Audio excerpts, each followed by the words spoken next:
नमस्कार, आप सभी का गोल्डन टिकट 91 में तो फाइनली अभ्यास सीरीज का क्लास लेके आ चुका हूँ आप लोगों के बीच में। देखिए एनसीईआरटी का जो क्लास चल रहा है तो वो बीच बीच में आएगा कंटिन्यूसली जो क्लास आप लोग का मिलेगा, जिसमें जो सबसे ज़्यादा स्कोरिंग है। जैसे आप सबको पता है कि इतिहास की मैं बात कर लूँ, हिस्ट्री का है ना, तो इतिहास की यहाँ से 35 क्वेश्चन आ रहा है, तो पहले हम लोग इसे कंप्लीट करेंगे, ठीक है। उसके बाद अगर मैं साइंस की बात करूँ तो यहाँ से 30 के आसपास में क्वेश्चन रहता है। उसके बाद यहाँ पे करंट अफेयर्स की मैं बात करूँ तो यहाँ से भी लगभग 30 क्वेश्चन रहता है। बिहार स्पेशल की बात करूँ है ना, तो यहाँ से भी लगभग देखिएगा तो 15 से 20 नंबर रहता है। तो आप देख सकते हैं अगर इस पर अच्छे से कमांड हो जाता है आप लोगों का तो प्री कोई नहीं रोकेगा, है ना। तो इसीलिए हम लोग पहले ये जो इंपॉर्टेंट सेक्शन है पहले इसे कंप्लीट करेंगे। इतिहास में हम लोग प्राचीन भारत के इतिहास से शुरू करेंगे कहानी को, और हम लोग का यहाँ पे मेन मोटिव होगा एक साथ में मतलब कि एक वीडियो में आपको 3 से 4 टॉपिक कंप्लीट कराऊं, ठीक है। तो अभी जो क्लास आप लोग का कंटिन्यूसली चलेगा हिस्ट्री का, और दूसरा जो क्लास मिलेगा साइंस का, ठीक है। और उसके बाद यहाँ पे अल्टरनेट डे में आप लोग का करंट अफेयर्स का भी क्लास यहाँ पे मिलेगा, जिसमें बिहार स्पेशल का भी करंट रहेगा, है ना, बिहार स्पेशल, और साथ में नेशनल और इंटरनेशनल वाला जो सेक्शन है वो रहेगा इस तरीके से। और हम लोग का कोशिश रहेगा कि 1 वीक में या फिर हार्डली अगले 10 दिन में, है ना, आप लोग का हिस्ट्री कंप्लीट में करवा दूँ, करंट अफेयर्स कंप्लीट करवा दूँ, और यहाँ पे साइंस का जो सेक्शन है वो कंप्लीट करवा दूँ, ठीक है। तो चलिए शुरू करते हैं कहानी को। और देखिए ये सारे जो क्वेश्चन है बहुत महत्वपूर्ण है, मैं आपको पहले भी बता चुका हूँ, चूंकि अभ्यास सीरीज है तो आपको मल्टीपल टाइम रिवीजन करना है। क्वेश्चन का जो एनालिसिस है जब मैं आपको पीडीएफ दूंगा तो एकदम अच्छे से चीजों को कर लेना है ना, उसके साथ में आपको कंप्लीट एक्सप्लेनेशन भी रहेगा, ठीक है। तो पहले हम लोग जो है प्राचीन भारत के इतिहास में देख लेते हैं कौन कौन से टॉपिक कंप्लीट करने वाले हैं, ठीक है। तो ये प्राचीन भारत के इतिहास से शुरू कर रहे हैं। तो प्राचीन भारत के इतिहास में जो है हम लोग पहला जो टॉपिक रहने वाला है प्रागैतिहासिक काल, इसके सारे क्वेश्चन करने वाले हैं। उसके यहाँ पे सिंधु सभ्यता या फिर कह सकते हैं हड़प्पा सभ्यता, ठीक है, हड़प्पा सभ्यता को कंप्लीट करेंगे। उसके बाद वैदिक सभ्यता। तो इस वीडियो में हम लोग जो है 3 टॉपिक को कंप्लीट करेंगे, और इसका कंप्लीट आपको पीडीएफ भी आपके बैच में दे दिया जाएगा। और जैसे यहाँ पे कंप्लीट हो जाता है प्राचीन भारत का इतिहास, उसके बाद आपको उसका कंप्लीट पीडीएफ भी एक साथ में भी मिल जाएगा, ठीक है। इस वीडियो के बाद आज ही जो है मैं आपको पहले ही बता चुका हूँ कि पर डे आपको 2 क्लास मिलेगा, एक साइंस का, है ना, 2 क्लास मिलेगी आपको। पहला जो है आप लोग का हिस्ट्री का मिलेगा, हिस्ट्री में हम आपको बता चुका हूँ प्राचीन भारत का इतिहास चलेगा, और दूसरा आप लोग का साइंस चलेगा। यहाँ पे साइंस में जो है बायो का क्लास मिलेगा। और कोशिश रहेगा कि ये जो दोनों सब्जेक्ट है अगले 3 दिन में 3 डेज में कंप्लीट हो जाए, और मैं करवा भी दूंगा, ठीक है। बीच बीच में करंट अफेयर्स का भी क्लास मिलेगा। तो आशा करते हैं डाउट क्लियर हो गया होगा। ये जो भी ये अभ्यास सीरीज का जो अलग अलग बैच है वो सब में आपको ये सारी चीजें मिलेगा, ठीक है। चलिए, हालांकि 5-6 क्वेश्चन में आंसर मैं सामने में ही लिख दिया हूँ, तो कोई बात नहीं। बाकी का जो 7वां क्वेश्चन है उसके आगे जैसे बढ़िएगा तो सामने में कोई आंसर नहीं दिखेगा, या मैं आपको दिखा देता हूँ। तो आप घबराइएगा नहीं कि सर सामने में आंसर लिख देते हैं तो दिक्कत होता है हम लोग को करने में। तो लगभग 5 क्वेश्चन या 6 क्वेश्चन है, उसका आंसर सामने में लिखा गया, आप देख सकते हैं 7वां क्वेश्चन से आप सामने में आंसर नहीं रहेगा, ठीक है। चलिए शुरू करते हैं भाई, ध्यान से देखिएगा, बहुत ही महत्वपूर्ण है। पहला क्वेश्चन आपके सामने, और हाँ आप लोग क्या करिएगा, वीडियो को अगर आपको स्लो लग रहा है तो आप फास्ट करके देख सकते हैं, वो सुविधा आपके सामने है ना। चलिए पहला क्वेश्चन आपके सामने क्वेश्चन करें कि प्रथम मानव जीवाश्म भारत की किस नदी घाटी से प्राप्त हुआ है। कहने का मतलब कि मानव का जो साक्ष्य है ना वो कहाँ से मिला है, तो नर्मदा घाटी से, ठीक है। यहाँ पे लिख भी दिया हूँ, आप देख सकते हैं आंसर सी हो जाएगा। यहाँ पे देख सकते हैं भारत का प्रथम मानव जीवाश्म नर्मदा घाटी से प्राप्त हुआ है 1982 में अरुण सोनकिया ने होशंगाबाद जिले के नर्मदा घाटी की जो है, ये इस लाइन को समझिएगा, हो सकता है कि यहाँ से भी प्रश्न पूछ लिया जाए। तो हथनौरा स्थल से मानव कपाल तथा हथनौरा स्थल से, इस लाइन को समझिएगा, है ना, मानव कपाल और हाथियों का जीवाश्म जो है प्राप्त किया है। और मैं आपको बता दूं हथनौरा से प्राप्त जीवाश्म जो है भारत में प्राप्त प्रथम ये जो है मानव जीवाश्म है, तो इसलिए महत्वपूर्ण हो जाता है, इस लाइन को समझिएगा। चलिए भाई साहब बढ़ जाते हैं अगले क्वेश्चन पे। नेक्स्ट क्वेश्चन है भारत की प्राचीनतम संस्कृति कौन सी है। अब यहाँ पे कौन सी संस्कृति, तो प्राचीनतम, सबसे पुराना, इसका आंसर क्या हो जाएगा, ए हो जाएगा। पुरा पाषाणिक संस्कृति जो है सबसे प्राचीन है, सबसे पुराना है, ये देख लेते हैं, मेंशन भी करते हैं, आंसर ए हो जाएगा। कह रहे हैं कि पुरा पाषाण काल आधुनिक काल से कितना, तो आप देख सकते हैं इस, देखिए बीपीएससी में खासतौर पे ना इस लाइन से प्रश्न पूछे जाते हैं। तो 2.5 लाख ईसा पूर्व, मतलब कि 20 है ना, मतलब कि 2.5 लाख ईसा पूर्व से 10,000 ईसा पूर्व तक माना जाता है ना। तो ये ध्यान रखिएगा। अगर मैं इस संस्कृति की बात करूं, पुरापाषाण कालीन संस्कृति की बात करूं, तो यह जो है हैंड एक्स, मतलब कि जो हाथ से बनाया जाता था ना भाई, कुल्हाड़ी, एक्स की मतलब होता है कुल्हाड़ी, है ना, कुल्हाड़ी, एस कीवर्ड लिख भी दिया हूं, आप देख सकते हैं। स्क्रैपर आदि विशिष्ट उपकरणों पर आधारित यह संस्कृति था, तो इस लाइन को समझिएगा।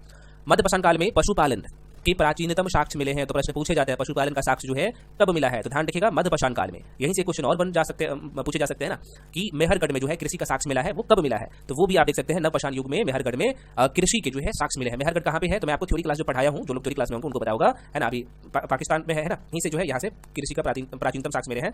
प्रश्न ऐसे भी पूछे जा सकते हैं कि भाई मेहरगढ़ जो है कौन से योगीन का जो है स्थल है ना, तो यह जो है नवपाषाण योगीन स्थल मेहरगढ़ और बुरजहोम है। बुरजहोम कहाँ पे है, तो आपको पता है कि जम्मू कश्मीर में है, ये भी मैं बता चुका हूँ।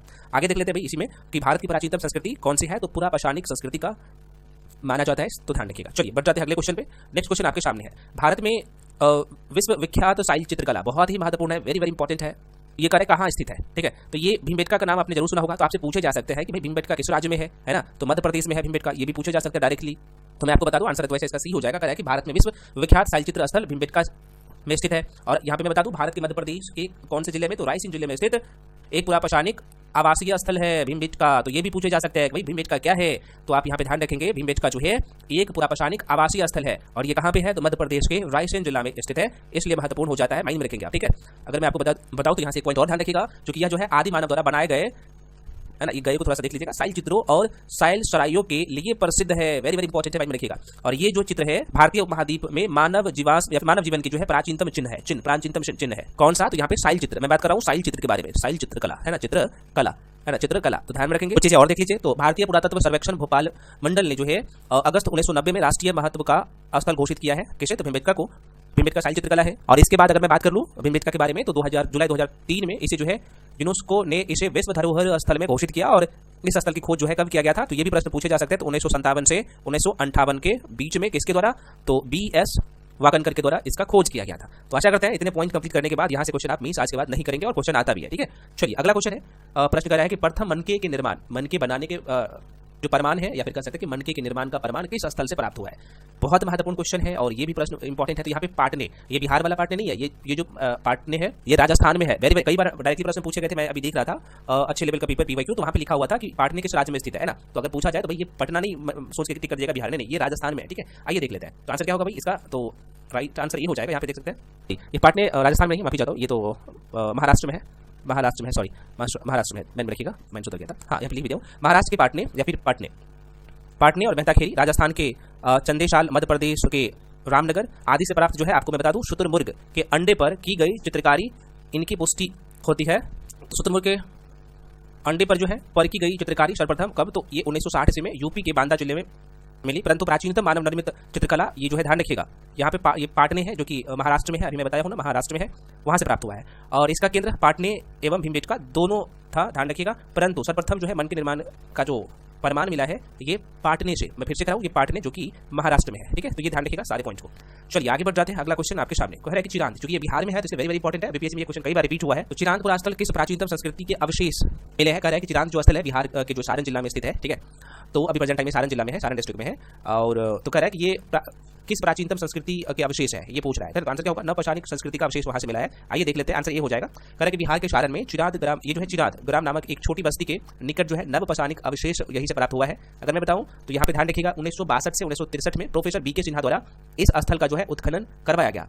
उत्खनन में जो है 5 प्रकार की यहाँ पे संस्कृतियों के अवशेष मिले हैं। यहाँ जो है कहा जाता है कि भाई मानव जो है घास फूस के घरों में रहा करते थे। ठीक है, जब इसका उत्खनन हुआ था। तो अगर यहाँ पे बात करूं तो चावल की खेती का भी प्रमाण जो है ये जो चिरांद देख रहे हैं जो कि सारण जिला में, यहाँ से मिले हैं। और ये जो स्थल है नवपाषाण काल का जो है कृषि क्रम का सबसे प्राचीनतम स्थल माना जाता है। बिहार के संदर्भ में बात करूं तो यहाँ पे मेंशन भी कर दिया, तो थोड़ा सा माइंड में रखेंगे चीजों को। अच्छा क्वेश्चन है। ठीक है, चलिए बढ़ते हैं अगले क्वेश्चन पे। दमदमा का नाम तो आपने जरूर सुना होगा, है ना। तो कह रहा है कि दमदमा किस राज्य में है? तो भाई उत्तर प्रदेश में। और देखिए ये बिहार के एग्जाम में प्रश्न इसलिए पूछ लिया जाता है क्योंकि बिहार के साथ उत्तर प्रदेश अपना सीमा साझा करते हैं, है ना, तो इसलिए महत्वपूर्ण हो जाता है। आप ध्यान रखेंगे, आंसर क्या हो जाएगा? सी हो जाएगा। तो कह रहा है उत्तर प्रदेश के प्रतापगढ़ जिले में स्थित महादापुरा स्थल से कितना? तो 5 किलोमीटर उत्तर पश्चिम की ओर जो है दमदमा स्थल है। और कहा जाता है कि 1982 से 87 तक जो है यहाँ उत्खनन कार्य किया गया था। ठीक है, तो ये कुछ बेसिक बातें हैं। यहाँ से भी मैं थोड़ा सा आपको बता दूं तो हड्डी तथा सिंह के उपकरण एवं आभूषण का भी साक्ष्य मिले हैं। इनके साथ 41 जो है मानव ये सावधान है और कुछ जो है गर्त चूल्हे भी प्रकाश में आया था। ठीक है, और यहीं से जो है भेड़, बकरी, गाय, बैल, भैंस, हाथी, गेंडा, सुअर आदि का भी हड्डी प्राप्त हुआ है। तो दमदमा से, दमदमा ध्यान रखिएगा दमदमा है जो कि यूपी में पड़ता है। और कुछ जो है पक्षियां, मछलियों और कुएं आदि का भी हड्डी भी यहाँ से मिला है। तो इसलिए महत्वपूर्ण हो जाता है दमदमा, क्योंकि ये जो है नवपाषाणिक स्थल है। ठीक है, चलिए बढ़ जाते हैं अगले क्वेश्चन पर। क्वेश्चन नंबर 7 को देखते हैं। क्वेश्चन करें कि भारत में पशुपालन एवं कृषि, दोनों लाइन को समझिए।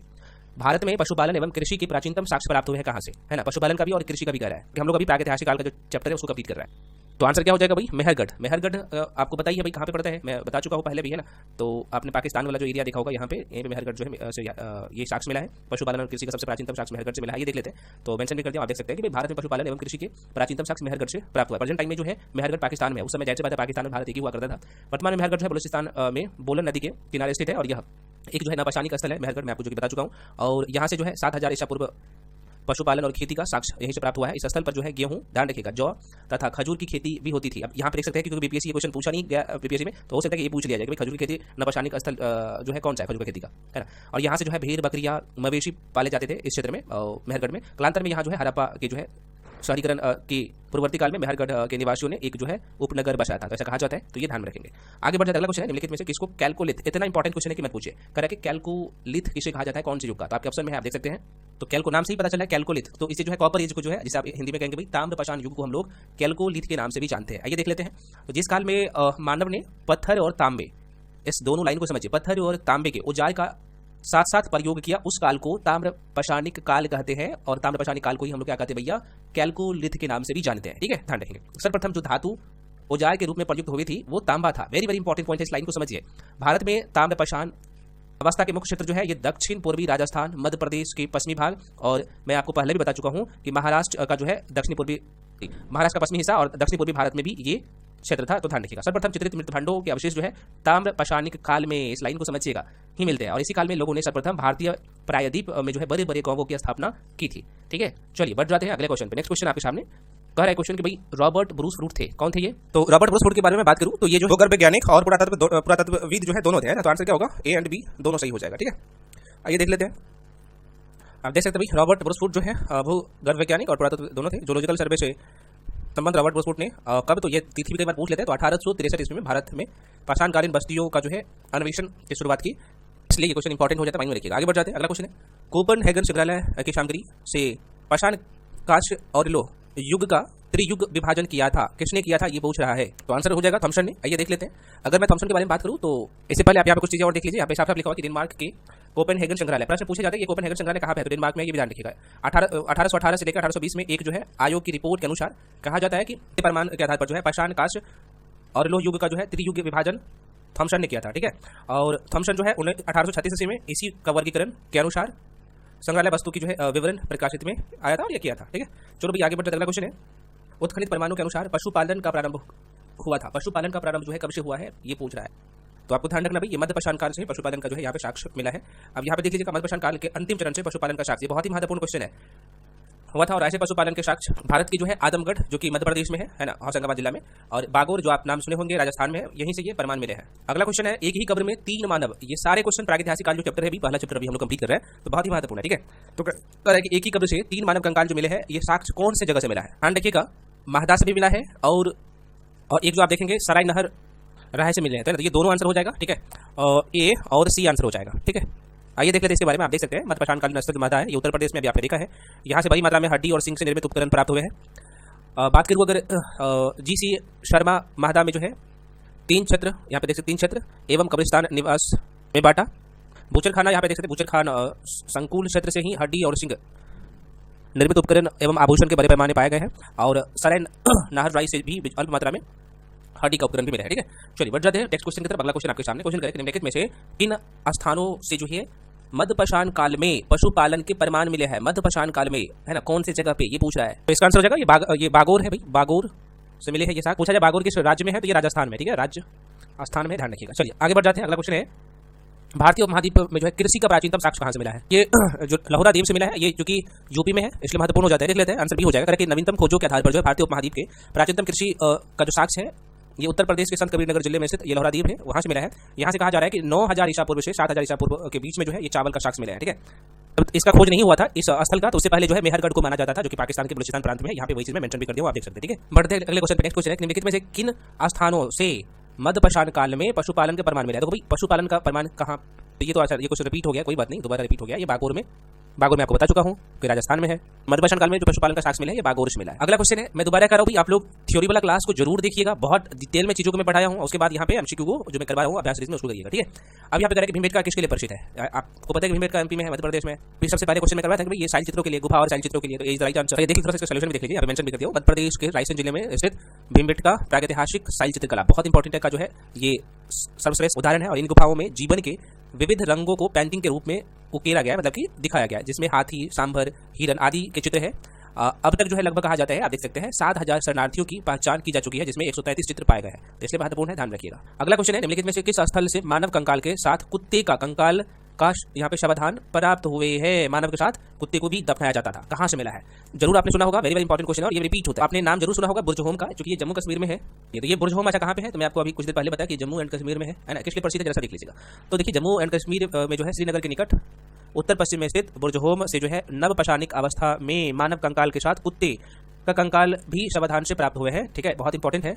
अच्छा, कई बार पूछे जा सकते हैं कि गर्तावास का तात्पर्य क्या होगा, हालांकि बेसिक सा कुछ नहीं है, गड्ढों वाले घर होते हैं ना, तो यहाँ ये इसकी प्रमुख विशेषता है कहाँ का, बुर्ज होम का, तो इसलिए माइंड में रखिएगा चीजों को। ठीक है, चलिए अगला क्वेश्चन है इस टॉपिक का प्रागैतिहासिक काल का लास्ट क्वेश्चन है, कह रहा है कि भारतीय पुरातत्व के जनक किसे कहा जाता है, तो आप सबको बताइए आंसर क्या होगा, Alexander Cunningham is the right answer. ठीक है, अगर मैं बात करूँ इसके बारे में जरा सा देख लीजिएगा, तो अलेक्जेंडर कनिंघम जो है 1814 से लेकर 1893 ईस्वी। इसका जन्म हुआ था 1814 में, उसका मृत्यु जो हो गया था 1893 में, है ना, तो ये है लिखा हुआ। तो कह रहा है कि एक ब्रिटिश सेनाधिकारी के रूप में बंगाल इंजीनियर्स के साथ काम करने के लिए तैनात किया गया था। इन्हें भारतीय पुरातत्व के जनक कहा जाता है, इसलिए महत्वपूर्ण है, ध्यान रखिएगा। चलिए अगला चैप्टर हम लोगों का है सैंधव सभ्यता। ठीक है, आइए देख लेते हैं। सैंधव सभ्यता बोलिए चाहे सिंधु घाटी सभ्यता बोलिए। ठीक है, चलिए पहला क्वेश्चन है कि सिंधु घाटी सभ्यता की सबसे महत्वपूर्ण विशेषता क्या थी। तो सबसे महत्वपूर्ण विशेषता यहाँ पे इस लाइन को समझिएगा, इनकी कई सारी विशेषता है लेकिन सभी में सबसे महत्वपूर्ण कौन सा है ये पूछ रहा है। तो पक्की ईंटों से बनी इमारत, है ना, वहाँ पे जो इमारत बनाया जाता था पका हुआ ईंट से, तो यह जो है इनकी प्रसिद्ध।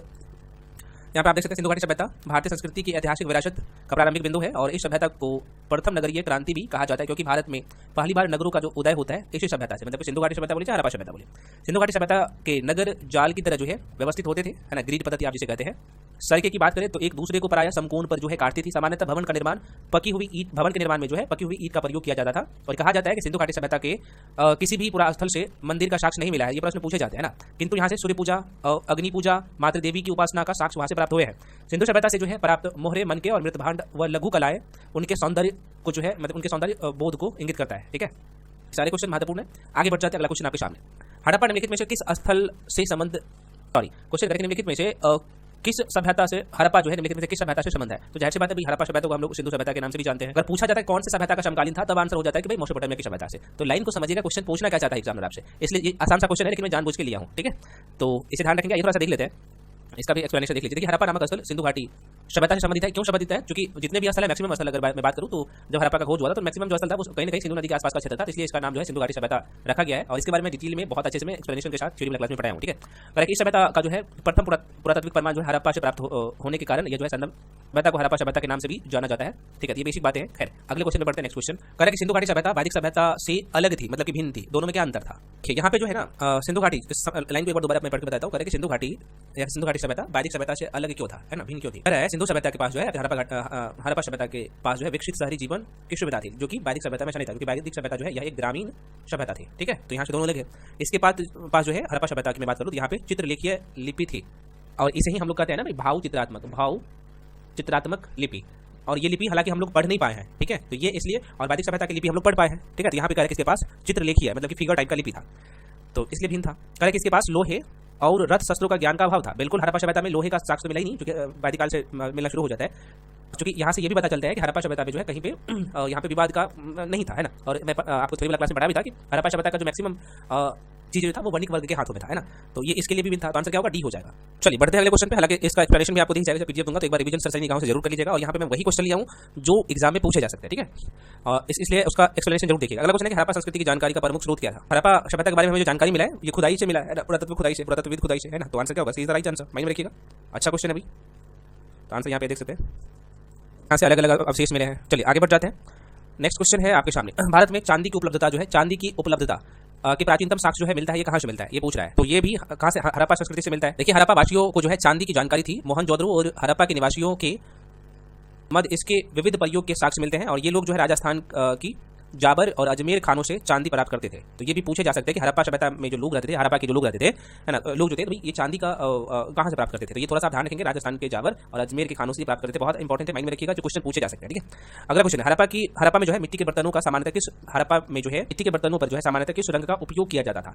अब देखो भाई, यहाँ पे लोग गलती करते नहीं करना है। तो मिट्टी के बर्तनों पर जो प्रयोग करते थे वो लाल रंग का प्रयोग करते थे, लाल, और अगर ऑप्शन में रहता काला भी तो लाल और काला दोनों कलर का प्रयोग होता था। लेकिन अमूमन आपको आपके एग्जाम में जो प्रश्न पूछे जाते हैं क्वेश्चन रिपीट होता है बार बार, है ना, तो वो ऑप्शन में यही रहता है लाल। ये देख लेते हैं एक बार अच्छे से। देखिए प्रारंभिक हड़प्पा सभ्यता में पैर से चालित चाक, ये जो चाक होता था वो पैर से चलाया जाता था, तो इनका प्रयोग किया जाता था। सभ्यता की जो है सभ्यता के परिपक्व अवस्था में, हालांकि हाथ से भी चाक को चलाए जाने का भी प्रमाण वहां से मिले हैं। ठीक है, तो कहा जाता है कि डिजाइन के आधार पर जो है इन बर्तनों की दो श्रेणी में रखा गया था।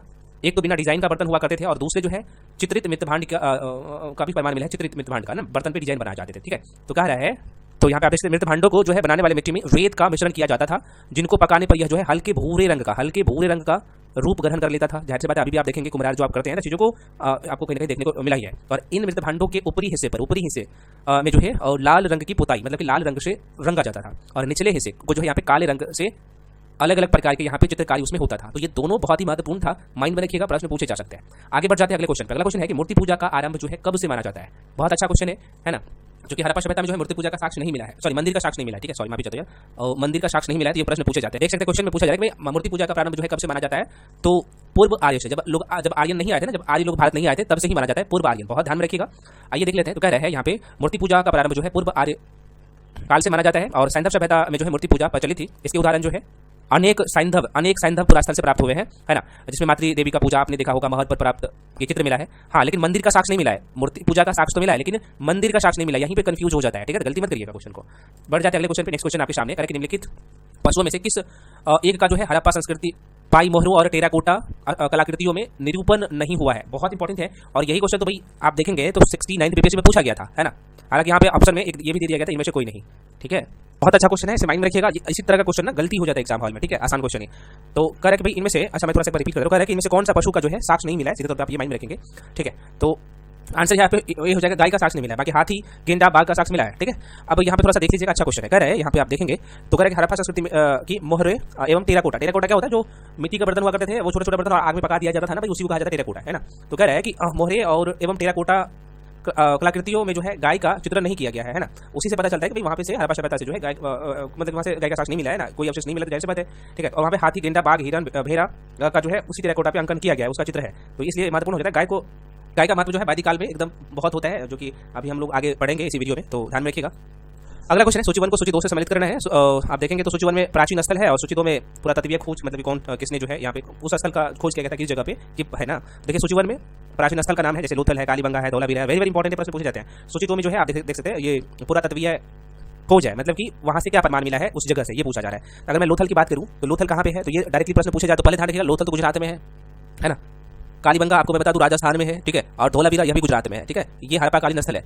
धौलावीरा यहाँ पे 2 बार मेंशन हो गया, कोई बात नहीं। तो जोते हुए खेत का साक्ष्य कहाँ से मिला है, तो ये मिला है कालीबंगा से। लोथल से क्या मिला है, तो लोथल से गोदीवारा का साक्ष्य मिला है ना। अच्छा, धौलावीरा 2 बार मेंशन हो गया, मैं काट देता हूँ, जब पीडीएफ दूंगा तो मेंशन कर दूंगा। और धौलावीरा से जो है यहाँ पे मैं बात करूँ तो हड़प्पन लिपि के बड़े आकार के 10 चीहों वाला शिलालेख मिला है और बनवाली से पकी हुई या फिर पक्की मिट्टी के बनी हुई हल की जो है प्रकृति मिली है, मतलब कि हल बना, मिट्टी के हल जो है ना, मिट्टी का हल बना हुआ हल, वो मिला है भाई बनवाली से। बहुत महत्वपूर्ण है, इसलिए 20 राइट आंसर हो जाएगा इसका, आप मिला लीजिएगा। तो अच्छा क्वेश्चन है, हालांकि यहाँ पे मेंशन भी शायद मैं कर दिया हूँ, आप डिटेल में चीज़ों को आप देख सकते हैं। अगला क्वेश्चन है, सूची 1 को सूची 2 से सम्मिलित करना है। यहाँ पे हड़प्पा संस्कृति की बस्ती है और यहाँ पे जो है कौन सी नदी के किनारे वो है, तो हड़प्पा तो आप सबको पता है कि भाई रावी नदी के किनारे है, ठीक है। कालीबंगा ये घग्गर नदी के किनारे है ना। लोथल की मैं बात करूँ तो यह जो है भोगवा नदी के किनारे है और ऊपर जो है सतलज नदी के किनारे है। तो आंसर क्या हो जाएगा भाई, इज राइट आंसर। हालांकि मैं डिटेल में चीज़ों को लिख दिया हूँ, आप जरूर पढ़िएगा इसे जब मैं आपको पीडीएफ दूंगा, ठीक है। यहाँ पे बस्ती है और यहाँ पे नदी है हड़प्पा, रावी नदी किनारे है कालीबंगा जो है, घग्गर नदी किनारे लोथल भोगवा और ऊपर जो है सतलज नदी के किनारे, ठीक है। बढ़ जाते हैं अगले क्वेश्चन पे। नेक्स्ट क्वेश्चन आपके सामने क्वेश्चन करेंगे सैंधव सभ्यता का महान स्नानागार। देखो भाई ये स्नानागार है, ये कहाँ प्राप्त हुआ है, तो जाहिर सी बात है स्नानागार बोले चाहे अन्नागार बोले, ठीक है, ये दोनों मोहनजोदड़ो से प्राप्त हुए हैं। मैं लिख भी दिया हूँ, इज राइट आंसर। सैंधव सभ्यता के जो है महान स्नानागार के साक्ष्य मोहनजोदड़ो से प्राप्त हुए हैं और इसकी लंबाई जो है ये है, लंबाई हालांकि जरूरत होता नहीं है भाई, हो सकता है कि भाई पूछ ले, बीपीएससी है, मोड पर डिपेंड करता है, 1-2 क्वेश्चन डाल दे। अगला क्वेश्चन है, सिंधु घाटी सभ्यता जानी जाती है ना, तो अपने नगर नियोजन के लिए जानी जाती है, ये हड़प्पा और मोहनजोदड़ो के लिए भी जानी जाती है, ठीक है, अपने कृषि संबंधी कार्य एवं अपने उद्योग के लिए जानी जाती है। तो ये सभी स्टेटमेंट सही हो जाएगा, अच्छा क्वेश्चन है, ध्यान रखिएगा।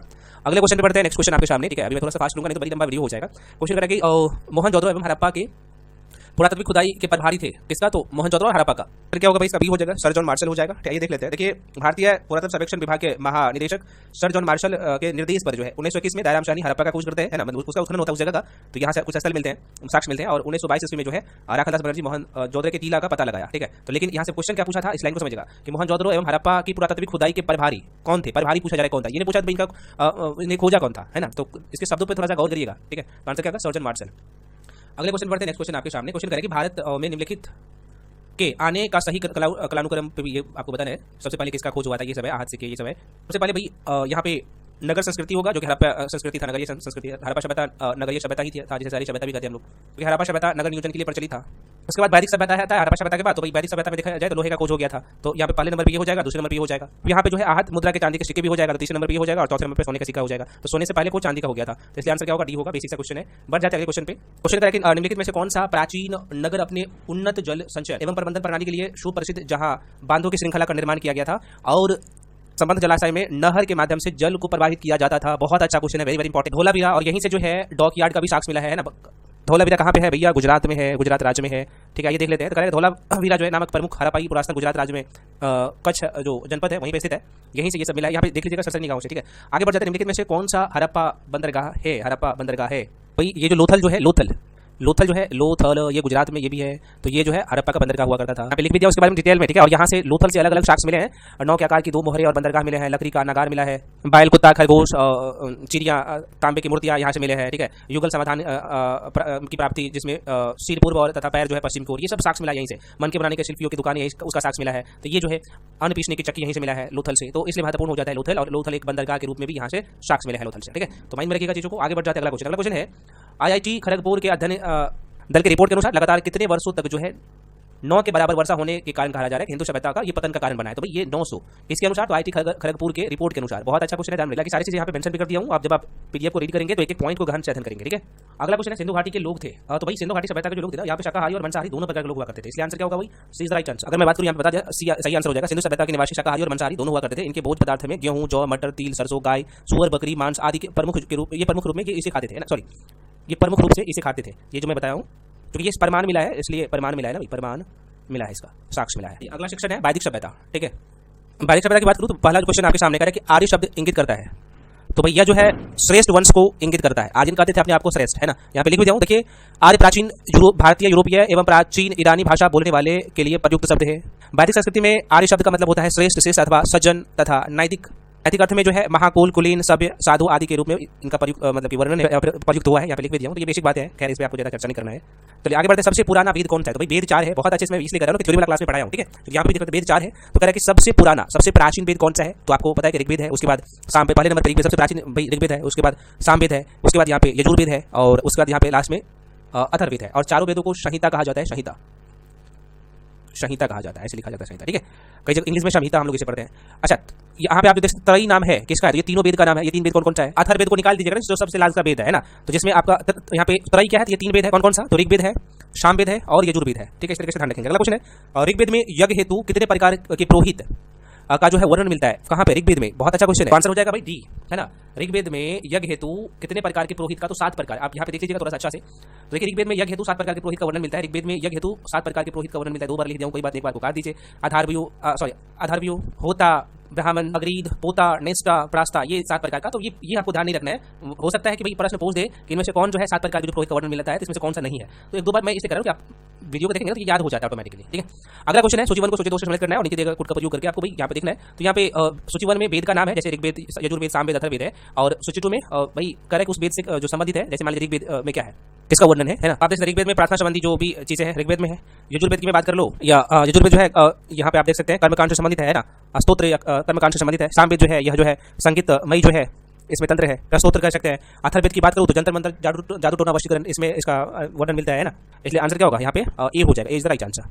अगला क्वेश्चन भाई क्वेश्चन नंबर 6 है। सूची 1 को सूची 2 से सम्मिलित करना है। वही चीजें सूची 1 है, सूची 2 है। तो सूची 1 में यहाँ पे वेद का नाम है और कौन सा ब्राह्मण ग्रंथ जो है कौन से वेद से संबंधित है, यहाँ पे ब्राह्मण ग्रंथ है सूची 2 में। ठीक है, तो अगर मैं ऋग्वेद की बात करूँ तो ऐत्रेय ब्राह्मण ग्रंथ जो है ऋग्वेद से संबंधित है।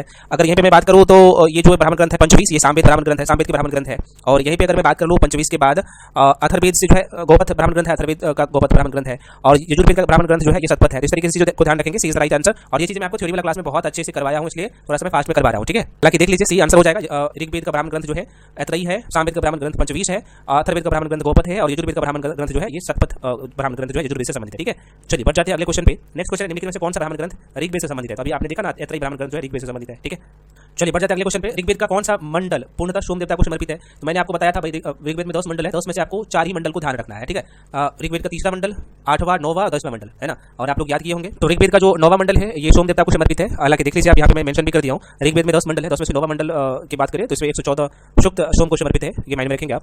ठीक है, क्वेश्चन है कि भारत के किस स्थल की खुदाई लौह धातु के प्रचलन के प्राचीनतम प्रमाण? बहुत अच्छा क्वेश्चन है। भारत की किस स्थल की खुदाई लौह धातु के प्रचलन के प्राचीनतम प्रमाण मिले हैं? तो ये कौशाम्बी हो जाएगा भाई, सॉरी कौशाम्बी नहीं होगा, अंतरजीखेरा हो जाएगा, इसका राइट आंसर बी हो जाएगा। ठीक है, आप देख लीजिएगा, यहाँ पे थोड़ा सा पढ़ लीजिएगा, ये बेसिक चीज है। अगला क्वेश्चन अभी क्वेश्चन करें कि आध्यात्मिक ज्ञान के विषय में निचिकेता और यम का संवाद किस उपनिषद से प्राप्त होता है? बहुत अच्छा क्वेश्चन है ये। तो कंठोपनिषद से होता है, कंठोपनिषद से होता है। बहुत अच्छा क्वेश्चन है, ध्यान रखिएगा। कंठोपनिषद की मैं बात करूं तो इसमें यम और निचिकेता का संवाद उल्लेखित है। इसमें आचार्य यम ने जो है निचिकेता को उपदेश दिया है, न इस आत्मा का कभी जन्म होता है और न है इनकी कभी मृत्यु होता है। आत्मा जो है अजन्मा, नित्य तथा शाश्वत है। और ये कहाँ से हमें जानकारी मिलता है, तो भाई आपको पता होना चाहिए कठोपनिषद से, या जो है कृष्ण यजुर्वेद का उपनिषद है। तो अच्छा क्वेश्चन है भाई। नेक्स्ट क्वेश्चन, निम्नलिखित में से किस एक वैदिक साहित्य में मोक्ष की, है ना, मोक्ष की, है ना, मोक्ष है भाई, मोक्ष की चर्चा की गई है या फिर मोक्ष की चर्चा मिलती है? कौन से वैदिक साहित्य में? तो भाई उपनिषद में जो है मोक्ष की चर्चा मिलती है। आसान सा क्वेश्चन है। अगला क्वेश्चन है, सूची 1 को सूची 2 से सम्मिलित करना है और नीचे दिए गए कोड का प्रयोग करके भाई आपको आंसर टिक करना है। तो ये वैदिककालीन नदियां है और ये प्राचीन नदियां है ना, वैदिक काल में जो प्राचीन नदियां था उसका, और ये आधुनिक नाम है, ठीक है। तो कुंभा का जो है आधुनिक नाम, ये प्राचीन कुंभा, तो काबुल जो नदी है उसका प्राचीन नाम कुंभा है। रावी नदी का प्राचीन नाम जो है रोशनी है, और सदानीरा का जो प्राचीन नाम, सदानीरा जो है गंडक का प्राचीन नाम है, और सतलज नदी जो है उसका प्राचीन नाम शतुद्री है। तो इसका आंसर आप लोग बी टिक कर लीजिएगा। चलिए आगे बढ़ जाते हैं अगले क्वेश्चन पे। निम्नलिखित में से कौन सी प्रथा चतुष्य वेदोत्तर काल में प्रचलित हुई है? अच्छा क्वेश्चन। तो भाई इसका जो आंसर हो जाए ना, यहाँ पे मतलब कि धर्म अर्थ काम मोक्ष ये हो जाएगा, और सी भी हो जाएगा ब्रह्मचर्य की मैं बात करूँ तो यहाँ पे गृहस्थ, गृहस्थाश्रम, वानप्रस्थ, संन्यास, है ना। तो ये दोनों हो जाएगा, थोड़ा सा माइंड में आप रखेंगे, बाकी ये दोनों नहीं होगा, ठीक है। अगला क्वेश्चन आपके सामने, भारतीय संस्कृति के अंतर्गत रीत, ये रीत है ना, रीत का अर्थ पूछ रहा है। इसका अर्थ होता है भाई यहाँ पे प्रकृति नियम। अच्छा इसको थोड़ा सा समझिएगा, यहाँ पे लिख भी दिया हूँ। करेक्ट, ऋग्वेद में हमें धर्म के अतिरिक्त दूसरा शब्द यहाँ पे रीत मिलता है। सभी देवता का संबंध रीत मतलब कि विश्व की नैतिक एवं भौतिक व्यवस्था को माना जाता है। ऋग्वेद में इसका वर्णन सृष्टि के जो है आदि में सर्वप्रथम रीत की उत्पत्ति हुई है ऐसा कहा जाता है, और रीत जो है के द्वारा विश्व में सुव्यवस्था तथा प्रतिष्ठा स्थापित होती है। यह विश्व की व्यवस्था का नियामक है ऐसा कहा जाता है। तो आपने देख लिया और ये प्रश्न पूछा गया है। अगला क्वेश्चन है, प्राचीन भारत में यहाँ पे निशाका जाने जाते थे। निशाका तो यह जो है स्वर्ण आभूषण हुआ करता था। निशाका, ध्यान रखिएगा ऐसे शब्द आते हैं एग्जाम में, लिख भी दिया। बौद्ध जातक में जो है 3 प्रकार के स्वर्ण सिक्के का उल्लेख मिलता है बौद्ध धर्म का जो जातक है उसमें। तो कह रहा है कि प्रथम क्रम में निशाका या निष्क, दूसरे क्रम में मतलब सुवर्ण, और तीसरे क्रम में मशाका। और मशाका के बारे में बात करें तो यह जो है मूल दृष्टि सबसे निम्न, और निशाका जो है उच्च मूल्य वाली मुद्रा हुआ करता था। तो आपने देख लिया ये स्वर्ण सिक्के हुआ करते थे, निशाका, मुशाका, 3 जो अभी मैं नाम बताया, तीनों थोड़ा सा ध्यान रखिएगा, पूछे जा सकते हैं आपके पेपर में। अगला क्वेश्चन है, क्वेश्चन है कि बगाज कोई महत्वपूर्ण है, क्योंकि यहाँ एक अभिलेख हुआ है, अभिलेख है बगाज कोई अभिलेख, ये कह रहा है कि महत्वपूर्ण है क्योंकि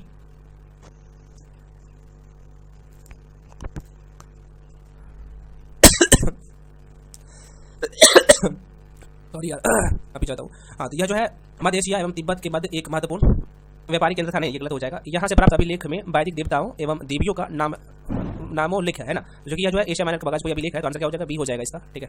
ये ध्यान रखिएगा, आप चाहे तो यहाँ पे देख भी सकते हैं। एशिया माइनर स्थित बगाज कोई से 14वीं शताब्दी ईसा पूर्व के जो है अभिलेख में वैदिक काल के देवताओं इंद्र, वरुण, मित्र और नास्ता का उल्लेख मिलता है। और इससे ज्ञात होता है कि वैदिक आर्य ईरान से होकर ही भारत आए थे, ठीक है। तो ये प्रमाण हमें कहाँ से मिलता है? एशिया माइनर के बगाज कोई अभिलेख से, ठीक है। चलिए बढ़ जाते हैं क्वेश्चन पे। शतपथ ब्राह्मण में उल्लेखित राजा, यहाँ पे देख सकते हैं, विदेह माधव से संबंधित ऋषि थे। तो ऋषि गौतम राहुगण थे। अगला क्वेश्चन आपके सामने है, पूर्व वैदिक आर्यों का धर्म प्रमुख था। तो प्रकृति पूजा और यज्ञ, इसका बी सी आंसर हो जाएगा।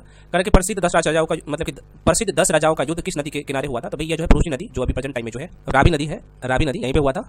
2 जन के बीच में हुआ था, भरत और सुदास के बीच में हुआ था। ये चीजें मैं थ्योरी में पढ़ा चुका हूं अच्छे से। अगला क्वेश्चन है, उस जनजाति का नाम बताइए जो ऋग्वैदिक आर्यों के पंचजन से संबंधित नहीं है। पंचजन से संबंधित नहीं है, देखो भाई ये कीकट जो है ये पंचजन से संबंधित नहीं है। यहाँ पे यदु हो गया, पुरु हो गया, तुवर्सु हो गया, ये सब पंचजन से संबंधित है। यहाँ पे आप देख सकते हैं, ठीक है। यहाँ पे आप यदु हो गया, द्रुयु हो गया, पुरु हो गया, अनु हो गया, तुर्वसु हो गया, ये सब पंचजन से संबंधित। ये नाम आप याद रखेंगे, काम हो जाएगा। निम्न में से किस नदी को जो है ऋग्वेद में माते तमा, देवी तमा एवं नदी तमा के नाम से भी जानते हैं? बहुत अच्छा क्वेश्चन है। तो सरस्वती नदी को जो है इस तीनों नाम से जानते हैं। बहुत अच्छा क्वेश्चन। अगला क्वेश्चन है भाई, प्राचीन काल में आर्यों के जो आर्यन लोग थे, जीविकोपार्जन का जो है मुख्य साधन क्या था, ये पूछ रहा है। तो भाई आर्य लोग जो है ये कृषि पे आश्रित हुआ करता था। मैं यहाँ पे मेंशन भी करती हूँ, आप देख सकते हैं कि आज संस्कृति मूलतः पशुपालक कृषक संस्कृति रही है। ऋग्वेद में कई मंत्रों में कृषि तथा उनके कार्यकलापों का वर्णन मिलता है। इसलिए ये बेसिक सा क्वेश्चन है, बहुत अच्छे से डिटेल में पढ़ा चुका हूँ, आप पीडीएफ में अच्छे से कर लेंगे। ऋग्वैदिक जनसभा को क्वेश्चन करें, ऋग्वैदिक जनसभा जो न्यायिक कार्यों से संबंधित थी, तो आंसर क्या होगा? ये जो सभा था ना भाई, सभा और समिति हुआ करता था, तो वो सभा जो था ये न्यायिक कार्यों से संबंधित हुआ करता था। अगला क्वेश्चन है, वैदिक युग में प्रचलित लोकप्रिय शासन प्रणाली जो था कौन सा था? तो वहां पे क्या होता था भाई? वंश परंपरागत राजतंत्र था, ये भी ध्यान रखिएगा। अगला क्वेश्चन है, वैदिक की मैं बात करूं तो ऋग्वैदिक पणि किस वर्ग के जो है नागरिक थे? कौन से वर्ग के नागरिक थे पणिक? तो पणिक जो है जैसे बात है एक व्यापारी हुआ करता था क्या? तो बिल्कुल यह जो है एक व्यापारी हुआ करता था पणिक। यहाँ पे आप देख सकते हैं, लिख भी दिया हूँ। वाणिज्य प्रधान पणि लोग करते थे। चूंकि ऋग्वेद में पणि शब्द का उल्लेख कई बार हुआ है, ठीक है। और पणि ऋण देते थे तथा ब्याज बहुत अधिक लेता था, और उन्हें बेकनाट या शुद्धकोर भी कहा गया है, ठीक है। तो ये थोड़ा सा ध्यान रखिएगा। आगे बढ़ते हैं, सर्वाधिक ऋग्वैदिक सूक्त समर्पित किसको है? तो भाई आप लोगों को पता है इंद्र को समर्पित है, और इंद्र के लिए कितना 250 सूक्त समर्पित है, ठीक है। इंद्र को 250 सूक्त बोलिए चाहे मंत्र बोलिए, बहुत अच्छे से पढ़ा चुका थोड़ी वाला क्लास में। अगला क्वेश्चन है, सर्ग प्रतिसर्ग वंश मनवंतर और वंशानुचरित्र संकेत है। तो ये पुराण का संकेत है, पुराण का। यहाँ पे देख लीजिएगा भाई, पुराणों के 5 प्रकार का संकेत वर्णन किया गया, जो कि यहाँ पे मैं लिख भी दिया हूँ। आगे बढ़ जाते हैं, जो कि वीडियो लंबा हो गया, थोड़ा सा मैं फास्ट में करवा रहा हूँ। किस काल में अछूत की अवधारणा स्पष्ट रूप से उद्गत हुई है? तो आपको पता है ये उत्तरवादी काल से शुरू हो जाता है। यहाँ पे उत्तरवादी काल में यहाँ पे एक शब्द भी आपको दिखेगा, धर्मशास्त्र के समय, ठीक है। और ये शब्द यहाँ पे लिख दिया इन्होंने, इसलिए धर्मशास्त्र हो जाएगा, ठीक है। तो धर्मशास्त्र के समय में सूत्र काल में 4 वर्ण ब्राह्मण क्षत्रिय वैश्य और शूद्र का उल्लेख मिलता है। ये सारे उल्लेख यहाँ पे मैं कर भी दिया हूँ कैसे किया गया। अगला क्वेश्चन है सत्यमेव जयते किस उपनिषद से लिया गया? तो भाई मुंडक उपनिषद से लिया गया है। अगला क्वेश्चन है वैदिक काल में किस जानवर को अघन्य माना जाता था? नौ मारने योग्य पशु। और इसका वैदिक काल में जो युद्ध होता था गाय के लिए ही, और गाय का जो भी लोग चोट पहुंचाते थे या मारते थे तो भाई उसे मृत्यु दंड तक देने का भी प्रावधान था। तो अघन्य का मतलब होता है कि नौ मारने योग्य पशु, तो गाय था, ठीक है, ध्यान रखिएगा। अगला क्वेश्चन है भाई ऋग वैदिक कालीन आर्यों और सिंधु घाटी के लोगों की संस्कृति के बीच अंतर संबंध में निम्नलिखित में से कथन में आपको विचार करना है। 3 स्टेटमेंट दिया गया, पहला, दूसरा और तीसरा, और कह रहे हैं कि भी आपको सही का चयन करना है, तीनों में से कौन कौन सा सही है। तो पहला स्टेटमेंट लिखा है कि ऋग वैदिक कालीन आर्य कवच और सिर शास्त्र मतलब कि हेलमेट का उपयोग करते थे, जबकि सिंधु घाटी सभ्यता के लोग इनके उपयोग का कोई साक्ष्य नहीं मिला है। और आपको पता है कि वहाँ पे लोहा का साक्ष्य मिला ही नहीं, कहाँ पे? हड़प्पा सभ्यता में। तो यहाँ से वो पता चलता है कि वहाँ पे मारकाट युद्ध सब होता ही नहीं था हड़प्पा सभ्यता में। तो ये तो बिल्कुल सही है ना। लेकिन वैदिक सभ्यता में ऐसा था, युद्ध जो होता था मैक्सिमम युद्ध वो गाय के लिए, राज को दूसरे एक राजा दूसरे राज्य को जीतते थे, है ना। तो उसके लिए भी युद्ध होता था। और वहाँ पे सिर शास्त्र के लिए कर सकते हैं, सॉरी श्रवण के लिए, मतलब कि सिर को बचाने के लिए हेलमेट का प्रयोग वो करते थे उस समय, ठीक है। तो ये बिल्कुल सही है। अगला यहाँ पे स्टेटमेंट है कि ऋग वैदिक कालीन आर्यों को स्वर्ण चांदी, अब देखो यहाँ पे स्वर्ण चांदी और ताम्र का ज्ञान था, जबकि सिंधु घाटी के लोगों को नहीं था। वहाँ पे भी था, सिंधु घाटी लोगों का भी चांदी का ज्ञान था, ये गलत बोल दिया। अगला क्वेश्चन है ऋग वैदिक कालीन आर्यों ने घोड़े को पालतू बना लिया था, घोड़े को पालतू बना लिया था, जबकि इन बात का कोई साक्ष्य नहीं मिलता है। भाई वे साक्ष्य भी मिलता है, तो ये भी कहीं ना कहीं आपको गलत दिख रहा होगा, तो इसलिए सिर्फ पहला स्टेटमेंट सही आपको दिखेगा। हालांकि मैं डिटेल में लिख भी दिया हूँ सारी चीजें, तो आप देख सकते हैं। अगला क्वेश्चन फ्रेंड्स, महापुराणों की संख्या कितनी है? तो भाई महापुराणों की संख्या आपको पता है कि 18 है। तो आशा करते हैं आपको सारी चीजें समझ में आया होगा, और मिलते हैं कल के क्लास में। तो आज जो है हम लोग प्राचीन भारत के इतिहास में बात करूँ, इसका पीडीएफ अभी कुछ देर के बाद अपलोड हो जाएगा, जिसमें हम लोग 3 टॉपिक प्रागैतिहासिक काल, संदर्भ सभ्यता और वैदिक सभ्यता को अच्छे से कंप्लीट कर लिए, ठीक है। अगला जो हम लोग का वीडियो रहेगा, जिसमें हम लोग जो है ये जो आप देख सकते हैं 4 से लेकर 8 टॉपिक तक कंप्लीट करेंगे, ठीक है।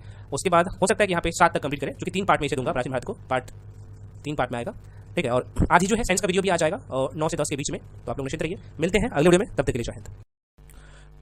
नमस्कार आप सभी का गोल्डन जगह पॉइंट 1 में। तो फाइनली अगला क्लास लेके आ चुका हूं अभ्यास सीरीज का, और अभी हम लोग पीवाईक्यू कर रहे हैं, जो कि आप सबको पता होना चाहिए। 69वीं बीपीएससी से लेके 38वीं बीपीएससी तो है ही इसमें उसका क्वेश्चन, और साथ में बीपीएससी द्वारा जो अलग अलग एग्जाम लिए गए हैं उसका सारे क्वेश्चन भी इसमें इंक्लूड है, ठीक है। तो इससे पहले जो है हम लोग प्राचीन भारत के इतिहास में कौन कौन से टॉपिक कंप्लीट कर लिया, मैं थोड़ा सा आपको दिखा देता हूं। तो पहला जो टॉपिक था प्रागैतिहासिक काल, संदर्भ सभ्यता, वैदिक सभ्यता। उसके बाद जो है यहाँ पे आप देख सकते हैं बौद्ध धर्म, जैन धर्म, भागवत धर्म और शैव धर्म को हम लोग कंप्लीट कर लिया, ठीक है। आज की वीडियो में एक ही वीडियो में ये सारे टॉपिक कंप्लीट है, आप नहीं देखे जाके वीडियो देख लीजिए, ठीक है। ऑलरेडी प्लेलिस्ट बना दिया हूं, और इसका पीडीएफ भी आपके बैच में मैं शेयर कर चुका हूं। आज की वीडियो में हम जो है हम लोग पढ़ने वाले हैं 16 महाजनपद, मतलब कि मौर्य काल और मौर्योत्तर काल के सारे क्वेश्चन को करने वाले हैं, डिटेल में एनालिसिस करने वाले हैं ना। उसके बाद संगम काल, गुप्त काल एवं गुप्तोत्तर काल, और साथ में जो है यहाँ पे 800 ईस्वी से लेकर 1200 ईस्वी तक का जो है राजनीतिक सामाजिक स्थिति ऐसा रहा है, और कुछ विविध वाला सेक्शन को यहाँ पे कंप्लीट करने वाले हैं, ठीक है। आज के वीडियो का पहला जो टॉपिक है मैं आपको पहले भी बता चुका हूं कि 16 महाजनपद से हम लोग शुरू करने वाले हैं। ध्यान दें, मैं आपको जो थ्योरी क्लास करवाया हूं उसे जरूर मल्टीपल टाइम, जैसे बात आपने वीडियो देख लिया है तो उसका पीडीएफ से बार-बार रिवीजन करना है, दोबारा करना, रिवीजन जरूरी है, ठीक है। चलिए, तो 16 महाजनपद से सारे क्वेश्चन करने वाले हैं, और जो बचा हुआ टॉपिक उसके आगे है उसे भी हम लोग कंप्लीट कर लेंगे। तो क्वेश्चन करें कि कौशल एवं मगध के मध्य संघर्ष का प्रारंभ जो है किसके समय में हुआ था, है ना। कौशल राज्य था और मगध के बीच में जो यहाँ पे संघर्ष होता है, दोनों के बीच में युद्ध होता है, किसके बीच में होता है? तो अजातशत्रु के बीच में। और अजातशत्रु के आप सबको बता दें हरियक वंश का जो है शासक था। यहाँ पे आप देख लीजिए, कौशल एवं मगध के बीच संघर्ष का प्रारंभ जो है अजातशत्रु के समय में हुआ, और अजातशत्रु जो है यहाँ पे आप देख सकते हैं 492 ईसा पूर्व में मगध का राजा बना था, और उसने अंग, इस लाइन को समझिएगा, अंग, ऋषभि, वजी, कौशल और काशी जनपद को जो है अपने राज्य में, मतलब कि मगध में मिलाकर जो है आप सबको पता होना चाहिए एक विस्तृत साम्राज्य की स्थापना अजातशत्रु ने किया था। तो बहुत इंपॉर्टेंट है, ध्यान रखिएगा। अगला क्वेश्चन आपके सामने है, क्वेश्चन है कि मगध शासक बिंबिसार का जो है चित्रात्मक कौन था? आपने जीवक का नाम जरूर सुना होगा, है ना। यहाँ पे क्वेश्चन था कि मगध शासक बिंबिसार, क्योंकि आप सबको पता होना चाहिए हरियक वंश का संस्थापक ही बिंबिसार होते हैं, ये प्रश्न कई बार पूछे जा सकते हैं, है ना। तो मगध शासक बिंबिसार का चित्रात्मक कौन था? तो ये जीवक था, है ना। यहाँ पे देख सकते हैं, मैं लिखा भी है, आप देख सकते हैं। जीवक नामक चिकित्सा बिंबिसार के दरबार में रहता था, और हरियक वंश के शासक जो है बिंबिसार ने गिरिब्रज, जो कि अभी प्रेजेंट टाइम में जो राजगिरा के नाम से जिसे जानते थे, उसका प्राचीन नाम गिरिब्रज था, है ना। उसको जो है हरियक वंश का प्रथम शक्तिशाली, सॉरी मैं रिपीट कर रहा हूँ, ये जो है गिरिब्रज जो है जिसका अभी जो प्रेजेंट टाइम में नाम राजगिरा है, उसको अपना राजधानी बनाकर जो है मगध राज्य का स्थापना किया था। कौन? तो आप सबको पता है यहाँ पे बिंबिसार, जो कि हरियक वंश के संस्थापक है, ठीक है। बिंबिसार हरियक वंश के प्रथम शक्तिशाली शासक था, और आगे चलकर इस वंश का शासक जो है उदयन ने अपनी राजधानी कहाँ पे? तो पाटलिपुत्र में स्थापित कर लेता है ना। तो प्रश्न पूछे भी जाते हैं, यहाँ पे देखिएगा। अगला क्वेश्चन है पाटलिपुत्र किस राजवंश की राजधानी थी? बहुत अच्छा क्वेश्चन, तो आप सबको पता होना चाहिए यह जो है, तो आंसर क्या होगा? मगध हो जाएगा, मगध की राजधानी। हालांकि पहले गिरिब्रज था, और बाद में जो है इसका जो पोता आता है, बिंबिसार का पोता आता है जिसका नाम है उदयन, इन्होंने क्या किया? अपना राजधानी को पाटलिपुत्र में स्थापित किया, मगध का राजधानी। तो ये प्रश्न पूछे जा सकते हैं, और पूछे गए कई बार क्वेश्चन, है ना। तो ये बहुत अच्छा क्वेश्चन है। अगला क्वेश्चन है 6ठी शताब्दी ईसा पूर्व में जो है बिंबिसार डाइस पर राज करता था। किस पे राज करता था? तो आप सबको पता है कि मगध पर जो है बिंबिसार अपना शासन व्यवस्था को चला रहा था। नेक्स्ट क्वेश्चन आपके सामने क्वेश्चन है, किसने सोचा था कि प्रथम बौद्धवादी काउंसिल राजगीर में ही होना चाहिए। बहुत अच्छा क्वेश्चन, वेरी वेरी इंपॉर्टेंट है। दोबारा सुनिए, किसने सोचा था कि प्रथम बौद्धवादी काउंसिल है ना, प्रथम बौद्ध संगीत जो हुआ था वो राजगीर में ही होना चाहिए, किसका कहना था, ये कहना है। तो आंसर क्या होगा, अजातशत्रु का, है ना। यही कारण होता है कि प्रथम जो बौद्ध संगीति होता है, प्रथम बौद्ध संगीति होता है वह राजगीर में ही होता है ना, अजातशत्रु के शासनकाल में। और इसका जो अध्यक्ष होता है महाकश्यप होता है। तो ये सारी चीजें मैं आपको थ्योरी वाला क्लास में पढ़ा चुका हूं, इसलिए मैं बार-बार जोर दे रहा हूं कि भाई जितने भी क्वेश्चन आप पीवाईक्यू कर रहे हैं ना या इंपॉर्टेंट क्वेश्चन में करवाऊंगा ना, तो भाई उसी टॉपिक से रहेगा, तो थ्योरी कंप्लीट करना जरूरी है, ठीक है। आइए देख लेते हैं, कह रहा है कि महात्मा बुद्ध की मृत्यु के पश्चात आप सबको पता है कि 483 ईसा पूर्व में जो है महात्मा बुद्ध का जो है मृत्यु हो जाता है। और जिस समय मतलब जिस साल में महात्मा बुद्ध का मृत्यु होता है उसी समय प्रथम बौद्ध संगीति भी हुआ था। टोटल 4 बौद्ध संगीति हुआ है, आप सबको पता होना चाहिए। यहाँ पे देख सकते हैं महात्मा बुद्ध की मृत्यु के पश्चात जो है मगध शासक अजातशत्रु जो है ने अपनी राजधानी, इसका राजधानी उस समय राजगीर या फिर कह सकते हैं राजगीर में प्रथम बौद्ध संगीति का जो है आयोजन किया। और 483 ईसा पूर्व में इसकी अध्यक्षता जो है प्रथम जो बौद्ध संगीति हुआ था महाकश्यप के समय में जो है, ये मतलब कि अध्यक्षता महाकश्यप ने किया था। प्रथम बौद्ध संगीति किसके शासनकाल में हुआ था, तो अजातशत्रु के शासनकाल में हुआ था। कब हुआ था, तो ये 483 ईसा पूर्व में, ठीक है। इस तरीके से ये 3-4 पॉइंट जो है ध्यान से रख सकते हैं। अगला क्वेश्चन है कि शासक ने सुंदर नगर पाटलिपुत्र, बहुत अच्छा क्वेश्चन है, कि शासक ने सुंदर नगर पाटलिपुत्र की स्थापना की थी। अभी आपने देखा है, मैंने आपको बताया कि पहले जो यहाँ पे हर्यक वंश का जो संस्थापक जो है जो बिंबिसार था, है ना, तो इन्होंने अपना राजधानी जो है मगध का राजधानी कहाँ पे बनाया था, तो राजगीर। और ये जो है उज्जैन आता है और इन्होंने क्या किया, तो राजगीर से राजधानी स्थानांतरित करके पटना को यहाँ पे अपना राजधानी बनाता है। और तो पटना का संस्थापक कौन हो जाएगा, तो आपसे कहिएगा उज्जैन। और ये क्वेश्चन कई बार पूछा गया क्वेश्चन है, ठीक है। चलिए आगे बढ़ते हैं अगले क्वेश्चन पे। अब यहाँ पे देख सकते हैं, मैं लिख भी दिया हूँ, हर्यक वंश के महान शासक उज्जैन, है ना। अच्छा, उज्जैन के बारे में बात करें तो उज्जैन का जो है यहाँ पे मैं थोड़ा सा बता देता हूँ। देखो बिंबिसार की मैं बात करूँ, एक होता है बिंदुसार जो कि हम लोग मौर्य वंश में पढ़ेंगे, यहाँ पे कंफ्यूजन नहीं होना है। और यहाँ पे मैं बात कर रहा हूँ बिंबिसार का, है ना, यह बिंबिसार की मैं बात कर रहा हूँ। तो बिंबिसार का पुत्र होता है कौन, तो अजातशत्रु, है ना।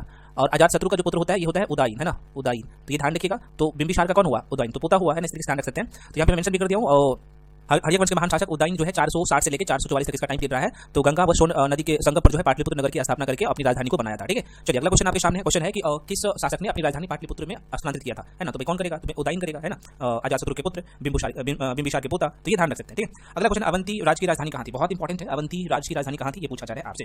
तो आंसर क्या हो जाएगा, उज्जैन था। अवंती की राजधानी उज्जैन था। देखिए पश्चिमी तथा मध्य मालवा के क्षेत्र में अवंती महाजनपद बचा हुआ था। और इसके दो भाग थे, एक उत्तरी अवंती जिसकी राजधानी उज्जैन थी, और मतलब कि दूसरी जो दक्षिणी अवंती थी जिसकी राजधानी जो है महिष्मती थी। तो बहुत इंपॉर्टेंट है, यहाँ से कई बार क्वेश्चन पूछे जा सकते हैं।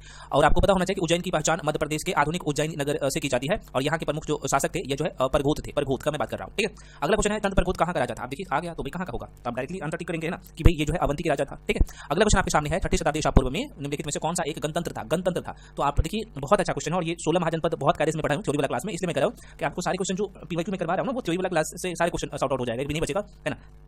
तो 6ठी शताब्दी ईसा पूर्व में और निम्नलिखित में से कौन सा गणतंत्र था ये पूछ रहा है ना। तो आंसर क्या होगा, मल्ल हो जाएगा। देखिए अगर मल्ल के बारे में बात कर लूँ तो 6ठी शताब्दी ईसा पूर्व में भारत के जो है 16 महाजनपद में मल्ल एक जो है जनपद था। और 16 महाजनपद का उल्लेख जो है आप सबको पता है कहाँ पे मिलता है, तो अंगुत्तर निकाय में मिलता है ना। 16 महाजनपद का जो है अगर मैं बात करूँ तो यहाँ पे 16 करने के बाद टाइम में कितने राज्य है, तो आपका ये 28 राज्य है और 8 प्रदेश है टोटल भारत में। तो उस समय जो है पूरे भारत में कर सकते हैं कि, और साथ में जैसे उस समय भारत में पाकिस्तान वाला क्षेत्र भी शामिल था, अफगानिस्तान का कुछ हिस्सा इसमें शामिल था, है ना। तो सब मिला के टोटल 16 राज्य हुआ करता था, आप देख सकते हैं, जिसमें उसका जो नाम था तो महाजनपद नाम दे दिया गया। तो पहला जो है यहाँ पे काशी, कौशल, अंग, चिदी, वत्स, कुरु, पंचाल, मतस्य, शूरसेन, अश्मक, अवंती, गंधार और कंबोज, वजी, मल, मगध थे, है ना। और आप सबको पता है कि मल राज्य एक जो है गणतंत्र राज्य था। इसके अंतर्गत जो है कुशीनारा व पावापुरी के जो है मल आते थे। बहुत अच्छा क्वेश्चन है। और 16 महाजनपद में जो है आपको पता होना चाहिए कि 3 महाजनपद जो है बिहार के क्षेत्र में वो पड़ता था, और अभी भी है। कौन कौन सा, तो आप एक तो हो गया अंग हो गया, है ना, एक अंग हो गया, उसके बाद मगध हो गया, और एक जो है यहाँ पे वजी हो गया, है ना। इसका राजधानी भी पूछे जाते हैं, ठीक है। तो हम लोग चर्चा करेंगे, मैं आपको थोड़ी बार क्लास में बता चुका हूँ, बहुत कार्य से आगे भी चर्चा करेंगे। अगला क्वेश्चन है, मगध की प्रारंभिक राजधानी कहाँ थी। आप ये सर इतने फास्ट में क्यों पढ़ा रहे हैं, फास्ट में नहीं पढ़ाऊंगा तो मैथमेटिक्स क्वेश्चन का रिवीजन कैसे होगा, कम समय में जरा क्वेश्चन रिवीजन भी करना है ना। तो कह मगध की प्रारंभिक राजधानी कहाँ थी, तो आपको मैं बताया ना कि राजगीर जो कि उस समय जो है प्राचीन नाम राजगीर का जो है गिरिब्रज था, ठीक है। तो आप ये मत सोचेगा कि गिरिब्रज का क्या है, तो राजगीर का ही प्राचीन नाम गिरिब्रज है। और जो राजगीर जो आप देख ना अभी प्रेजेंट टाइम में जो राजगीर देख रहे हैं वही है, ठीक है। तो आप यहाँ पे देख सकते हैं, यहाँ पे मेंशन भी कर दिया हूँ। 16 महाजनपद काल में जो है मगध शक्तिशाली था, और इसके स्थापना हर्यक वंश के शासक जो है बिंबिसार द्वारा किया गया था, और राजगीर को जो है अपनी राजधानी बनाया था, है ना, बिंबिसार। आगे बढ़ जाते हैं, अगले क्वेश्चन बढ़ते हैं। अगले क्वेश्चन है कि प्राचीन महाजनपद मगध का प्रथम राजधानी कौन सा था। क्वेश्चन रिपीट हुआ है, तो भाई आपको पता होना चाहिए। अब यहाँ पे देखिएगा, कह रहा है कि प्राचीन महाजनपद मगध की राजधानी प्रथम राजधानी कौन सी थी। तो अभी मैं बताया ना गिरिब्रज, तो गिरिब्रज ऑप्शन में है ही नहीं, आंसर क्या होगा, ई हो जाएगा, है ना।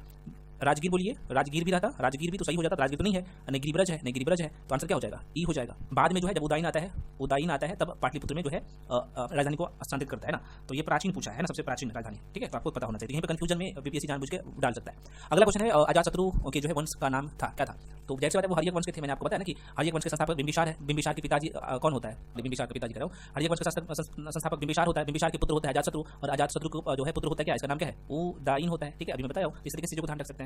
चलिए आगे बढ़ जाते हैं। हालांकि ये भी अजातशत्रु हर्यक वंश के संस्थापक बिंबिसार का पुत्र। अजातशत्रु ने अपने पिता की हत्या करके जो है यहाँ पे गद्दी पर बैठा था, मगध की गद्दी पर, और पिता की हत्या करने के कारण जो है पितृहंता कहा जाता है किसे, तो आपको पता होना चाहिए अजातशत्रु को। देखिए अजातशत्रु अपने पिता का हत्या करता है और फिर अजातशत्रु का हत्या जो है उसका पुत्र उदयन कर देता है ना, तो इस हर्यक वंश को जो है ना, हर्यक वंश को पितृहंता वंश के नाम से भी जाना जाता है ना। आप देख सकते हैं अपने पिता को यहाँ पे लगातार लोग हत्या कर रहा है और शासन व्यवस्था को चलाने के लिए, मतलब गद्दी पर बैठने के लिए, ठीक है।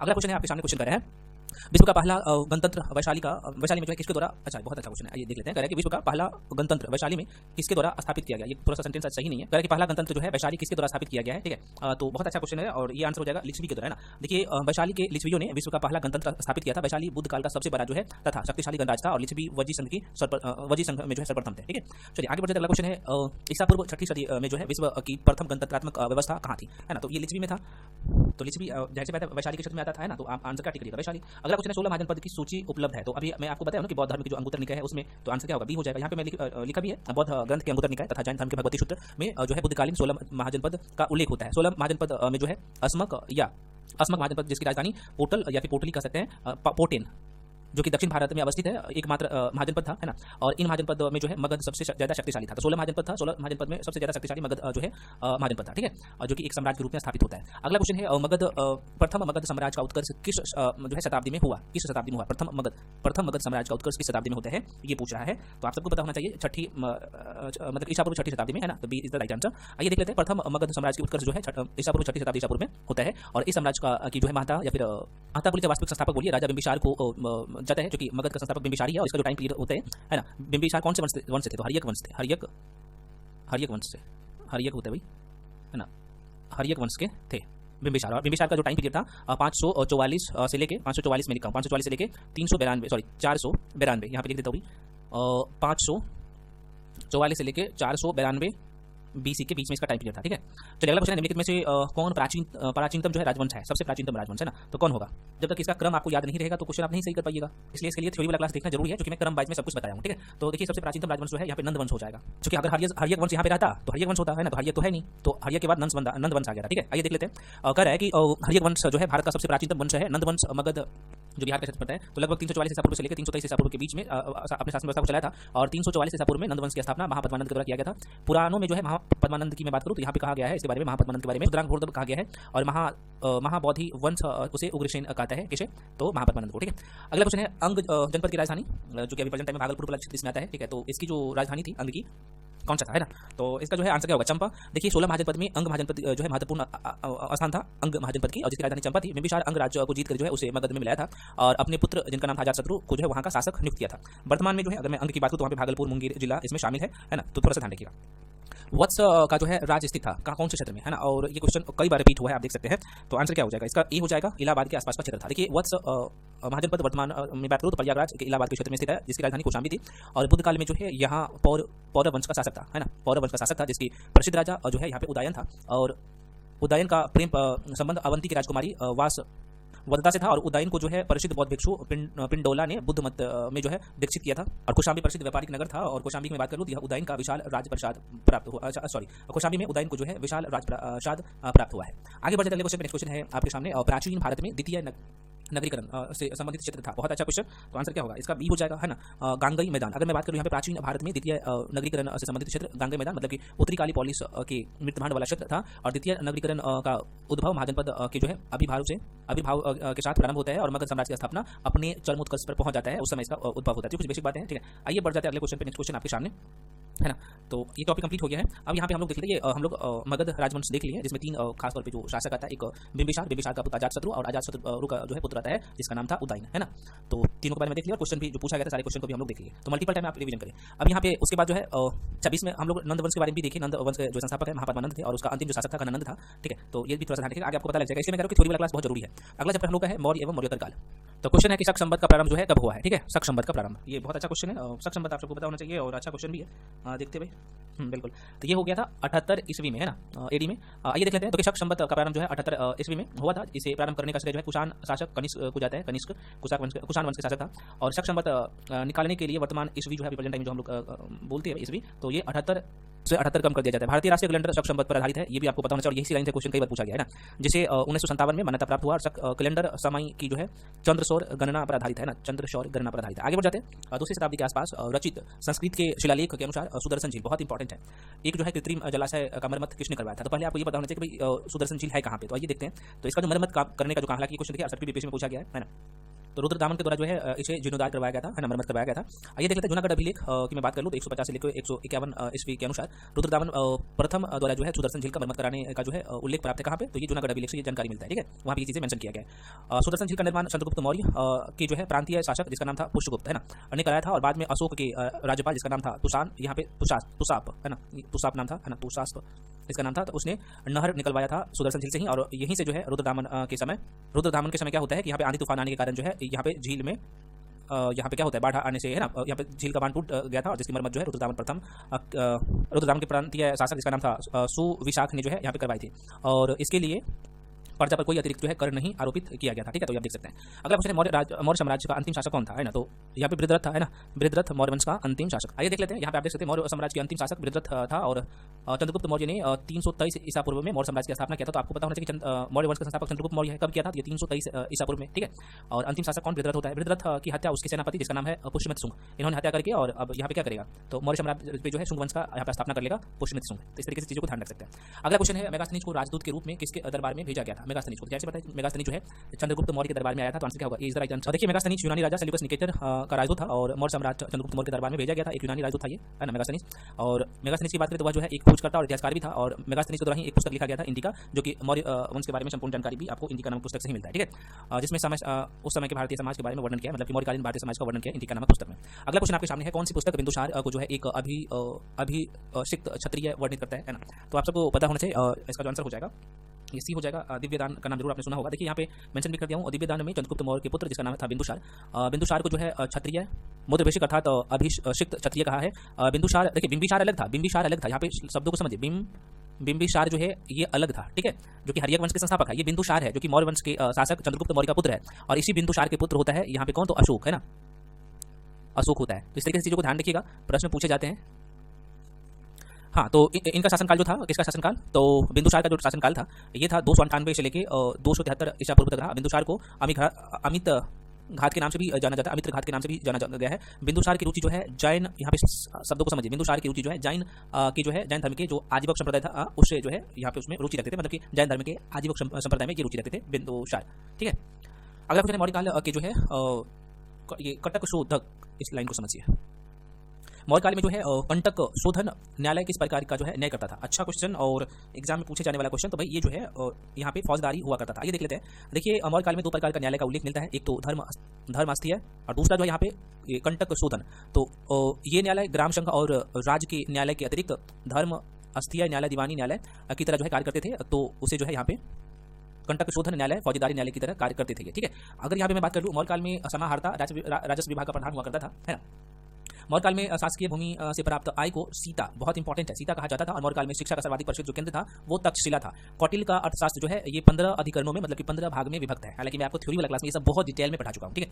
अगला क्वेश्चन है मौर्य काल में जो है शासकीय भूमि से प्राप्त आय को क्या कहा जाता था? देखिए यहाँ पे शासकीय भूमि से प्राप्त आय को क्या कहा जाता था मौर्य काल में, ये क्वेश्चन पूछा जा रहा है। तो सीता कहा जाता था, है ना। अभी मैं आपको बताया ना, यहाँ पे लाइन में देखिएगा लिखा हुआ था ना कि मौर्य काल में शासकीय भूमि से प्राप्त आय को सीता कहा जाता था। तो ये थोड़ा सा ध्यान रखिएगा, सीता कौन से भूमि से संबंधित था।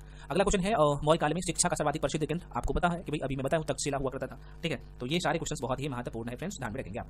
अगला क्वेश्चन आपके सामने है, क्वेश्चन कह रहा है कि कौटिल्य का अर्थशास्त्र कितने अधिकरणों में विभाजित है? तो अभी मैं आपको बताया कि 15 जो है ये पार्ट में, 15 भाग में जो है विभक्त है ना। तो 15 अधिकरण में जो है यहाँ पे विभक्त है। नेक्स्ट क्वेश्चन आपके सामने क्वेश्चन है कि किस शिलालेख में अशोक ने त्रिरत्न में अपना विश्वास प्रकट किया है? त्रिरत्न, और आप सबको पता है कि त्रिरत्न जो है बौद्ध धर्म से भी संबंधित है और जैन धर्म से भी संबंधित है, ठीक है। तो कह रहा है कि किस शिलालेख में, ये बौद्ध धर्म के त्रिरत्न के बारे में बात हो रहा है, ठीक है। तो कह रहा है कि किस शिलालेख में जो है अशोक ने त्रिरत्न में अपना विश्वास प्रकट किया था? तो ये बहुत अच्छा क्वेश्चन है, वेरी वेरी इंपॉर्टेंट है। और माइंड में ये रखिएगा क्वेश्चन को, तो आंसर क्या होगा? डी हो जाएगा। भाबरू जो है शिलालेख था उसमें। देखिए सम्राट के भाबरू शिलालेख को जो है यहाँ पे जयपुर के निकट विराट नगर से खोजा गया, और जो कि ये कहाँ पे है? तो राजस्थान में है, जिसमें अशोक के द्वारा बौद्ध धर्म के त्रिरत्नों बौद्ध धम्म और संघ में अपनी आस्था और विश्वास प्रकट किया गया है ना। और इसी अभिलेख में अशोक स्वयं को मगध का राजा, मतलब कि मगधाधिराज अपने आप को जो है बताया है, ठीक है।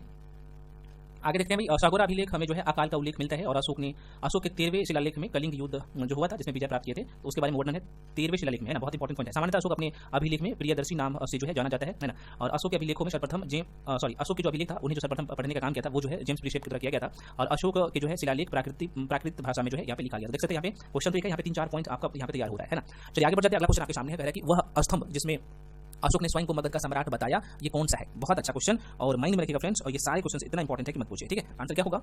तो यहाँ पे अभी हम लोग कुछ देर पहले देखे थे ना, तो ये भाबरू स्तंभ लेख है, उसमें जो है अशोक ने अपने आप को मगध का जो है सम्राट बताया था, ठीक है। अगला क्वेश्चन है अशोक के जो है शिलालेख में प्रयुक्त भाषा कौन सी है? बहुत अच्छा क्वेश्चन। और अभी ये क्वेश्चन अभी आप जस्ट किए थे कुछ देर पहले, तो प्राकृत भाषा का जो है प्रयोग किया, ठीक है। प्राकृत भाषा में ये अभिलेख को लिखा है। अगला क्वेश्चन आपके सामने है, अशोक के जो है ब्राह्मी अभिलेख को जो है सर्वप्रथम किसने पढ़ा था? तो जेम्स प्रीशेप ने, अभी आपने देखा ना। तो आंसर क्या होगा? देख सकते हैं ए इज राइट आंसर। आगे बढ़ जाते हैं। अगला क्वेश्चन है कि अपने शिलालेखों में अशोक सामान्यतः किस नाम से जाने जाते हैं? तो मतलब कि प्रियदर्शी नाम से, है ना। तो प्रियदर्शी नाम से बी इज राइट आंसर। तो ये सारे क्वेश्चन महत्वपूर्ण है। बढ़ते हैं अगले क्वेश्चन पे। क्वेश्चन है कि किस अभिलेख में कलिंग विजय का वर्णन है? कलिंग विजय का वर्णन है कौन से? तो जो कलिंग का विजय किस क्षेत्र में हुआ था? तो उड़ीसा वाला क्षेत्र प्रेजेंट टाइम में है ना। तो कलिंग का जो है, तो मैंने बताया ना कि भाई 13वें जो अभी 13वें अशोक का जो यहाँ पे शिलालेख था, 13वें शिलालेख में, अशोक के 13वें शिलालेख में कलिंग के बारे में जो है, यहाँ कलिंग युद्ध के बारे में जानकारी मिलता है ना। कलिंग विजय के बारे में जानकारी मिलता है अशोक के 13वें शिलालेख में, ठीक है। 13वें शिलालेख में शिलालेख में, ये ध्यान रखेंगे। तो आंसर क्या इनमें से कोई नहीं हो जाएगा, है ना। ई हो जाएगा ऑप्शन। अगला क्वेश्चन है अशोक के जो है किस अभिलेख में जो है अकाल मतलब कि दुर्भिक्ष का जो है उल्लेख है? बहुत अच्छा क्वेश्चन है ना। अकाल का उल्लेख किया गया है। तो आप सबको पता है कि सोहगौरा अभिलेख है ना, सोहगौरा अभिलेख। नेक्स्ट क्वेश्चन आपके सामने, भारत में पहले साम्राज्य की स्थापना किस शासक के द्वारा किया गया था? पहले साम्राज्य की स्थापना, ठीक है। तो मौर्य वंश के शासक है ना, चंद्रगुप्त मौर्य के द्वारा, है ना, मौर्य वंश का स्थापना किया गया था। अगला यहाँ पे देख लीजिए, चंद्रगुप्त मौर्य भारत के महान सम्राट थे और इन्होंने मौर्य साम्राज्य की स्थापना कब? तो 323 ईसा पूर्व में की थी। चंद्रगुप्त मौर्य सुदूर दक्षिण को छोड़कर पूरे भारत को जो है एक साम्राज्य के अधीन लाने में सफल रहे। और तमिल ग्रंथ जिसका नाम है आहनानूर और नूर, ये दो ग्रंथ आप देख सकते हैं। इसमें चंद्रगुप्त के दक्षिण विजय का वर्णन भी मिलता है वहाँ पे। तो यहाँ पे देख सकते हैं चंद्रगुप्त मौर्य का महत्वपूर्ण युद्ध जो है घनानंद के साथ उत्तराधिकार के लिए हुआ था। और आपको पता होना चाहिए चंद्रगुप्त मौर्य के शत्रुओं के विरुद्ध चाणक्य की कूटनीति राजनीति का वर्णन विशाख दत्त द्वारा रचित जो यहाँ पे एक पुस्तक है मुद्रा राक्षस। तो यहाँ से डायरेक्टली प्रश्न पूछे जाते हैं कि मुद्रा राक्षस जो है किसके द्वारा लिखा गया है और किसके बारे में जानकारी मिलता है? तो मुद्रा राक्षस यहाँ पे विशाख दत्त के द्वारा लिखा गया था, ठीक है, जो कि यहाँ पे चाणक्य की कूटनीति के बारे में चीजें मेंशन किया गया है। इस महत्वपूर्ण नाटक को जो है हिंदी में अनुवाद करने का श्रेय जो है किसको जाता है? तो भारतेंदु हरिश्चंद्र को जाता है। रुद्रदामन के जूनागढ़ अभिलेख से यह मालूम पड़ता है कि चंद्रगुप्त का जो है प्रभाव पश्चिम भारत तक फैला था और चंद्रगुप्त मौर्य एक जो है प्रबुद्ध निरंकुश शासक था, ध्यान रखिएगा। और इसने मौर्य राजाओं में पाटलिपुत्र को सर्वप्रथम अपनी जो है राजधानी बना था। मौर्य राजा में, मौर्य वंश के जो राजा था, तो उसमें अपना राजधानी जो बना था वो पाटलिपुत्र को बना था। और इसने दक्कन पर भी विजय प्राप्त किया था चंद्रगुप्त मौर्य, ठीक है। आइए देख लेते हैं, चंद्रगुप्त मौर्य था तो क्या था? एक निरंकुश शासक। अभी आपने देखा यहाँ पे लाइन में, आंसर क्या होगा? ये हो जाएगा। प्रसिद्ध ग्रंथ मुद्रा राक्षस के लेखक कौन है? तो आपको विशाख दत्त, आपने देखा है ना, तो ये हो जाएगा सही। यहाँ पे जो आंसर हो जाएगा, ये जो 19 नंबर का कहा है कि चंद्रगुप्त मौर्य था, तो यहाँ पे एक प्रबुद्ध, है ना, और साथ में निरंकुश शासक था। यहाँ पे दोनों शब्द आपको यहाँ पे दिखेगा और दोनों शब्द का ऊपर में हमने जिक्र किया था ना। तो आंसर क्या होगा? ए नहीं होगा बल्कि डी हो जाएगा, इसे ध्यान रखिएगा। 20 नंबर का आंसर क्या हो जाएगा? ए हो जाएगा। अभी मैं आपको बताया। चलिए बढ़ते हैं अगले क्वेश्चन पे। नेक्स्ट क्वेश्चन आपके सामने देखिए, वीडियो आपको इसके बाद भी स्लो लगा तो फास्ट करके देखिए वीडियो। क्वेश्चन कर रहा है कि किस अभिलेख से जो है यह साबित होता है कि चंद्रगुप्त का जो है प्रभाव पश्चिम भारत तक जो है फैला हुआ था? अभी आपने देखा है, मैंने आपको भी बताया हूँ, ठीक है। आंसर क्या होगा? सी हो जाएगा। रुद्रदामन का जो है जूनागढ़ अभिलेख से ये पता चलता है। अगला क्वेश्चन आपके सामने है, पाटलिपुत्र को किस शासक ने सर्वप्रथम अपनी राजधानी बनाया था? ठीक है, ये जो ऑप्शन है, ऑप्शन के अनुसार आपको देखना है, तो चंद्रगुप्त मौर्य ना, ये आंसर हो जाएगा, ठीक है। अगला क्वेश्चन निम्नलिखित में से किस मौर्य राजा ने जो है दक्कन पर विजय प्राप्त की थी? तो चंद्रगुप्त मौर्य है ना, चंद्रगुप्त यहाँ पे है। अगला क्वेश्चन है कि जिसके ग्रंथ में जो है चंद्रगुप्त मौर्य का विशिष्ट रूप वर्णन हुआ है वह है कौन सा है? ये पूछा है। तो विशाख दत्त है ना, विशाख दत्त जो कि मुद्रा राक्षस इनके द्वारा लिखा गया, जो कि एक जो है नाटक के है। अगला क्वेश्चन है, कौटिल्य अथवा चाणक्य किस सम्राट का जो है प्रधानमंत्री था? कौटिल्य का ही नाम था चाणक्य और इसी का चाणक्य ही नाम ही था विष्णुगुप्त, ठीक है। तो आप सबको पता है चंद्रगुप्त मौर्य का क्या थे, है ना, तो ये प्रधानमंत्री थे, उसका गुरु था और प्रधानमंत्री भी बोल सकते हैं। अगला क्वेश्चन, कौटिल्य अथवा चाणक्य मौर्य साम्राज्य के संस्थापक चंद्रगुप्त मौर्य का प्रधानमंत्री और पुरोहित था। पुरोहित प्रमुख धर्माकारी होते थे, आपको पता होना चाहिए। और चंद्रगुप्त मौर्य के समय ये जो है दोनों विभाग कौटिल्य के अधीन था, ठीक है। कौटिल्य को भारत का जो है मैकियावेली भी कहा जाता है। प्रश्न पूछे जाते हैं, इस लाइन को समझिएगा। कौटिल्य ने जो है सर्वप्रथम अर्थशास्त्र नामक जो है प्रसिद्ध ग्रंथ की रचना की, जो राजनीति शास्त्र से संबंधित है, ठीक है। चंद्रगुप्त मौर्य ने जो है सेल्यूकस को जो है बख्शिश मतलब उपहार के रूप में कितने? तो 500 जो है युद्धक हाथी दिया था। नंद वंश के पश्चात मगध पर जो है किसका शासन होता है? मौर्य वंश का स्थापना होता है नंद वंश के बाद। और विलियम जोन्स ने जो है सेंट्रोकोटस की पहचान चंद्रगुप्त मौर्य से किया है ना। तो ध्यान रखिएगा ये सारे पॉइंट। आइए आपको दिखाता हूँ सारे क्वेश्चन। तो कह रहा है कि अर्थशास्त्र नामक पुस्तक जो है किसके द्वारा लिखा गया था? तो कौटिल्य के द्वारा, जो कि चंद्रगुप्त मौर्य के जो है प्रधानमंत्री थे, है ना, एफ्रिका से पुरोहित। अगला क्वेश्चन है कि कौटिल्य के अर्थशास्त्र में जो है किस पहलू पर प्रकाश डाला गया है ना? तो ये राजनीति से संबंधित पुस्तक है ना। तो आंसर क्या होगा? बी हो जाएगा। देखिए क्वेश्चन बहुत अच्छा क्वेश्चन है, ठीक है। अगला क्वेश्चन है, क्योंकि अर्थशास्त्र आप कहिएगा सर अर्थशास्त्र ये तो तो अर्थव्यवस्था के बारे में होना चाहिए, राजनीति कहाँ से आया, ये अर्थशास्त्र जो कोटिल के द्वारा लिखा गया था ना, ये राजनीति से संबंधित था, ठीक है, इतना समझिए। अगला क्वेश्चन है नंद वंश के पश्चात मगध पर जो है किस राजवंश का शासन किया, किसके, तो नंद वंश के बाद तो मौर्य वंश का, है ना। देखिए अब यहाँ पे क्रम थोड़ा सा ध्यान रखिएगा, सबसे पहले हालांकि बृहद्रथ वंश आता है जो कि सबसे प्राचीन वंश माना जाता है, बृहद्रथ वंश, उसके बाद यहाँ पे हर्यक वंश आ जाता है, हर्यक वंश, उसके बाद यहाँ पे नंद वंश आता है, और नंद वंश के बाद यहाँ पे मौर्य वंश आता है। तो ये चार कम से कम ध्यान रखिएगा। तो इसलिए मैं कह रहा हूँ कि भाई आप थ्योरी वाला क्लास जरूर जाके देखिएगा, वहाँ पे मैं सब कुछ कायदे से पढ़ाया हूँ, ठीक है। चलिए अगला क्वेश्चन है सेंट्रोकोटस से चंद्रगुप्त मौर्य की पहचान किसने किया था, तो विलियम्स जोन्स, अभी आपने देखा है ना। तो आंसर क्या होगा, ये हो जाएगा 29 का क्या होगा ये। अगला क्वेश्चन आपके सामने, कौटिल की पुस्तक अर्थशास्त्र किस विषय पर जो है आधारित है, तो देखिए बहुत अच्छा क्वेश्चन है और यहाँ पे लोग कंफ्यूजन करते हैं, नहीं तो आपको कंफ्यूजन में नहीं रहना। तो आंसर क्या होगा, शासन कला के सिद्धांत और अभ्यास से संबंधित है। अगला क्वेश्चन है आपके सामने, चंद्रगुप्त मौर्य ने सेल्यूकस को जो है बख्शीश है ना, मतलब कि उपहार के, बख्शीश का मतलब क्या होता है, उपहार के रूप में क्या दिया था, तो ये 500 युद्ध हाथी दिया था, ठीक है। आगे बढ़ जाते मेगास्थनीज जो है दूर था किसका, तो सेल्यूकस निकेटर का, तो आंसर क्या होगा, ये हो जाएगा। और यहाँ पर थोड़ा सा देख लीजिए, सेल्यूकस निकेटर का राजदूत कौन था, तो मेगास्थनीज सेल्यूकस निकेटर का राजदूत आपको पता होना चाहिए, जो मौर्य वंश के संस्थापक चंद्रगुप्त मौर्य के शासन काल में भारत आया था, और इसके द्वारा रचित पुस्तक जो है इंडिका पुस्तक है, किसका द्वारा, मेगास्थनीज के द्वारा लिखा गया पुस्तक इंडिका है ना, जो कि मौर्ययुगीन समाज और संस्कृति के बारे में विवरण मिलता है। मेगास्थनीज ने इंडिका नामक पुस्तक अपने पाटलिपुत्र के, दोबारा सुनिए, इंडिका नामक पुस्तक में जो है पाटलिपुत्र के नगर प्रशासन का उल्लेख किया गया, और इसके साथ ही इसमें मौर्य समाज के 7 वर्गों में भी विभाजित जो है इनका वर्णन मिलता है, विभाजन का वर्णन मिलता है, ठीक है। इंडिका नामक जो पुस्तक है जो कि मेगास्थनीज के द्वारा लिखा गया पुस्तक है। मेगास्थनीज कौन थे, तो सेल्यूकस निकेटर के राजदूत थे, ठीक है। अगला क्वेश्चन आपके सामने, क्वेश्चन कह रहा है कि वह स्रोत जिसमें पाटलिपुत्र के प्रशासन का वर्णन उपलब्ध है वह है ना, प्रशासन। अब देखिए पाटलिपुत्र का प्रशासन का शब्द को समझिएगा, गलती मत करना है क्वेश्चन को। तो आंसर क्या होगा, यहाँ पे आंसर यहाँ पे सी हो जाएगा ना, इंडिका नामक पुस्तक है। अगला क्वेश्चन आपके सामने है, मौर्य समाज का 7 वर्गों में विभाजन का विशेष रूप से जो है उल्लेख किया गया है, तो अभी मैं आपको बता 7 भागों में, तो इंडिका नामक पुस्तक है ना, मेगास्थनीज का जो है इंडिका नामक पुस्तक है उसमें। अगला क्वेश्चन है इंडिका का लेखक कौन है, तो मेगास्थनीज है, ठीक है। अगला क्वेश्चन आपके सामने, अशोक के धम्म का मूल संदेश क्या, बहुत अच्छा क्वेश्चन है, स्टार मार्क कर लीजिए, मैं सारे क्वेश्चन बता रहा हूँ कि बहुत इंपॉर्टेंट है, ठीक है। तो ये मैं आपको कह रहा हूँ कि आपसे बोला जा रहा है कि अशोक के धम्म का जो है मूल संदेश क्या है ना, धम्म का अर्थ क्या है ना, अशोक के द्वारा जो ये जो धम्म की बात कही गई है, चूंकि ये बौद्ध धर्म से संबंधित धम्म है ना, तो आंसर क्या हो जाएगा भाई इसका, कि धम्म का मतलब ये होता है कि राजा के प्रति वफादारी, बड़ों का सम्मान, धार्मिक मतलब कि सहनशीलता, शांति एवं अहिंसा के विचार को अपने अंदर लाना, है ना। तो ये सब है, तो यहाँ पे इसमें तो कुछ है ही नहीं, हिसाब से आंसर क्या हो जाएगा, ये हो जाएगा। ये देख लेते हैं, कह रहा है कि अशोक के जो है धम्म में राजा के प्रति वफादारी, बड़ों का सम्मान, धार्मिक सहनशीलता तथा शांति एवं अहिंसा के विचार परिलक्षित होते हैं। इतिहास में अशोक की जो है प्रसिद्धि के कारण उसका जो है धम्म है, जिसको अशोक ने अपने दूसरे एवं सातवें स्तंभ लेख में इस प्रकार वर्णित करता है, कहा जाता है कि धम्म साधुता, बहुत से कल्याणकारी अच्छे कार्य करना, पाप रहित होना, मृदुता का मतलब होता है यहाँ पे देखिएगा दूसरों के प्रति जो है, अच्छा मैं एक बार रिपीट करके बता देता हूँ, है ना। धम्म क्या कहता है, धम्म को समझिएगा, ठीक है। तो धम्म में यहाँ पे साधुता मतलब कि दूसरे से कल्याणकारी अच्छे कार्य करना, पाप रहित होना, मृदुता दूसरे के प्रति व्यवहार में उदारता, दया, दान तथा सुचिता। अशोक ने अपने 12वें शिलालेख में धम्म की जो है यहाँ पे 4 वृद्धि पर जोर दिया है, ठीक है। सम्राट अशोक चंद्रगुप्त मौर्य का पौत्र था, आपको पता होना चाहिए, चंद्रगुप्त मौर्य का पोता था कौन, अशोक।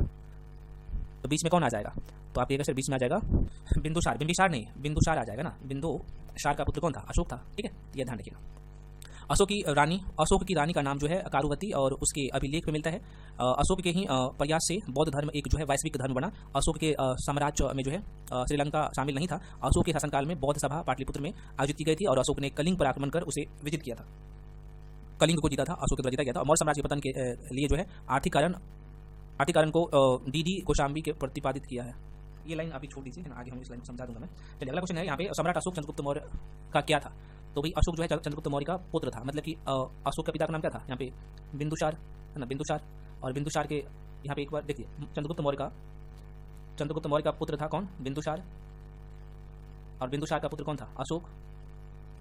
तो ये क्रम आपको ध्यान रखना है। तो जाहिर सी बात है चंद्रगुप्त मौर्य का पौत्र होगा ना अशोक, तो यही तो पूछा है। चलिए, तो पौत्र का मतलब पोता। अगला क्वेश्चन आपके सामने है, निम्नलिखित में से कौन मौर्य शासक अशोक की रानी थी, सॉरी मैं क्या बोल रहा यार, अच्छा कह रहा है कि मौर्य शासक जो अशोक था ना, इसका रानी का नाम क्या था, तो कारुवाकी था, ये पूछा है, ठीक है। थोड़ा सा सेंटेंस हो जाता है, सही से टाइपिंग होता है, कोई बात नहीं। अगला क्वेश्चन, निम्नलिखित में से किसके प्रयास से बौद्ध एक वैश्विक धर्म बना है, तो अशोक के प्रयास से, ठीक है। अगला क्वेश्चन, निम्नलिखित में कौन सा क्षेत्र अशोक के साम्राज्य में शामिल नहीं था, बहुत अच्छा क्वेश्चन है। तो अभी मैं आपको बताया हूँ कुछ देर पहले, श्रीलंका जो है उसमें शामिल नहीं था, ठीक है। बाकी अफगानिस्तान, बिहार, कलिंग, ये सब इसमें शामिल था। अगला क्वेश्चन है, अशोक के शासनकाल में बौद्ध सभा किस नगर में हुआ था, तो ये पाटलिपुत्र में हुआ था, ये भी इसका राइट आंसर हो जाएगा, ठीक है। टोटल 4 बौद्ध संगीत हुआ था ना भी, सॉरी कह रहा है अशोक के शासनकाल में बौद्ध सभा किस नगर में आयोजित की गई थी, ठीक है। तो हाँ भी हो जाएगा, पाटलिपुत्र में होता। अगला क्वेश्चन है, अशोक ने किस राज्य पर आक्रमण किया था, तो कलिंग पर किया था, जो कि प्रेजेंट टाइम में उड़ीसा में पड़ता है, कलिंग है ना, उड़ीसा का हिस्सा हुआ करता था उस समय, तो सी इज द राइट आंसर। चलिए अगले क्वेश्चन पे बढ़ते हैं। नेक्स्ट क्वेश्चन है कि अशोक की नीति के आर्थिक परिणामों के कारण ही मौर्य साम्राज्य का पतन अधिकांश उचित था, और इस तथ्यों में किसने विश्वास किया था, ठीक है। तो ये भी अच्छा क्वेश्चन है। तो हालांकि यहाँ पे अलग अलग लोगों का अलग अलग मत था, तो इसलिए इस तरह का क्वेश्चन जब भी आपसे पूछा जाए तो आंसर यही होगा, ठीक है, एक साथ ही। अगला क्वेश्चन है सबसे अंत में जो है कौन सी घटना हुई थी सबसे अंत में।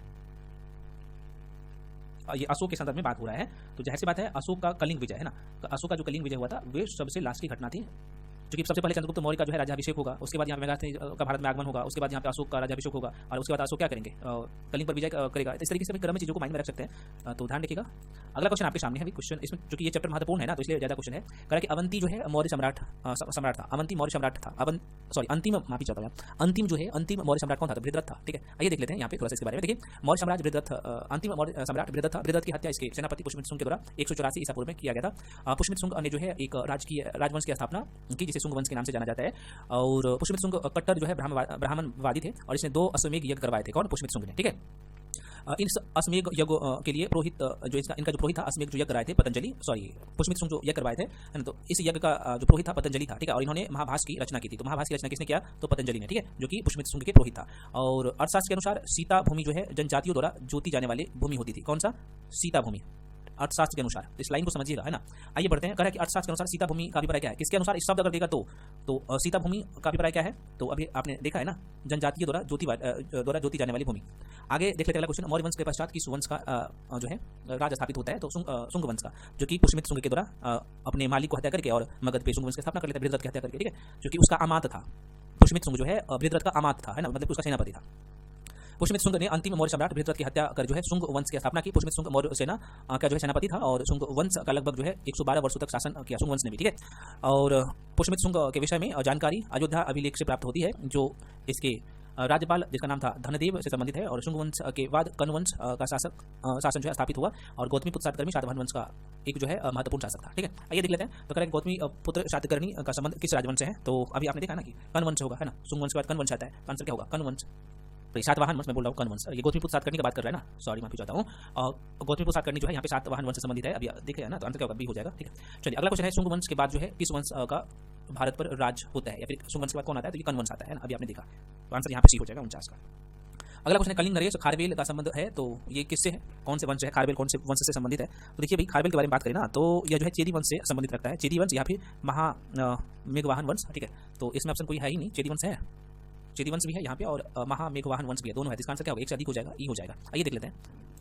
कह रहा है कलिंग में जो है प्रथम शताब्दी ईसा पूर्व में चेदी वंश या महामेघवाहन वंश का उदय हुआ, और इस वंश का संस्थापक महामेघवाहन था, और खारवेल इस वंश का दूसरा तथा महाराजा कुदेव तीसरा शासक था। पातालपुर गुहा लेख का संबंध जो है महाराजा कुदेव से है, और कलिंग नरेश खारवेल का जो है हाथी गुफा अभिलेख, जो कि प्राकृत भाषा में है। अब यहाँ पे देख लीजिए, अगला क्वेश्चन है कि राजा खारवेल का नाम जुड़ा है, तो ये हाथी गुफा अभिलेख से, ठीक है, अभी आपने देखा है ना। नेक्स्ट क्वेश्चन आपके सामने, कलिंग नरेश खारवेल की जो है हाथी गुफा अभिलेख, दोबारा सुनिए, कलिंग नरेश खारवेल की हाथी गुफा प्रशस्ति किस भाषा में अंकित है, ठीक है। 52 का ये आंसर क्या हो जाएगा, ये हो जाएगा प्राकृत भाषा में। शक संवत वर्ष जो है शक संवत वर्ष में प्रारंभ हुआ, तो 53 का आंसर क्या हो जाएगा, डी 78 ईस्वी में। देखिए शक संवत भारत का जो है प्राचीन संवत है, जो 78 ईस्वी से प्रारंभ होता है, और इस संवत का प्रवर्तक कुषाण शासक कनिष्क था, और यह वर्तमान में भारत का राष्ट्रीय संबंध है। गौतम बुद्ध को एक देवता का जो है स्थान कनिष्क के ही काल में जो है प्राप्त हुआ, और कला की जो है गंधार शैली कुषाणों के समय में ही फली सर्वप्रथम भारत में व्यापक पैमाने पर जो है स्वर्ण मुद्रा का प्रचलन विम कडफिशेष किया था, ठीक है। और कनिष्क के काल में चतुर्थ बौद्ध संगीति का आयोजन कश्मीर में होता है, ठीक है, कश्मीर के कुंडलवन में। ये बेसिक सा बात है, मैं इसलिए कह रहा हूं कि थ्योरी क्लास जाकर पढ़िए, है ना, बहुत सारी चीजें आपको वहां से कवर होगा। हालांकि यहाँ पे अब एक बार थ्योरी वाला क्लास पढ़ के आएंगे तो आपको एकदम माइंड में सारी चीजें सेट होते जाएगा। चलिए निम्नलिखित में से किसके किनको शक संवत की स्थापना का श्रेय दिया जाता है, तो शक संवत का पूछ रहा है, आंसर क्या होगा, बी कुषाणों का। अगला क्वेश्चन है, गौतम बुद्ध को एक देवता का जो है स्थान किस राजा के युग से जो है यहाँ पे शुरू हो जाता है कहानी, है ना, तो आंसर क्या हो जाएगा, बी कनिष्क के समय में। अगला क्वेश्चन है कि इनमें से किसके सर्वप्रथम व्यापक पैमाने पर जो है स्वर्ण मुद्रा का प्रचलन किया, ठीक है, तो स्वर्ण मुद्रा का प्रचलन जो है गौतमीपुत्र सातकर्णी के द्वारा, है ना। अगला क्वेश्चन है, कला की जो है गंधार शैली निम्न में से किसके समय में जो है यहाँ पे एकदम फली फली थी, उसका विकास हुआ था, गंधार शैली का, ठीक है, गंधार शैली का पूछ रहा है। बहुत अच्छा क्वेश्चन है, आप जवाब जरूर दीजिएगा आप सभी लोग, मैं उम्मीद तो इतना कर सकता हूँ, है ना। क्वेश्चन मैंने आपको गलत यहाँ पे बता दिया, कोई बातें सही कर देता हूँ, क्योंकि यहाँ पे आपने पढ़ा था कडफिशेष के बारे में, है ना, मैंने ध्यान नहीं दिया। देखो कह रहा है कि बड़े पैमाने पर जो है कडफिशेष जो है स्वर्ण मुद्रा का प्रचलन किया था, और मैं आपको क्या बता दिया यहाँ पे शतकर नहीं, यहाँ पे सी हो जाएगा, कडफिशेष हो जाएगा, ठीक है, कडफिशेष हो जाएगा, कोई बात नहीं। चलिए अगला क्वेश्चन है, चलिए क्वेश्चन है कि कला की गंधार शैली निम्न में से जिनका विकास हुआ था गंधार शैली का, ये पूछ रहा है भाई किसके समय में हुआ था, तो आंसर ये हो जाएगा, कुषाणों के समय में गंधार शैली का विकास हुआ था। कनिष्क के शासनकाल में बौद्ध सभा किस नगर में हुआ था, कनिष्क के शासनकाल में, ये पूछ रहा है, ठीक है। तो कनिष्क का जो काल था उस समय आंसर क्या होगा, सी हो जाएगा, कश्मीर में हो जाएगा ना भाई, कुंडल वन में हुआ था, अभी देखे ना। सांची का विशाल स्तूप समय को निर्धारित करता है। सांची का जो विशाल स्तूप है किसके समय को निर्धारित करता है, उस समय किसका शासन व्यवस्था चला था, कौन से वंश का, तो आंसर क्या होगा, मौर्यों का। ठीक है, मौर्य वंश का। आइए देख लेते हैं भाई। कह रहा है कि सांची का स्तूप 30वीं शताब्दी ईसा पूर्व अशोक द्वारा निर्मित बौद्ध स्मारक है। ऐसा माना जाता है कि यह स्तूप अशोक ने अपनी पत्नी देवी के कहने पर जो है बनवाया था, जो मध्य प्रदेश के रायसेन जिले में स्थित है। और यह स्मारक सामान्यतः अर्धगोलाकार ईंट द्वारा निर्मित है। पाटलिपुत्र स्थित चंद्रगुप्त का जो है महल मुख्यतः लकड़ी का बनाया हुआ है, आपको पता होना चाहिए। और मथुरा से प्राप्त कुछ मूर्तियां मौर्यकाल का नहीं है। अब यहाँ पे देखिएगा, मथुरा से प्राप्त कुछ मूर्तियां मौर्यकाल का नहीं है, ध्यान रखिएगा। कुम्हार स्थल जो कि पटना में, कुम्हार जगह नाम जरूर सुना होगा ना, प्रचलित है। तो कुम्हार स्थल से जो है मौर्य राज प्रसाद मिला है। बराबर की गुफाओं को अशोक ने आजीवकों के दान में दिया था, है ना। दोबारा सुनिए, बराबर की गुफाओं को अशोक ने आजीवकों को दान किया था। ठीक है। और ताम्रपट्ट, इस लाइन को समझिएगा, ताम्रपट्ट मुख्यतः एक तांबे का प्लेट है जो मौर्य काल से संबंधित है। तो ये सारे पॉइंट आप देख सकते हैं और यहाँ से कई सारे क्वेश्चन भी बनेंगे, अभी हम लोग देखने वाले हैं। आगे देख लेते हैं। तो कह रहा है कि कौन सा पुरातात्विक स्थल मौर्य राजप्रसाद से संबंधित है। तो अभी आपने देखा ना, कुम्हार जो कि पटना में है। बस इस तरीके से चीज़ को ध्यान रखिए। ताम्रपत्र क्या था, देखिए आगे क्वेश्चन, ये पूछा गया क्वेश्चन है, तो ताम्रपत्र है क्या है, तो यह जो है आंसर क्या होगा भाई, 61 का। बिल्कुल, ये मौर्य साम्राज्य से संबंधित एक जो है तांबे की जो यहाँ पे प्लेट। चलिए आगे बढ़ जाते हैं। अगला क्वेश्चन है, बराबर की गुफाओं को जो है अशोक ने किस संप्रदाय को दान में दिया था, तो आजीवक संप्रदाय, सी इज राइट आंसर। इस तरीके से चीजों को याद रखिए। चलिए अगले क्वेश्चन में बढ़ जाते हैं। अगला क्वेश्चन है, निम्नलिखित में से कौन सा एक जो है मूर्ति शिल्प मौर्य काल का नहीं है ना। तो अब देखो, बहुत अच्छा क्वेश्चन है, कौन सा मूर्ति शिल्प मौर्य काल का नहीं होगा, ये पूछा है। तो आंसर क्या होगा, मथुरा से प्राप्त जो है बुद्ध मूर्ति, अभी आपने देखा है ना। आंसर क्या हो जाएगा, सी। पाटलिपुत्र में स्थित चंद्रगुप्त मौर्य का जो महल बना था, तो वो लकड़ी का बना था, है ना। अगला क्वेश्चन है, भूमि अनुदान किन्हें दिए गए थे जो शाही दरबार से जुड़े हुए थे। ये भी बहुत अच्छा क्वेश्चन है। तो आंसर हालांकि इसका बी हो जाएगा, ब्राह्मण को। तो यहाँ पे देख लेते हैं। देखिए, भूमिदान का सर्वप्रथम अभिलेख जो है, अभिलेखीय साक्ष्य जो है सातवाहन कालीन रानी नागनिका के नाना घाट अभिलेख से प्राप्त होता है। सातवाहनों और कुषाणों ने पहली शताब्दी ईस्वी में जो है भूमिदान की अक्षय निधि, इस शब्द को समझिएगा, अक्षय निधि प्रणाली की शुरुआत की। और सातवाहन शासक ने ब्राह्मणों और बौद्ध भिक्षुओं को जो है यहाँ पे कर मुक्त, मतलब कि टैक्स मुक्त भूमि देने की प्रथा को प्रारंभ किया था। तो बहुत इंपॉर्टेंट क्वेश्चन है, कौन, तो सातवाहन शासकों ने। ठीक है, आइए देख लेते हैं। क्वेश्चन कह रहा है कि भारत में सोने के सिक्के किन प्रथम शासक द्वारा जारी किए गए थे। तो अभी आपने देखा है, यहाँ पे कह रहा है कि भारत में सोने के सिक्के किन प्रथम शासकों द्वारा जारी किए गए थे। ठीक है, 66 का। इसका आंसर हो जाएगा बी, भारतीय यूनानियों के द्वारा। अब यहाँ पे देखिएगा, इस लाइन को समझिएगा। कह रहा है कि भारत में सोने के सिक्के सर्वप्रथम हिंद यूनानियों ने प्रचलित किया। सर्वप्रथम लेखयुक्त एवं रूप चित्रात्मक सिक्के इंडो ग्रीक शासक द्वारा जारी किए गए। इंडो ग्रीक शासक मिनांडर की मुद्रा पर जो है धर्म चक्र का जो है चिन्ह मिलता है, आपको पता होना चाहिए। और शक वंश के कादर्मक शाखा का संस्थापक चस्टन था। और पेरिपल्स ऑफ एरिथ्रीशियन सी का लेखक अज्ञात है, आप सबको पता होना चाहिए। मैं आपको ये चीज पढ़ा चुका हूँ। मलिंद पन्हो ग्रंथ प्राचीन भारत के व्यापारिक मार्गों पर मौन है। रोमन साम्राज्य के जो है व्यापारिक संबंध कुषाण, शक, सातवाहन आदि कई साम्राज्यों ने स्थापित किया। चलिए क्वेश्चन को देख लेते हैं। क्वेश्चन है, पेरिपल्स ऑफ द एरिथ्रिएशन, हालांकि एरिथ्रिएशन रहता है, एरिथ्रिएशन सी किसने लिखा है, अभी आपने देख लिया है, इसका आंसर तो आप लोग बता देंगे। हाँ, कि इसका जो लेखक है इसके बारे में जानकारी नहीं मिलता, तो ये अज्ञात लेखक है, अभी आपने देखा है ना, अभी मैं आपको बताया हूं ना। तो इनसे आंसर क्या होगा, ई हो जाएगा। अगला क्वेश्चन है आपके सामने, कह रहा है कि उस स्रोत का नाम बताइए जो प्राचीन भारत के व्यापारिक मार्गों पर मौन है। ठीक है, 68 का अच्छा क्वेश्चन है। आंसर क्या होगा, बी, मलिंद पन्हो हो जाएगा। इनमें कौन सा शक वंश की जो है कादर्मक शाखा का जो है संस्थापक है, 69 का। तो आंसर क्या हो जाएगा, ए हो जाएगा, चस्टन हो जाएगा। नेक्स्ट क्वेश्चन है, रोमन साम्राज्य से व्यापारिक संबंध किसने स्थापित की थी। ठीक है, तो आंसर क्या होगा भाई, इसमें कुषाण भी किया था, शक भी किया था, सातवाहन भी किया था, है ना। तो कुषाण, यहाँ पर देखिए कुषाण भी है, तो आंसर यहाँ पे ए और सी दोनों हो जाएगा। ठीक है, माफी, तो बीच में कॉल आ गया था। हाँ, तो आंसर क्या होगा, ई हो जाएगा। ठीक है, चलिए अगला चैप्टर हम लोग का है संगम काल। चलिए, तो हम लोग यहाँ पे मैं कोशिश पूरा करूंगा कि मैं इस वीडियो में पूरा कंप्लीट करवा दूं, है ना। जहाँ तक देखते हैं, क्योंकि क्वेश्चन की संख्या ज़्यादा है, तो आप सब समझ ही रहे, लगभग 500-600 क्वेश्चन एक सेक्शन में, एक वीडियो में करवाना, तो कोई बात नहीं, हम लोग करेंगे। और आप देख सकते हैं, इसको पूरा कर लेना, थोड़ी पूरा कर ले, तो यहाँ पे 99% क्वेश्चन आप बना लीजिएगा एग्जाम हॉल में। तो ये काम करिए, दोबारा करो, वीडियो स्लो लग रहा है, आप क्या करिए 1.5x करके देखिए, वहाँ पे ऑप्शन रहता है यूट्यूब में। ठीक है, संगम काल से प्रश्न पूछे जाते हैं, बहुत ही महत्वपूर्ण ये सेक्शन है। तो मैं दोबारा कर रहा हूँ, थ्योरी वाला क्लास आप लोग जरूर पढ़ लीजिएगा। कह रहा है यहाँ पे संगम युग में जो है उरेयूर किस लिए विख्यात है। बहुत अच्छा क्वेश्चन है, उरेयूर शब्द को पकड़िए और ऐसे सबसे प्रश्न पूछे जाते हैं। तो आंसर हो जाएगा भाई बी, बहुत अच्छा क्वेश्चन है। कपास के व्यापार का महत्वपूर्ण ये केंद्र था, कपास के व्यापार का महत्वपूर्ण केंद्र था। ठीक है, आइए देख लेते हैं। संगम काल में उरेयूर सूती वस्त्र एवं कपास व्यापार का जो है परिषद केंद्र था। उरेयूर नामक स्थान की चर्चा जो है पेरिपल्स ऑफ द एरिथ्रिएशन सी में हुई है। हालांकि इस पुस्तक का जो लेखक है वो अज्ञात है, इसके बारे में जानकारी नहीं मिला है, अभी मैं आपको बताया हूँ। मदुरै या फिर मदुरा का सकते हैं, ये वस्त्र उद्योग के लिए प्रसिद्ध केंद्र था। ये दोनों शब्द बहुत इंपॉर्टेंट है। आंसर क्या होगा इसका, आपने देख लिया। तो आइए देख लेते हैं अगला क्वेश्चन। लिखित राजवंशों में इसका उल्लेख संगम साहित्य में नहीं हुआ है। यहाँ पे संगम साहित्य में नहीं हुआ है, ऐसा कौन सा वंश है ना। तो देखिए, आप इसको छांट दीजिए, कदम्ब को छांट दीजिए, बाकी चेर, चोल, पांड्या, ये तीनों वंश का जो है ना यहाँ पे किसमें, तो संगम साहित्य में चर्चा किया गया था। हालांकि यहाँ पे हमें लिख भी दिया, आप देख सकते हैं कि संगम साहित्य में केवल चोल, चेर और पांड्या राजाओं का उद्भव और विकास का विवरण मिलता है। और इन राजाओं के विविध राजाओं के शासनकाल का स्पष्ट निर्धारण तिथि न होने पर जो है भी संगम साहित्य से कृष्ण नदी के दक्षिण से सुदूर प्रायद्वीप तक राजनीतिक गतिविधियों पर पर्याप्त प्रकाश पड़ता है, मतलब इसके बारे में इंफॉर्मेशन मिलता है, और कदम्ब या अन्य किसी राजवंश का उल्लेख संगम साहित्य में नहीं है। ठीक है, चलिए आगे बढ़ जाते हैं। और अगला क्वेश्चन आपके सामने है, संगम काल में तमिल में, दोबारा सुनिए, संगम काल में तमिल में महाभारत किसने लिखी, तमिल भाषा में महाभारत किसने लिखी, ये पूछ रहा है। तो आप सबको पता होना चाहिए कि सर्वप्रथम संगम काल में महाभारत का तमिल अनुवाद, इसका नाम है विल्ली पुतुनार। आंसर बी हो जाएगा, विल्ली पुतुनार। कई जगह आपको यहाँ पे विल्ली पुतुर दिखेगा, तो आंसर इसका बी हो जाएगा। यहाँ पे देख लीजिए, सर्वप्रथम संगम काल में जो है महाभारत का तमिल अनुवाद विल्ली पुतुरनार, यहाँ पे आप देख सकते हैं, ने किया। और इसके बाद पल्लव काल में जो है पीरू नंदेव नार ने भारत वेनवा नाम से महाभारत का जो है तमिल अनुवाद किया, और तेलुगु में महाभारत की रचना नन्नैया और टीकतरा ने किया था। ठीक है, चलिए अगला क्वेश्चन आपके सामने, गुप्त काल एवं गुप्तोत्तर काल, बहुत इंपॉर्टेंट क्वेश्चन।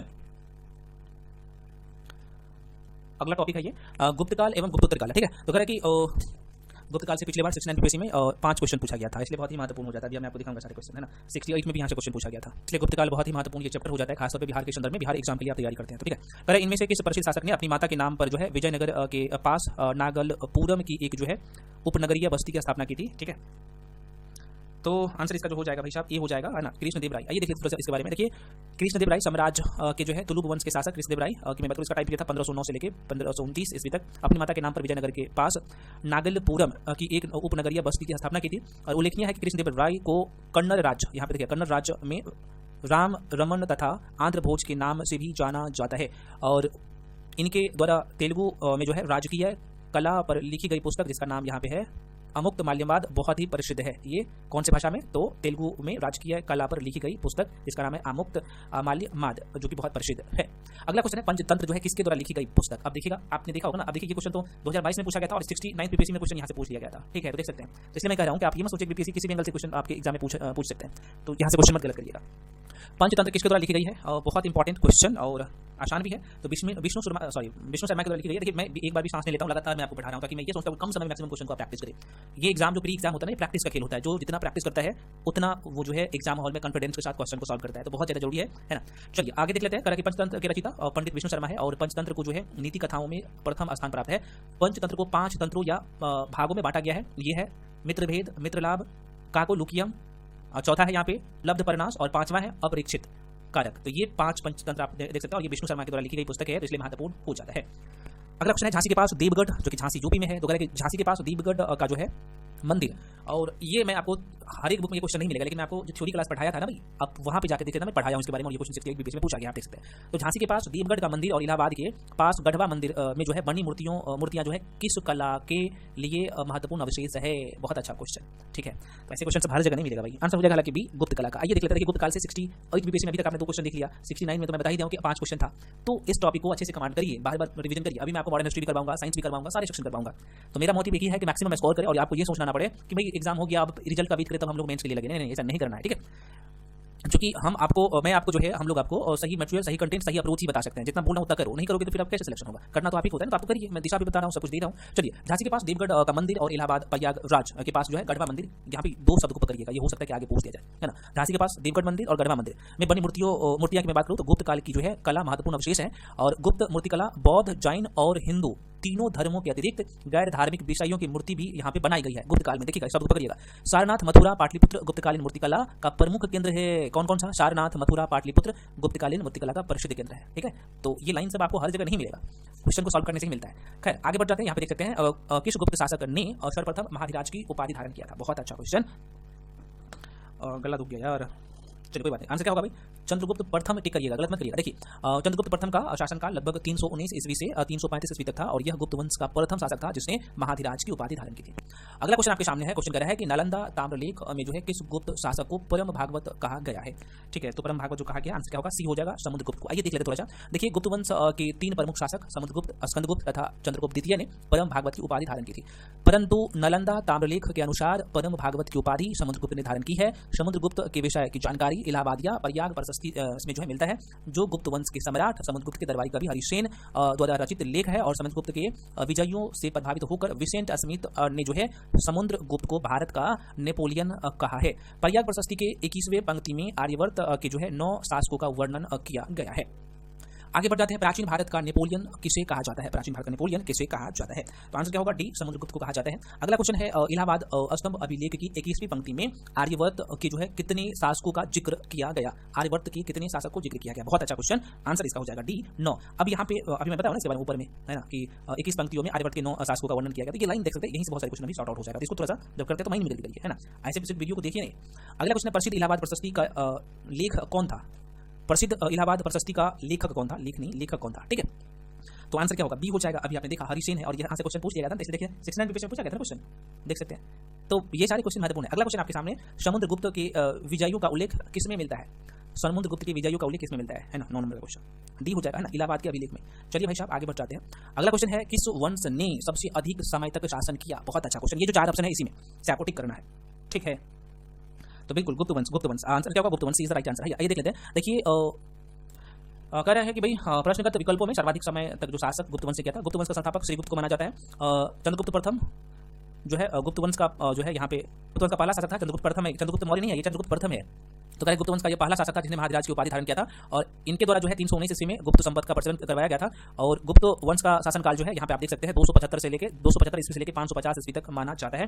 और गुप्त वंश के प्रथम शासक श्रीगुप्त का टाइम पीरियड जो रहा है 275 से लेके 280 ईस्वी के बीच में, और अंतिम शासक जो था विष्णुगुप्त था, जिसका टाइम पीरियड था 540 से लेके 550 के बीच में। और गुप्त की मैं बात करूँ गुप्त वंश का, तो गुप्त स्वर्ण मुद्राओं को उनके अभिलेख में दिनार कहा जाता है। बहुत अच्छा क्वेश्चन है। गुप्त शासकों ने मंदिर और ब्राह्मणों को सबसे अधिक ग्राम जो है अनुदान दिया। और गुप्त काल में भूमि राजस्व की दर का उपज का कितना? तो 6वां भाग था। और नगरों का क्रमिक पतन गुप्त काल की एक महत्वपूर्ण विशेषता थी। और आपको पता होना चाहिए, आर्य शर्मा ने तर्क दिया कि गुप्त एवं गुप्तोत्तर काल में धन अर्थव्यवस्था का पतन, गुप्त एवं गुप्तोत्तर काल में धन अर्थव्यवस्था का पतन दिखता है। ये बेसिक बातें हैं, आइए देखते हैं। इससे संबंधित क्वेश्चन अभी आगे होगा। कह रहा है कि नगरों का क्रमिक पतन किस काल की एक महत्वपूर्ण विशेषता थी? अभी आपने देख लिया, आंसर क्या होगा? एक गुप्त काल हो जाएगा। क्वेश्चन कर रहा है कि यहाँ पे किस शासक वंश ने मंदिरों एवं ब्राह्मणों को सबसे अधिक ग्राम अनुदान किया था? तो भाई आपको पता होना चाहिए, गुप्त शासक है ना, गुप्त वंश के शासक। चलिए बढ़ जाते हैं अगले क्वेश्चन पे। अगला क्वेश्चन है, गुप्त वंश में भूमि राजस्व की दर क्या थी? छठा उपज का छठा हिस्सा है ना, अभी आपने देखा, बी हो जाएगा। अगला क्वेश्चन है कि किसने तर्क दिया कि गुप्त और गुप्तोत्तर काल में जो है धर्म अर्थव्यवस्था में पतन दिखता है? मतलब कि धर्म के प्रति ये लोग बहुत ज्यादा भावुक होते थे और बहुत ज्यादा दान करते थे, इस कारण पतन का कारण दिखता है। तो अभी आपने देखा है ना, किसके अनुसार? तो अभी बताओ ना, आर्य शर्मा के अनुसार, है ना। चलिए अगला क्वेश्चन आपके सामने है, गुप्त स्वर्ण मुद्राएं उनके अभिलेख में किस नाम से अंकित है? दिनार के नाम से अंकित है। अभी आपने देखा, अभी मैंने कुछ देर पहले दिखा था ना उसका एक्सप्लेनेशन। अगला क्वेश्चन है आपके सामने, निम्न में से कौन गुप्त काल में औषधि के क्षेत्र में अपने कार्य के लिए जाने जाते हैं? बहुत अच्छा क्वेश्चन। तो सुश्रुत का नाम आपने जरूर सुना होगा। और अच्छा क्या कह रहा है क्वेश्चन, समझिए। इनमें से कौन गुप्त काल में औषधि के क्षेत्र में अपने कार्य के लिए जाने जाते थे? तो आइए देख लेते हैं इसके। 2 व्यक्ति, एक तो सुश्रुत हो जाएगा, एक चरक का नाम आता है ना। तो आंसर ई होना चाहिए, कोई बात नहीं, यहाँ पे देख लेते हैं। प्रश्न में दिए गए चारों विकल्पों से संबंधित व्यक्ति गुप्त काल में चिकित्सा से संबंधित नहीं है, जो कि चरक और सुषुप्त जो है ये मौर्य काल से संबंधित है। आइए देख लेते हैं इसके बारे में थोड़ा सा डेफिनेशन। आंसर हालांकि ई होना चाहिए। आइए देख लेते हैं। करके भारत में चिकित्सा से संबंधित 2 महत्वपूर्ण चरक और सुषुप्त थे, और इन दोनों का संबंध जो है मौर्योत्तर काल से है। ठीक है, आप देख सकते हैं। ताम्रलिपित बंदरगाह का प्रयोग गुप्त काल में जो है उत्तर भारत के व्यापार के लिए किया जाता था, और पृथ्वी के अपनी धुरी पर घूमने के कारण प्रतिदिन सूर्योदय और सूर्यास्त होता था, और यह आर्यभट्ट ने कहा था। ठीक है, और गुप्त काल में बिना जोती हुई जंगली भूमि को जो है अपरहत कहा जाता था। और देवगढ़ का जो है दशावतार मंदिर गुप्तकालीन स्थापत्य का उदाहरण है, बहुत इंपॉर्टेंट है दशावतार मंदिर। ठीक है, इस लाइन को समझिएगा। आगे बढ़ जाते हैं। निम्नलिखित में से कौन सा गुप्त काल का मंदिर है? गुप्त काल का मंदिर है दशावतार, आपने अभी देख लिया है। ठीक है, तो सी हो जाएगा, देवगढ़ का दशावतार मंदिर। अगला क्वेश्चन है, निम्नलिखित में से कौन सा बंदरगाह गुप्त काल में उत्तर भारतीय व्यापार के लिए उपयोग किया जाता था? ठीक है, तो आंसर क्या होगा? बी हो जाएगा, ताम्रलिप्ति। नेक्स्ट क्वेश्चन है आपके, इनमें से किसने पहली बार यह व्याख्या की थी कि पृथ्वी अपने धुरी पर घूमने के कारण प्रतिदिन सूर्योदय और सूर्यास्त होता है? सबसे पहले किसने किया था? हालांकि ज्योग्राफी में हम लोग ये चीज पढ़े हैं, और यहाँ भी देख लीजिए, अभी आर्यभट्ट ने ऐसा कहा था। अगला क्वेश्चन आपके सामने है, किस प्रकार भूमि को अपरहत कहा जाता है? कौन सी भूमि को अपरहत कहा जाएगा? तो बिना जोती हुई जो जंगली भूमि होता है उसे अपरहत कहा गया है। ठीक है, तो आशा करते हैं आपको सारी चीजें समझ में आ रहा होगा, और डेफिनेटली मैं आपको बता रहा हूँ तो समझ में आना तय है, लाजमी है। चलिए अगला क्वेश्चन आपके सामने, प्रसिद्ध चीनी यात्री फाहियान ने किसके शासनकाल में भारत की यात्रा की थी? देखिए 69 पेज में क्वेश्चन पूछा था ना, रिपीट हो रहा है क्वेश्चन। और सबसे बड़ी बात है, तो यहाँ से तो क्वेश्चन रिपीट डायरेक्टली है, लेकिन ये जो सोल्यूशन पढ़ के जाते हैं एग्जाम में, भैया क्वेश्चन यहीं से आता है, इसलिए ये इतना महत्वपूर्ण है कि मत पूछिए। ठीक है ना, माइंड में रखिएगा चीजों को, एग्जाम में क्वेश्चन बन जाएगा। 21 नंबर का क्वेश्चन, तो हालांकि इसका जो आंसर हो जाएगा चंद्रगुप्त द्वितीय के दरबार में चीनी यात्री फाहियान जो है इसके दरबार में आता है। आइए देख लेते हैं। कह रहे कि प्रसिद्ध चीनी यात्री फाहियान ने चंद्रगुप्त द्वितीय विक्रमादित्य के काल में भारत की यात्रा की थी। फाहियान ने अपनी यात्रा वृत्तांत में समकालीन शासकों के नाम का उल्लेख नहीं किया है, किंतु उसने चंद्रगुप्त कालीन भारत की संस्कृति दशा को सुंदर वर्णन प्राप्त होता है यहाँ पे, है ना। चंद्रगुप्त द्वितीय का जो है गुप्त वंश का प्रसिद्ध शासक था चंद्रगुप्त द्वितीय। और अगर मैं बात करूं इसके बारे में तो इसने अपने बड़े भाई की हत्या करके जो है ये सत्ता प्राप्त किया था और शकों को पराजित करने का कारण इसे जो है सकारी कहा गया है, सकारी कहा गया है चंद्रगुप्त द्वितीय को। इसने इससे मतलब कि इसे सोपारा, काम्बे, भड़ोच बंदरगाह प्राप्ति हुई थी, सबको हराया था तो, और इसी के उपलक्ष्य में इसने विक्रमादित्य का उपाधि भी धारण किया था। महरौली लौह स्तंभ लेख का जो है चंद्रगुप्त द्वितीय ही था। यहाँ पे स्लाइड में देखिए महरौली लौह स्तंभ लेख का चंद्र जो लिखा हुआ है महरौली अभिलेख पे चंद्र, इसका मतलब यह है कि भाई चंद्रगुप्त द्वितीय के बारे में चर्चा की गई है। ठीक है, चंद्रगुप्त द्वितीय किस साम्राज्य के शासक थे? चंद्रगुप्त द्वितीय किस साम्राज्य के शासक थे? तो गुप्त वंश का था, है ना। तो आंसर क्या होगा? बी हो जाएगा, अभी आपने देख लिया। नेक्स्ट क्वेश्चन है महरौली लौह स्तंभ लेख का चंद्र संबंधित है तो चंद्रगुप्त द्वितीय से, है ना। तो सी आंसर हो जाएगा, C is the right answer. Next question आपके सामने निम्नलिखित में से गुप्त शासकों में से किसने विक्रमादित्य की उपाधि धारण की? 24 का आंसर क्या होगा? डी, चंद्रगुप्त द्वितीय। नेक्स्ट क्वेश्चन है किस गुप्त शासक ने शकों को पराजित किया और इस कारण सकारी कहलाया? तो चंद्रगुप्त द्वितीय, अभी आपने देखा, C is the right answer. Next question किसके द्वारा 3 प्रसिद्ध बंदरगाहों कौन कौन सा, सोपारा, काम्बे और बरोच को जो है गुप्त साम्राज्य में मिलाया? तो चंद्रगुप्त द्वितीय ने, है ना, जिसे चंद्रगुप्त विक्रमादित्य कहते हैं। और ये तीनों को जब मिलाता है तो चंद्रगुप्त द्वितीय विक्रमादित्य की उपाधि धारण करता है, अभी आपने देखा है। ठीक है, चलिए अगले क्वेश्चन पे बढ़ते हैं। नेक्स्ट क्वेश्चन आपके सामने है, कह रहा है कि किस गुप्त शासक ने अपने बड़े भाई की हत्या करके सत्ता प्राप्त किया था? तो चंद्रगुप्त द्वितीय ने, देख सकते हैं। चलिए आगे बढ़ जाते हैं, अगले क्वेश्चन पे हम लोग बढ़ते हैं। ये सारे क्वेश्चन बहुत ही महत्वपूर्ण है। गुप्त सम्राट जिसने हुनों को पराजित किया था, हुन लोग को पराजित किया था, हुन लोगों को हराया था, ये स्कंदगुप्त था। आइए देख लेते हैं स्कंदगुप्त के बारे में। देखिए गुप्त सम्राट स्कंदगुप्त द्वारा हुनों को पराजित किया था और भीतरी अभिलेख जो कि गाजीपुर उत्तर प्रदेश में, इसके 8वें श्लोक में हुनों के साथ युद्ध होने का उल्लेख मिलता है ना। तो हुन के साथ उल्लेख जो किया था स्कंदगुप्त ने, और हुनों को परास्त करने का उपलक्ष्य में जो है स्कंदगुप्त ने विक्रमादित्य की उपाधि धारण किया था। तो ध्यान रखिएगा क्वेश्चन को। आइए, मुद्रा राक्षस नामक पुस्तक किसके द्वारा लिखा गया है? तो ये विशाखदत्त के द्वारा। आपने मौर्य साम्राज्य अभी पढ़ रहा था, मैंने आपको पढ़ाया था तो वो भी कुछ देर पहले, तो आपने देखा था। देखिए विशाखदत्त ने मुद्रा राक्षस व देवी चंद्रगुप्त नामक नाटक लिखे और यहाँ पे कुमार संभव महाकाव्य की रचना कालिदास ने की। वाग्भट्ट ने जो है अष्टांग हृदय नामक यजुर्वेद ग्रंथ की रचना किया। बृहद संहिता पुस्तक के लेखक बरामहीर है और अमर सिंह के अमरकोश ग्रंथ में 12 प्रकार की भूमिका वर्णन मिलता है। तो देख सकते हैं, है ना, इस लाइन से 6 क्वेश्चन देख सकते हैं कितना महत्वपूर्ण है। ठीक है, चलिए देवी चंद्रगुप्तम नामक नाटक का रचनाकार कौन है? 30 नंबर का क्वेश्चन, तो डी हो जाएगा, विशाखदत्त है ना। मुद्रा राक्षस और देवी चंद्रगुप्तम ये दोनों लिखा है, दोनों नाटक है। अगला क्वेश्चन है, निम्नलिखित में से कौन सा जोड़ा सही नहीं है? जोड़ा सही नहीं है, ठीक है। यहाँ पे लेखक का नाम है और यहाँ पे पुस्तक है, कौन सा जोड़ा सही नहीं है ये पूछ रहा है आपसे। तो आंसर बताओ भी आप लोग। देखिए अगर मैं बात कर लूँ यहाँ पे, क्योंकि अभी आपने कुछ देर पहले देखा कि पंचतंत्र जो है विष्णु शर्मा के द्वारा लिखा गया है, दंडी जो है यह जो है 10 कुमार चरित के द्वारा लिखा गया है ना। माफी चाहता हूँ यार, ये पुस्तक का नाम है पंचतंत्र जो है विष्णु शर्मा के द्वारा लिखा गया है। ये 10 कुमार चरित जो है ये दंडी के द्वारा लिखा गया है। भास के द्वारा जो लिखा गया पुस्तक है, भास के द्वारा लिखा गया कौन सा पुस्तक है? तो आप सोपनवास वधता। और आर्यभट्ट जो है यहाँ पे बृहद संहिता नहीं बल्कि आर्यभट्ट के द्वारा कौन सी पुस्तक लिखा गया? इस क्वेश्चन को आप लोग कमेंट सेक्शन में कमेंट करके बताइएगा। हालांकि ये गलत है, आर्यभट्ट के द्वारा जो है बृहद संहिता नहीं लिखा गया है ना। आगे आप लोग बताइएगा, क्योंकि अभी आपने यहाँ पे देखा कि बृहद संहिता जो है किसके द्वारा लिखा गया? तो बरामहीर के द्वारा, है ना। तो ये तो आंसर होगा नहीं, है ना। बृहद संहिता बरामहीर के द्वारा लिखा गया है ना, मिहिर के द्वारा। किधर भाग गया भाई? बरामहीर के द्वारा लिखा गया, तो गलत होगा, है ना। तो क्या आप सबको पता है कि आर्यभट्ट जो है एक बहुत बड़े गणितज्ञ थे, है ना। तो हालांकि आप लोग पकड़ लिए बातों को, तो आंसर क्या हो जाएगा? यहाँ पे सी गलत था, तो गलत ढूंढना था, तो आंसर क्या होगा? सी इज द राइट आंसर। चलिए बढ़ते हैं अगले क्वेश्चन पे। अमरकोश में जो है कितने प्रकार की भूमिका वर्णन है ना। तो कितने? तो 12। अभी आपने देखा है ना, यहाँ पे बताओ ना कि अमरकोश में 12 अमरकोश ग्रंथ में जो है 12 प्रकार की भूमिका वर्णन मिलता है, ठीक है, जो कि अमर सिंह के द्वारा लिखा गया अमरकोश है, ठीक है। चलिए भाई अगले क्वेश्चन पे बढ़ जाते हैं। चलिए अगला क्वेश्चन है, आयुर्वेद के प्रसिद्ध ग्रंथ अष्टांग हृदय के रचनाकार कौन है? प्रसिद्ध ग्रंथ अष्टांग हृदय के रचनाकार कौन है? ठीक है, बताइएगा। तो आपने अभी सही देखा, ये वाग्भट्ट के द्वारा, वाणभट्ट नहीं है, वाग्भट्ट के द्वारा लिखा गया, ठीक है। कुमार संभव महाकाव्य किस कवि ने लिखा है ना। तो कालिदास ने, अभी आपने देखा। ताम्रपत्र लेख दर्शाते हैं कि प्राचीन काल में बिहार के राजाओं का संपर्क था, है ना, किसके साथ? तो जावा सुमत्रा। आइए देख लेते हैं इसके बारे में। देखिए गुप्त काल के बाद जो है बिहार के साथ ही समूचे भारतीय क्षेत्र ने व्यापारिक उद्देश्य से दक्षिण पूर्वी एशिया के देशों के साथ अपनी दोस्ती बढ़ाई, जिसमें इंडोनेशिया में स्थित जावा और सुमात्रा द्वीप, ये कहाँ पे है? जावा और ये सुमात्रा द्वीप इंडोनेशिया में है, ये महत्वपूर्ण स्थान है। और पाल शासकों, विशेषकर देवपाल, जिसके साम्राज्य में बिहार का संपूर्ण भाग था, बिहार वाला संपूर्ण भाग था, ठीक है। तो उसके काल में शैलेंद्र वंशी शासक ने विक्रमशिला विश्वविद्यालय को अनेक गांव को जो है दान में दे दिया था, ठीक है। और मिथिला के कर्नाटक वंश बहुत इंपॉर्टेंट है।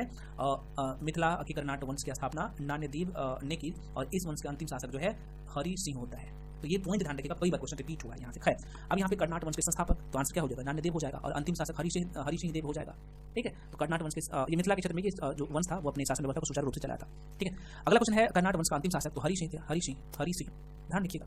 और नालंदा विश्वविद्यालय की स्थापना किस युग में हुआ है? नालंदा विश्वविद्यालय की स्थापना तो आंसर क्या हो जाएगा? सी हो जाएगा। गुप्त काल में ये बहुत ही प्रचलित था। नालंदा जो है बिहार प्रांत की राजधानी पटना के दक्षिण में स्थित है और सर्वप्रथम यहाँ एक बौद्ध विहार की स्थापना गुप्त काल में करवाई गई थी। चीनी यात्री हैंसोंग लिखता है कि इसका संस्थापक जो है शक्रादित्य था, जिसने बौद्ध धर्म के त्रिरत्न के प्रति महती श्रद्धा के कारण इसकी स्थापना करवाई थी। विक्रादित्य की पहचान कुमार गुप्त प्रथम से की जाती है, जिसकी सुप्रसिद्ध उपाधि महेंद्रादित्य थी और नालंदा विश्वविद्यालय को मुस्लिम आक्रमणकारी, आपको पता होना चाहिए, बख्तियार खिलजी ने 1202 ईस्वी में नष्ट कर दिया था। ठीक है, हालांकि अभी न्यूज़ में था, आपने जब बिहार का करेंट में भी पढ़ा रहा हूँ तो वहाँ पे चीज़ें को कवर करेंगे। अगला क्वेश्चन, नालंदा विश्वविद्यालय के संस्थापक कौन थे? अब आ गया क्वेश्चन, कौन है नालंदा विश्वविद्यालय के संस्थापक, है ना? तो आपने देखा है कि भाई आप कुमार गुप्त, आप आंसर ठीक करेंगे।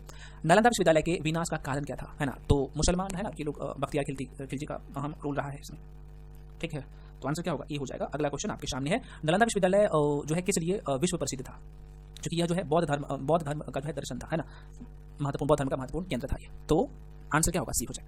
अगला क्वेश्चन है, हैंसोंग की भारत में यात्रा के समय सूती कपड़ों के उत्पादन के लिए सबसे प्रसिद्ध जो नगर था वो कौन सा था? बहुत अच्छा क्वेश्चन, है ना। तो ये मथुरा था। आइए देख लेते हैं, ये बहुत इंपॉर्टेंट है, माइंड में रखिएगा। देखिए, हैंसोंग हर्षवर्धन के काल में भारत आया था, आपको पता होना चाहिए, और इसका जो टाइम पीरियड था हर्षवर्धन का, ये 606 से लेकर 647 तक था। तो हैंसोंग जो है ये चीनी यात्री थे जो कि हर्षवर्धन के शासनकाल में भारत आया था, और तत्कालीन समय में मथुरा सूती वस्त्र के उत्पादन का जो है मुख्य केंद्र था, जबकि वाराणसी रेशम के वस्त्रों के लिए उस समय का प्रसिद्ध केंद्र था। चीनी यात्री हैंसोंग ने जो है 6 वर्षों तक जो है नालंदा विश्वविद्यालय में अध्ययन भी किया था। ठीक है, अगला क्वेश्चन है, चीनी यात्री हैंसोंग ने किस विद्यालय में अध्ययन किया था? तो भाई आपको पता होना चाहिए, अभी मैं बताया हूं ना कौन से, तो नालंदा विश्वविद्यालय में। अगला क्वेश्चन है, थानेश्वर की राजधानी थी, तो थानेश्वर की राजधानी जो है बरधनो थी, बरधनो। आइए देख लेते हैं भाई, बहुत इंपॉर्टेंट ये भी क्वेश्चन है। चलिए, ओ सॉरी, ये बंद हो गया था, इसका आंसर क्या होगा? वर्धनो नहीं हो जाएगा। आइए थोड़ा सा देख लेते हैं, है ना। यहाँ पे देखिएगा, थानेश्वर पुष्पभूति वंश के वर्धनों से संबंधित जो है, मतलब कि पुष्पभूति वंश को वर्धन वंश के नाम से भी जानते हैं। तो ये हर्षवर्धन की पहली राजधानी थी और 6वीं शताब्दी के उत्तरार्ध में जो है पुष्पभूति वंश की राजधानी थी। यह आधुनिक दिल्ली तथा प्राचीन इंद्रप्रस्थ, अभी प्रेजेंट टाइम में जो आप देख सकते हैं दिल्ली, वो प्राचीन नाम जिसका था इंद्रप्रस्थ ही था। नगर के उत्तर में अंबाला एवं करनाल के मध्य स्थित था और हर्षवर्धन के काल में जो है इसका महत्व बढ़ा था। वर्धन वंश के संस्थापक पुष्पभूति ने किया था, मतलब स्थापना पुष्पभूति ने किया था, और हर्षवर्धन के काल में चीनी यात्री हैंसोंग ने 629 में आया और लगभग 645 में यहाँ से गया था। ठीक है, हर्षचरित की रचना हर्ष के दरबारी कवि वान भट्ट ने किया, और वान भट्ट मूलतः प्रतिकूट गांव के रहने वाला, प्रतिकूट गांव के रहने वाला था। ठीक है, कौन? तो वान भट्ट। बहुत अच्छा क्वेश्चन है। अगला क्वेश्चन नंबर है, कवि वान निवासी थे, तो ये आ गया ना भाई, कहाँ के निवासी थे बताइए? 45 का है, भोजपुर का है भाई। भोजपुर कैसे होगा मैं बताऊँ ना, ये इसका गांव का नाम क्या था? प्रतिकूट। आपने यहाँ पे देखा है, आंसर क्या होगा? डी होगा, इनसे कोई नहीं। देखिए, हर्षचरित नामक पुस्तक किसने लिखा था? तो वान भट्ट द्वारा लिखा गया था, है ना। और वान भट्ट किसके थे, कौन थे? अभी मैंने आपको बताया ना कि भाई वान भट्ट जो है किसका, तो क्योंकि हर्षवर्धन के दरबारी कवि वान भट्ट थे, है ना, तो ये ध्यान रखिएगा। तो हर्षचरित नामक पुस्तक किसने लिखा? तो वान भट्ट के द्वारा, जो कि हर्षवर्धन के दरबारी कवि थे। अगला क्वेश्चन है, हर्षवर्धन के शासन काल में किस चीनी यात्री ने जो है भारत की यात्रा किया था? तो भाई हैंसोंग किया था, बी हो जाएगा 47 का। चलिए आगे बढ़ जाते हैं अगले क्वेश्चन पे। नेक्स्ट क्वेश्चन आपके सामने, वर्धन राजवंश की स्थापना किसने किया था? जैसे आपको पता होना चाहिए, मैं बता चुका हूँ ना अभी, किसने किया? पुष्पभूति ने किया था, है ना। ये हो जाएगा 48 का, बिल्कुल नहीं गलती करना है। अगला क्वेश्चन है कि चीनी यात्री युआन चुआंग भारत कब आया?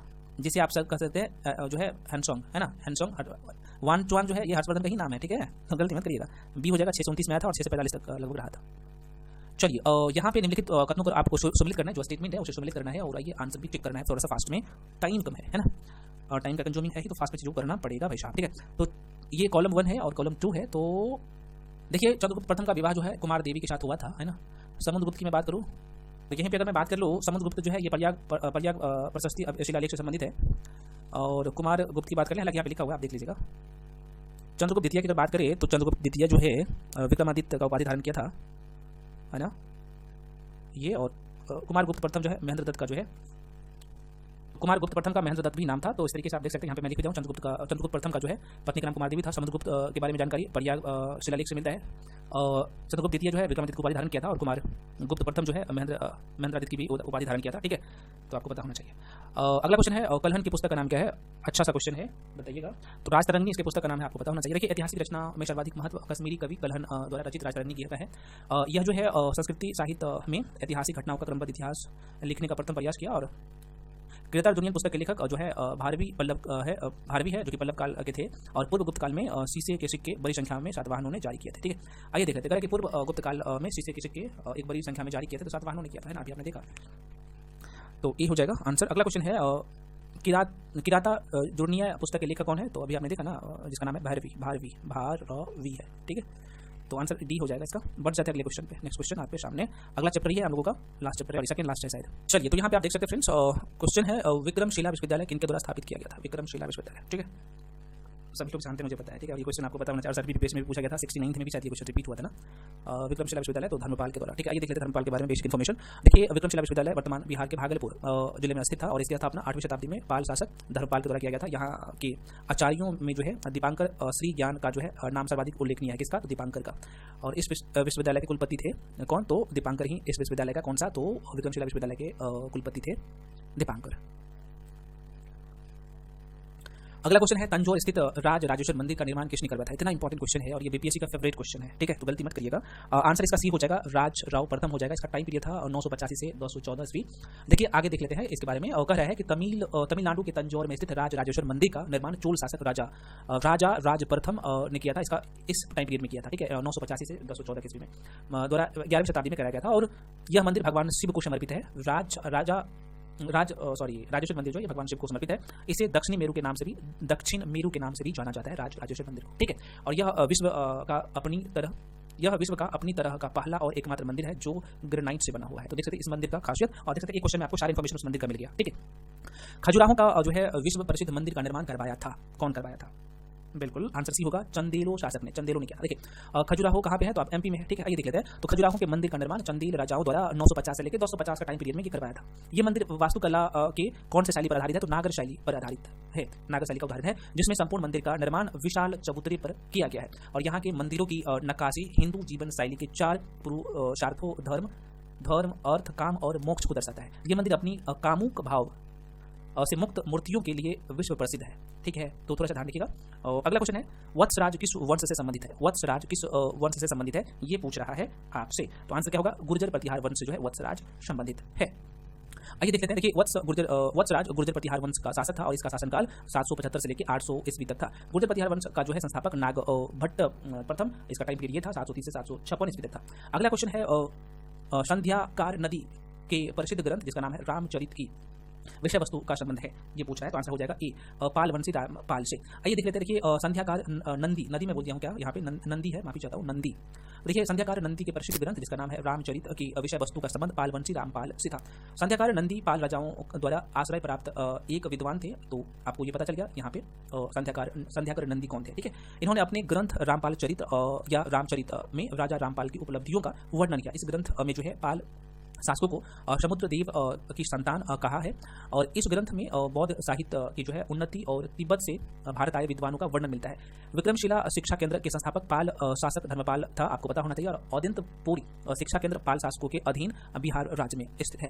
आइए आप देख लेते हैं, औदंतपुरी बोलिए, और शिक्षा केंद्र निम्न में से किस राज्य में स्थित है? तो बिहार राज्य में स्थित है। और अभी तो आपने देख लिया इसके बारे में इन्फॉर्मेशन। अगला क्वेश्चन है, विक्रमशिला जो है शिक्षा केंद्र के संस्थापक कौन है? तो धर्मपाल है, अभी आपने देख लिया है, ठीक है। तो आंसर क्या हो जाएगा? बी हो जाएगा। चोल वंश का जो है संस्थापक कौन था? चोल वंश के संस्थापक कौन थे, ये पूछ रहा है। तो ये हो जाएगा विजयालय के द्वारा चोल वंश का स्थापना किया गया था। आइए देख लेते हैं। देखिए चोल वंश का संस्थापक विजयालय, जो कि उनका टाइम पीरियड था 850 से 871 ईस्वी था, जिसकी राजधानी तंजावुर, जिसे हम लोग तंजौर कहते हैं, ये था। और 9वीं शताब्दी में जो है चोल पल्लव के सामंत थे। विजयालय ने जो है नर केसरी की उपाधि, कौन सा? तो नर केसरी की उपाधि धारण की। और शिशुम्भशोर मर्दिनी देवी मतलब कि दुर्गा देवी का मंदिर भी बनवाया था। आइए देखते हैं। अगला क्वेश्चन कर रहा है कि दक्षिण भारत के मंदिरों के आकर्षक द्वार क्या कहलाते हैं? बहुत अच्छा क्वेश्चन है ना। तो यहाँ पे आंसर क्या होगा? गोरपुरम कहलाते हैं, ठीक है। दक्षिण भारत के जो मंदिर का जो मुख्य द्वार होता है उसे गोरपुरम कहते हैं। ये देख लेते हैं, इस लाइन को समझिए। देखिए दक्षिण भारत की जो है मंदिरों के आकर्षण द्वार गोरपुरम कहलाते हैं। उल्लेखनीय है कि चोलों के पश्चात तमिल प्रदेश में पांड्य का शासन जो है स्थापित हुआ और मंदिर निर्माण शैली में जो है नवीनतम प्रवृत्तियों का आविर्भाव होता है, उदय होता है। और पांड्यों के काल में शिल्प कौशल मंदिर के सहायक तांबा बरहीवर्ती भागों पर जो है केंद्रित किया गया। और मंदिरों के प्रवेश द्वार जिसे गोपुरम कहते हैं मध्य एवं विशाल और प्रचुर मात्रा में शिल्पकारिता से अलंकृत होते थे। पांड्यकालीन वास्तुकला की विशेषता मंदिर नहीं है, अपितु ये गोपुरम ही है।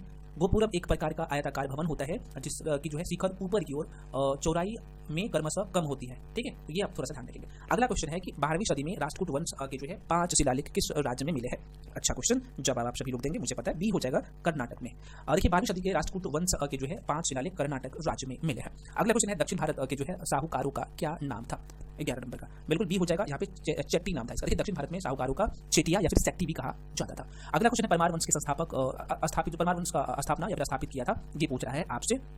तो आंसर इसका ए हो जाएगा, उपेंद्र के द्वारा किया गया। देखिए परमार वंश का संस्थापक उपेंद्र ने की थी और जिसकी राजधानी धारा नगरी थी। और परमार वंश का सर्वाधिक शक्तिशाली जो राजा था ये राजा भोज था, राजा भोज है ना। एक आपने गाना भी सुना होगा, कहाँ राजा भोज कहाँ गंगू तेली, इसके पीछे का कहानी कुछ और ही है। अगला क्वेश्चन, निम्नलिखित शासकों में किसको मलाया सुमात्रा तथा जावा की विजय का श्रेय दिया जाता है? ये तीनों को जीत लिया था, ठीक है। तो राजेंद्र चोल प्रथम ने ऐसा काम करने में सफल रहा था। देखिए राजेंद्र चोल प्रथम जिसका टाइम पीरियड 1014 से 1044 है, तो राज प्रथम का पुत्र था ये। देखो यहाँ पे लोग कंफ्यूजन में रहता है। राजेंद्र चोल प्रथम ना ये राज प्रथम का पुत्र था। इसने विजय तुंग वर्मन को पराजित कर जावा, सुमात्रा और मलाया प्रायद्वीप पर जो है अधिकार कर लिया था। और इसने मतलब कि गंगे कोंड, यहाँ पे चोल, यहाँ पे देख सकते इस लाइन को समझिएगा, गंगे कोंड चोल वीर राजेंद्र और यहाँ पे मुंडी गुंड चोल आदि जो की जो है उपाधि धारण किया था। कौन? राजेंद्र चोल, ठीक है। तो ध्यान रखिएगा इसके बारे में। आगे बढ़ जाते हैं। अगला क्वेश्चन है, सिंधु पर सफल आक्रमण करने वाला प्रथम अरब कौन था? सिंधु पर। तो आप सबको पता है मोहम्मद बिन कासिम जो कि 712 में ये काम किया था। ये बेसिक सा क्वेश्चन है। देखिए क्वेश्चन है कि सिंध पर सर्वप्रथम अरबों का आक्रमण 636 ईस्वी में खलीफा उमर के समय में हुआ, परंतु यह असफल रहा। सिंधु पर पहला सफल आक्रमण ईरान के गवर्नर अल हजाज के सेनापति और इनके दामाद मोहम्मद बिन कासिम 712 ईस्वी में किया और उस समय सिंध का शासक दाहिर था, ठीक है। अगला क्वेश्चन है, पृथ्वीराज रासो के लेखक कौन है? बहुत अच्छा क्वेश्चन है यार ना, ये क्वेश्चन रिपीट होता है कई बार। तो आंसर क्या होगा? चंद्रबरदाई है। आइए इसके बारे में थोड़ा सा चंद्रबरदाई के बारे में समझना जरूरी है। देखिए पृथ्वीराज रासो हिंदी साहित्य के प्रारंभिक समय की एक महत्वपूर्ण रचना मानी जाती है। इसके लेखक चंद्रबरदाई है। ये दिल्ली के चौहान वंशी शासक पृथ्वीराज चौहान के दरबारी कवि हुआ करते थे। कौन? तो चंद्रबरदाई, ठीक है। जहां इस ग्रंथ में जो है पृथ्वीराज के शौर्य, साहस व वीरता का अतिशयोक्तिपूर्ण वर्णन है। वही इसमें पृथ्वीराज की प्रेम संबंधी भावनाओं का भी दर्शाया गया है। और इसी ग्रंथ में राजपूत की उत्पत्ति संबंधी सूचना मिलती है। कलहन ने कश्मीर का इतिहास अपनी पुस्तक राजतरंगिणी में लिखा कि विलहन की प्रमुख पुस्तक विक्रमांक देवचरित है, जबकि जयानक ने जो है पृथ्वीराज विजय की रचना की। तो ये कुछ बेसिक बात है। आगे बढ़ जाते हैं। अगला क्वेश्चन, निम्नलिखित में कौन सा अध्ययन केंद्र बौद्ध केंद्र के रूप में प्रसिद्ध नहीं था? निम्नलिखित में से कौन सा अध्ययन केंद्र बौद्ध केंद्र के रूप में प्रसिद्ध नहीं था? नालंदा तो था ही, विक्रमशिला तो था ही, नदिया नहीं हो जाएगा ना, तो आंसर क्या हो जाएगा? सी हो जाएगा। आगे देख लेते हैं कि विक्रमशिला अध्ययन केंद्र में बौद्ध धर्म और दर्शन के अतिरिक्त न्याय, तत्वज्ञान, व्याकरण आदि की भी जो है शिक्षा दी जाती थी। और विक्रमशिला विश्वविद्यालय बिहार राज्य के भागलपुर जिले में स्थित है और इसकी स्थापना धर्मपाल ने किया था। आपको पता होना चाहिए 775 से लेकर 810 के बीच में हुई थी। नालंदा विश्वविद्यालय 5वीं शताब्दी से लेकर 12वीं शताब्दी तक बौद्ध शिक्षा केंद्र के रूप में जाना जाता था और 7वीं शताब्दी में हैंसोंग भी जो है यहाँ अध्ययन करने आया था। प्राचीन बौद्ध विश्वविद्यालय में अदंतपुरी, नालंदा व विक्रमशिला विश्वविद्यालय थे। अच्छा, प्राचीन बौद्ध विश्वविद्यालय में अदंतपुरी, नालंदा और विक्रमशिला विश्वविद्यालय, ये तीनों नाम ध्यान रखिएगा। अदंतपुरी, नालंदा और विक्रमशिला विश्वविद्यालय थे। और नदिया हिंदू धर्म के केंद्र है, आपको पता होना चाहिए, ठीक है। आगे बढ़ जाते हैं। अगला क्वेश्चन है कि सुवर्ण भूमि का वह राजा कौन था जिसने नालंदा में एक बौद्ध विहार की स्थापना की तथा उसके रख रखाव हेतु अपने दूत द्वारा देवपाल से जो है 5 गांव दान में देने की प्रार्थना किया था, ठीक है। तो ये भी अच्छा क्वेश्चन है, बताइएगा। इसका आंसर हालांकि सी हो जाएगा, बाल पुत्र देव है। देखिए यहाँ पे पाल वंशीय शासक जिसका नाम है देवपाल, इसका मैं बात करूँ इसके बारे में तो 810 ईस्वी से लेकर 850 तक इसका टाइम पीरियड रहा है। ये बंगाल के शासक रहा है, मतलब कि देवपाल। अगर मैं इसके बारे में बात करूँ तो यह पाल वंश के सबसे शक्तिशाली शासक था देवपाल। और इसने मुंगेर को जो है अपनी राजधानी बनाया था। और इसने प्रतिहार शासक जिसका नाम है मिहिर भोज है ना, मिहिर भोज को परास्त किया था और बिहार के अदंतपुरी में जो है बौद्ध मठ का निर्माण करवाया था। और इन्हीं के समय जावा के शैलेंद्र वंशीय बाल पुत्र देव के अनुरोध पर जो है नालंदा में जो है एक बौद्ध विहार बनाने के लिए गांव की जो है आमदनी दान में, एक गांव की आमदनी दान में दे दिया था और बौद्ध विद्वान वीर देव को नालंदा विहार का अध्यक्ष भी बनाया था, ठीक है। अगला क्वेश्चन है, कलहन की पुस्तक का नाम क्या है? तो भाई आप सबको पता है, कलहन राजतरंगिणी जो है कलहन के द्वारा लिखा गया। देखिए राजतरंगिणी पुस्तक के लेखक कलहन थे। कलहन कश्मीर के लोहार वंश के शासक हर्ष के दरबारी कवि थे, ठीक है, हर्ष के दरबारी कवि थे। राजतरंगिणी में जो है भारत के प्राचीन इतिहास का जो है व्यवस्थित उल्लेख मिलता है। इस पुस्तक को भारत का प्रथम ऐतिहासिक साहित्य कहा जाता है। और लोहार वंश के अंतिम शासक जिसका नाम था जय सिंह, जिसका टाइम पीरियड है 1127 से 1159 के समय में जो है लिखित राजतरंगिणी के कुल 8 तरंग और 8000 श्लोक है। और प्रथम 3 तरंगों में जो है कश्मीर के प्राचीन इतिहास का वर्णन है। और चौथे से लेकर छठे तक जो है तरंग तक जो है छठे तरंग तक कारकोट एवं उत्पल वंश का वर्णन है। और 7वें और 8वें तरंग में लोहार वंश के बारे में वर्णन मिलता है। तो भाई इतना डीप में नहीं जाना है। देखिए मोहम्मद गजनबी ने अपना अंतिम सैन्य अभियान भारत पर कब किया था, है ना? तो ये क्वेश्चन है भाई, बताइएगा। तो आंसर होगा डी 1027 ईस्वी में। देखिए सुबुतगीन की विजय से उत्साहित होकर मोहम्मद गजनबी 1001 ईस्वी से 1027 ईस्वी तक भारत पर 17 बार आक्रमण किया था, ठीक है। और मोहम्मद गजनबी का अंतिम आक्रमण 1027 ईस्वी में जाटों पर हुआ था। एहोल अभिलेख में दुर्गा मंदिर का निर्माण हुआ था। एहोल में जो है एहोल में दुर्गा मंदिर का निर्माण हुआ था। तो आंसर हो जाएगा बी, चालुक्यों के काल में। देखिए यहाँ पे मैं बात कर लूँ तो देखिए बहुत अच्छा क्वेश्चन ये भी है। चालुक्यों की मूल शाखा का उदय स्थल जो है वातापी, जो कि आधुनिक बादामी है, बीजापुर जिले के कर्नाटक में है। अभी प्रेजेंट टाइम में आपको बताना था। तो बादामी के चालुक्य वंश के संस्थापक पुलकेशिन प्रथम थे और एहोल जगह का नाम है, ठीक है। तो रवि कीर्ति द्वारा रचित जो अभिलेख मिला है तो उसमें कवि ने कालिदास और भैरवी से अपनी तुलना की है और इस मंदिर में चालुक्य काल और द्रविड़ शैली के तत्वों की जो है वास्तुकला खुदाई देती है, वास्तुकला दिखाई देती है। और एहोल के प्राचीन रॉक कट मंदिरों में सबसे खास यहाँ जो है स्थित दुर्गा मंदिर को माना जाता है। माता दुर्गा को जो है समर्पित इस मंदिर का निर्माण चालुक्य काल में जो है द्रविड़ शैली में किया गया है। तो बहुत अच्छा क्वेश्चन है। अगला हम लोग का लास्ट टॉपिक है कुछ विविध वाला सेक्शन, उसे देख लेते हैं। प्रथम तराइन का युद्ध जो है यहाँ पे हुआ था। अब यहाँ पे देख लीजिए प्रथम तराइन युद्ध में पृथ्वीराज चौहान ने किसको पराजित किया था, ये पूछ रहा है आपसे, ठीक है। ये हो जाएगा मोहम्मद गौरी को। देखिए तराइन का प्रथम युद्ध है जो हुआ था ये 1911 में हुआ था और इस युद्ध में पृथ्वीराज चौहान ने मोहम्मद गौरी को पराजित किया था। और यह युद्ध थानेश्वर से 14 मील दूर सर सिंह किले के पास हरियाणा के तराइन नामक स्थान पर हुआ था। और तराइन के द्वितीय युद्ध 1192 में हुआ जिसमें पृथ्वीराज चौहान ने मोहम्मद गौरी को पृथ्वीराज चौहान को जो है मोहम्मद गौरी से पराजित मिली है ना, मतलब गौरी को हरा दिया था। गौरी ने पृथ्वीराज चौहान को हरा दिया था। यहाँ पे स्लाइड को देखिएगा। तो तराइन का प्रथम युद्ध और द्वितीय युद्ध के बारे में पूछे जाते हैं, ठीक है। तराइन का प्रथम युद्ध में पृथ्वीराज चौहान जो है गौरी को हरा दिया था, लेकिन तराइन का दूसरा युद्ध हुआ था जिसमें मोहम्मद गौरी ने पृथ्वीराज चौहान को हरा दिया था, ठीक है। चलिए आगे बढ़ जाते हैं। अगला क्वेश्चन है अजंता की गुफा किस राज्य में है। अजंता की गुफा किस राज्य में, आप सबको पता है कर्नाटक में, सबको पता है कर्नाटक में या महाराष्ट्र में है ना।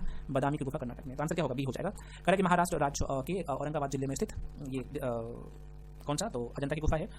अजंता की गुफा बौद्ध को समर्पित है। इनमें टोटल 29 गुफा है जो बौद्ध धर्म को समर्पित है और इन्हें 1983 में यूनेस्को धरोहर सूची में शामिल किया गया था। अगला क्वेश्चन है किस वंश ने सबसे अधिक समय तक जो है शासन किया था। यहाँ जो ऑप्शन है उसके अनुसार बताया जा रहा है ना। तो आंसर क्या हो जाएगा भाई, यहाँ पे सी हो जाएगा।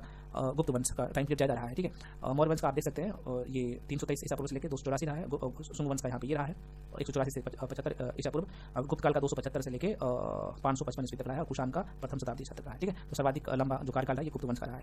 अगला क्वेश्चन आपके सामने बद्रीनाथ धाम किस राज्य में है। और ये क्वेश्चन भी कई बार मजाक कर लेते हैं आपसे एग्जाम, उत्तराखंड में है, बताइए आपको। देखिए बद्रीनाथ धाम उत्तराखंड के चमोली जिले में स्थित है और यह राज्य में जो है स्थित 4 धामों यमुनोत्री गंगोत्री, देखिए 4 धामों यमुनोत्री गंगोत्री केदारनाथ और बद्रीनाथ में से एक है।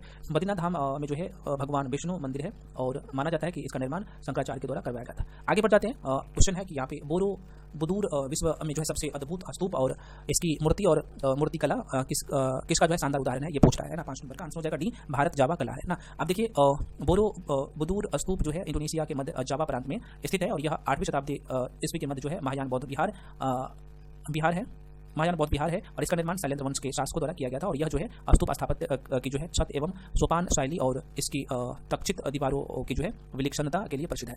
अगला क्वेश्चन आपके सामने है और भूमि अनुदान किन्हें दिए गए थे जो शाही दरबार से जुड़े हुए थे, है ना। तो हालांकि इसका जो आंसर हो जाएगा बी हो जाएगा, है ना, मतलब कि ब्राह्मण को दिया गया था। आइए देख लेते हैं इसके बारे में थोड़ा सा। देखिए शाही दरबार से जुड़े ब्राह्मणों को जो है भूमि अनुदान देकर पुरस्कृत किया जाता था और ब्राह्मणों को जो है दान की गई भूमि जो है ये कर मुक्त होती थी, है ना, उसमें टैक्स नहीं लेता था। साथ ही उन्हें सभी प्रकार के कर उगाने का जो है विशेष अधिकार उन्हें मिला था। ब्राह्मण को से तो टैक्स नहीं दे रहा था, लेकिन ब्राह्मण अगर किसी और को देते थे तो वो टैक्स लेते थे, ठीक है। अनुदानकर्ता को वहाँ के अपराधियों को सजा देने का भी जो है यहाँ पे अधिकार था, है ना, अधिकार होना चाहिए, अधिकार था। अगला क्वेश्चन है कि निम्नलिखित में से कौन सा प्राचीन काल में जो है भूमि कर नहीं था। तो ये पूछ रहा है इसमें से कौन प्राचीन काल में भूमि कर नहीं था, है ना। तो ये तो देखो भाई भाग भोग और उदग्र ये सब तो था, पेट नहीं था। देखिए भाग भोग और उदग्र गुप्तकालीन भूमि कर था, जबकि पेट 1 ग्राम की समूह थी, है ना। पेट जो था यह जो है 1 ग्राम समूह थी। अगला क्वेश्चन है आपके सामने राग विबोध है ना, विबोध ग्रंथ के लेखक का नाम बताइए ना। तो आंसर इसका ए हो जाएगा, सोमनाथ हो जाएगा। देखिए राग विबोध है, ग्रंथ के लेखक सोमनाथ है। कलहन द्वारा रचित ग्रंथ राजतरंगिणी है और यह एक संस्कृत ग्रंथ है। इसमें कश्मीर के इतिहास के बारे में वर्णन है। महाभारत काल में से प्रारंभ होता है ये और अमीर खुसरो की रचना आप सबको पता है, जिसका ख्याल क्वाली है। और सारंग देव भारत के संगीत शास्त्री थे और इन्होंने संगीत रत्नाकर नामक महत्वपूर्ण ग्रंथ की रचना किया था। अगला क्वेश्चन है प्राकृत प्रकाश ग्रंथ किसके द्वारा लिखा गया। तो भाई अलग अलग टाइप का क्वेश्चन है, थोड़ा सा ये इस तरह का क्वेश्चन पूछ लेते हैं एग्जाम, इसलिए मैं करवा रहा हूँ। तो आंसर हो जाएगा सी, वर रुचि के द्वारा। देखिए प्राकृत प्रकाश ग्रंथ की रचना वर रुचि ने की थी और वर रुचि विक्रमादित्य के नवरत्नों में से एक थे। पाणिनि के अष्टाध्यायी की रचना की है और पतंजलि ने जो है महाभास लिखा है और अमर सिंह ने अमरकोश की रचना की है, जो कि हम लोग पहले भी किए थे ये क्वेश्चन। अगला क्वेश्चन है कौन सा पूर्व मध्यकालीन भारतीय साम्राज्य व्यापक स्तर पर जो है स्थानीय स्वशासन के लिए प्रसिद्ध था। तो 10 नंबर का जो क्वेश्चन हो जाएगा आंसर बी हो जाएगा, Chola is the right answer. और इसे थोड़ा सा देख लीजिएगा। देखिए पूर्व मध्यकालीन भारतीय साम्राज्य चोल व्यापक स्तर पर जो है स्थानीय स्वशासन के लिए प्रसिद्ध था। चोल शासक की जो है सबसे उल्लेखनीय विशेषता स्वायत्त शासी ग्रामीण संस्थानों के संचालनों में परिलक्षित होती है। वस्तुतः इस काल में स्वायत्त शासन पूर्णतः ग्रामों से ही क्रियान्वित किया जाता था। चोल शासकों के अधीन ग्राम प्रशासन की जानकारी उत्तर मेरूर से प्राप्त शिलालेख से मिलते हैं। अगला क्वेश्चन है अभिज्ञान शकुंतलम के लेखक कौन है? तो कालिदास है ना। 11 का आंसर हो जाएगा ए। माइंड में रखिएगा, ठीक है। ये थोड़ा सा देख लेते हैं इसके बारे में भी, आप काय के लिए बोलेगा छोड़ दिए। देखिए अभिज्ञान शकुंतलम का कवि कालिदास का जो है सर्वोत्कृष्ट रचना है, जिसे न केवल भारतीय बल्कि ये पूरे विश्व साहित्य में अत्यंत गौरवपूर्ण है ये। और इसमें जो है राजा दुष्यंत और शकुंतला का जो है प्रेम विवाह के बारे में उल्लेख किया गया है, ठीक है। अगला क्वेश्चन है प्रति नूतन काल समाप्ति की तिथि है। प्रति नूतन काल की समाप्ति की जो तिथि है ये कह रहे कौन सा है? तो बी हो जाएगा ये 10,000 वर्ष पूर्व माना जाता है, ठीक है। आप देख लीजिए प्रतिनूतन काल की मैं बात कर लूँ तो ये 25,8 लाख वर्ष पूर्व 25.8 लाख पूर्व से 11,700 वर्ष BC ईसा पूर्व तक है, जिसकी समाप्ति रेडियो कार्बन वर्षों में अगर देखा जाए तो 10,000 कार्बन 14 वर्ष BC के पूर्व व्यस्त। ये बेसिक से क्वेश्चन इतना पूछने जाएंगे। अगला क्वेश्चन द्वितीय नगरीकरण में जो है किस धातु का प्रमुख योगदान था? तो आंसर इसका डी हो जाएगा लोहा का, है ना। देखिए ईसा पूर्व 6वीं शताब्दी में गंगा जमुना के दोआब वाला जो क्षेत्र था ना, उसमें बिहार का आसपास में नगरीकरण के लिए आवश्यक कुछ प्रमुख तत्व जैसे शासक वर्ग का उदय हुआ था, तो उसमें धर्म का प्रचलन, मुद्रा का प्रचलन, लेखन कला का ज्ञान आदि तत्वों का प्रचलन दिखाई पड़ता है। और इसलिए इस काल में भारत की जो है द्वितीय नगरीय क्रांति भी कहा जाता है। और द्वितीय नगरीय क्रांति में लोहे का जो है बहुत बड़ा योगदान रहा है उस समय। अगला क्वेश्चन है भारत के प्राचीनतम सिक्के कौन सा है? बहुत अच्छा क्वेश्चन है ना। और ये आहत सिक्के भारत के सबसे प्राचीनतम सिक्के हैं। देखिए यहाँ पे देख लीजिएगा, भारत के प्राचीनतम सिक्के को आहत सिक्के कहा जाता है और जो ईसा पूर्व 5वीं सदी के हैं, ठीक है। और इन्हीं को जो है साहित्य में करपाशन बहुत इंपॉर्टेंट है, करशापन पुराण धरन और शतमान आदि के नाम से भी जाना जाता है। अलग अलग इसका नाम है, आप देख सकते हैं। और ये अधिकांशतः चांदी के टुकड़े के हुआ करते थे और सर्वप्रथम सिक्कों पर लेख लिखने का कार्य जो है यवन शासकों के द्वारा किया गया था। अगला क्वेश्चन है निम्नलिखित में से प्राचीन भारत की जो है कौन सी लिपि दाहिनी से बाईं लिखी जाती थी? देखो दाहिनी से बाएं लिखा जाता था कौन सी लिपि? तो आंसर इसका जो हो जाएगा सी इज राइट आंसर। खारोष्ठी लिपि जो है ये दाहिने से बाएं लिखा जाता था। देखिए प्राचीन भारत की 2 लिपि थी, जिसमें ब्राह्मी लिपि को जो है बाईं से दाईं लिखा जाता था और खारोष्ठी लिपि जो है ये दाईं से बाईं, तो ये उल्टा था। ब्राह्मी लिपि जो है बाईं से दाईं था, है ना, बाईं से दाईं, है ना। और ये जो था ब्राह्मी लिपि बाईं से दाईं लिखे जाते थे। और मैं क्या बोल रहा हूँ यार, एक बार रिपीट कर दे रहा हूँ, कंफ्यूजन हो जाता है यहीं पे, ठीक है। देखो ब्राह्मी लिपि को जो है बाईं से दाईं की ओर लिखी जाती थी और साथ में खारोष्ठी लिपि जो है ये दाईं से बाईं, जस्ट इसका अपोजिट लिखा जाता था, ठीक है। ध्यान रखिएगा। निम्नलिखित कथनों पर आपको विचार करना है। यहाँ पे निम्नलिखित कथनों पर विचार करना है। कॉलम 1 और कॉलम 2 है और यहाँ पे श्रेणी है करपासन पेठन और ये सिक्का का नाम है, ये पूछा। तो करपासन जो है ये सिक्का हुआ करता था, ठीक है। तो करपासन सिक्का था। पेठन मंडी था, मंडी को कहा जाता था। और कल्याण जो है यहाँ पे है, देख लीजिए, समुद्री बंदरगाह हुआ करते थे, कल्याण समुद्री बंदरगाह। और श्रेणी जो है व्यापारिक संघ था, ठीक है। तो इस तरीके से आप आंसर टिक कर सकते हैं। 16 का आंसर यहाँ पे बी हो जाएगा। आगे बढ़ जाते हैं। अगला जो है यहाँ पे करपासन जो है ये सिक्का हुआ करता था, है ना। पेठन मंडी हुआ करता था, कल्याण समुद्री बंदरगाह था और श्रेणी व्यापारिक संघ था, ठीक है। आगे बढ़ जाते हैं। प्राचीन भारतीय शिक्षा व्यवस्था में जो है किस शब्द से शिक्षा आरंभ करते थे, ठीक है। तो आंसर क्या होगा भाई? ए हो जाएगा ओम। देखिए प्राचीन भारतीय शिक्षा व्यवस्था में जो है शिष्य ओम शब्द से शिक्षा प्रारंभ करते थे। इस शब्द के जो है 3 अक्षरों अ उ म में जो है त्रिदेव ब्राह्मण विष्णु महेश की उपस्थिति है। अगला क्वेश्चन है विश्व का सबसे ऊंचा कहा जाने वाला विश्व शांति स्तूप बिहार में कहाँ है? ये पूछ रहा है, ठीक है। तो आंसर हो जाएगा सी राजगीर में। देखिए विश्व का सबसे ऊंचा कहा जाने वाला विश्व का शांति स्तूप राजगीर बिहार में स्थित है। नालंदा बिहार गुप्त काल में अध्ययन का विख्यात केंद्र है और इस बिहार को गुप्त शासक कुमार गुप्त द्वारा दान प्रदान किया गया था। और बख्तियार खिलजी के नेतृत्व में जो है तुर्क मुस्लिम आक्रमणकारियों ने 1193 ईस्वी में इसको अत्यधिक नुकसान भी पहुंचाया था। अगला क्वेश्चन है आपके सामने नव नालंदा महाविहार किसके लिए विख्यात है? ठीक है, तो आंसर हो जाएगा सी पाली अनुसंधान संस्थान के लिए। ठीक है, लेकिन नव नालंदा महाविहार पाली अनुसंधान संस्थान के लिए जो है ये विख्यात। अगला क्वेश्चन है बौद्ध हिंदू और जैन, इस क्वेश्चन को समझ देखिए, बौद्ध हिंदू एवं जैन शैलकृत गुफाओं एक साथ कहाँ विद्यमान है? ठीक है, तो आंसर यहाँ पे हो जाएगा एलोरा की गुफा में है। बहुत इंपॉर्टेंट क्वेश्चन है। देखिए एलोरा की गुफा महाराष्ट्र के औरंगाबाद से लगभग 25 किलोमीटर पश्चिमोत्तर में स्थित है। यह शैलकृत गुफा मंदिरों के लिए विश्व प्रसिद्ध है। यहाँ जो है कुल टोटल जो है 34 शैलकृत गुफाएं हैं। ये गुफाएं विभिन्न कालों में बनी है और इनमें गुफा संख्या 1 से लेकर 12 तक बौद्ध तथा 13 से लेकर 29 तक हिंदुओं और 30 से लेकर 34 तक जैनियों से संबंधित है ना। तो इसमें थोड़े थोड़े अंतर भी बनी है। ठीक है, थोड़ा सा ध्यान रखिएगा। शैल चित्रों में अलंकृत बाघ गुफा किस पर्वत श्रेणी में पाई जाती है? बहुत अच्छा क्वेश्चन है ये, तो इसे भी ध्यान रखिएगा। ठीक है, आंसर हो जाएगा सी और ये विंध्याचल। देखिए बाघ की गुफा मध्य प्रदेश के विंध्याचल पर्वत श्रेणी पर स्थित है और इस गुफा का संबंध बौद्ध धर्म से है। और यह गुफा वाधिनी नदी के तट पर स्थित है और इन गुफाओं का निर्माण लगभग 5वीं-6वीं शताब्दी में हुआ था। अगला क्वेश्चन आपके सामने है शाक्य वंशीय द्वारा बनाया गया बौद्ध स्तूप कहाँ स्थित है? बहुत अच्छा क्वेश्चन ये भी, और आंसर हो जाएगा डी पिपर हवा। देखिए पिपर हवा की मैं बात करूँ तो पिपर हवा स्तूप का निर्माण शाक्य द्वारा किया गया था और यह स्तूप उत्तर प्रदेश में नेपाल सीमा के पास है। बुद्ध के परिनिर्वाण के बाद उनके अस्थि अवशेष का जो है विभाजन हुआ और इन अस्थि अवशेष पर जो है 8 स्तूप निर्मित हुए, जिसमें एक जो है पिपर हवा है। अगला क्वेश्चन है चीनी यात्री संयुगन ने जो है भारत यात्रा की थी, तो आंसर क्या हो जाएगा? ए हो जाएगा 515 से 520। देखिए चीनी यात्री संयुगन की मैं बात करूँ तो 515 से लेकर 520 के मध्य जो है भारत की यात्रा की थी। संयुगन 518 से में जो है सीबी जो कि चित्तौड़गढ़ के आसपास का बताया जा रहा है, तो सीबी के स्तूपों की यात्रा की थी और कहा जाता है कि इस जगह वे दाने मिलते हैं अच्छा।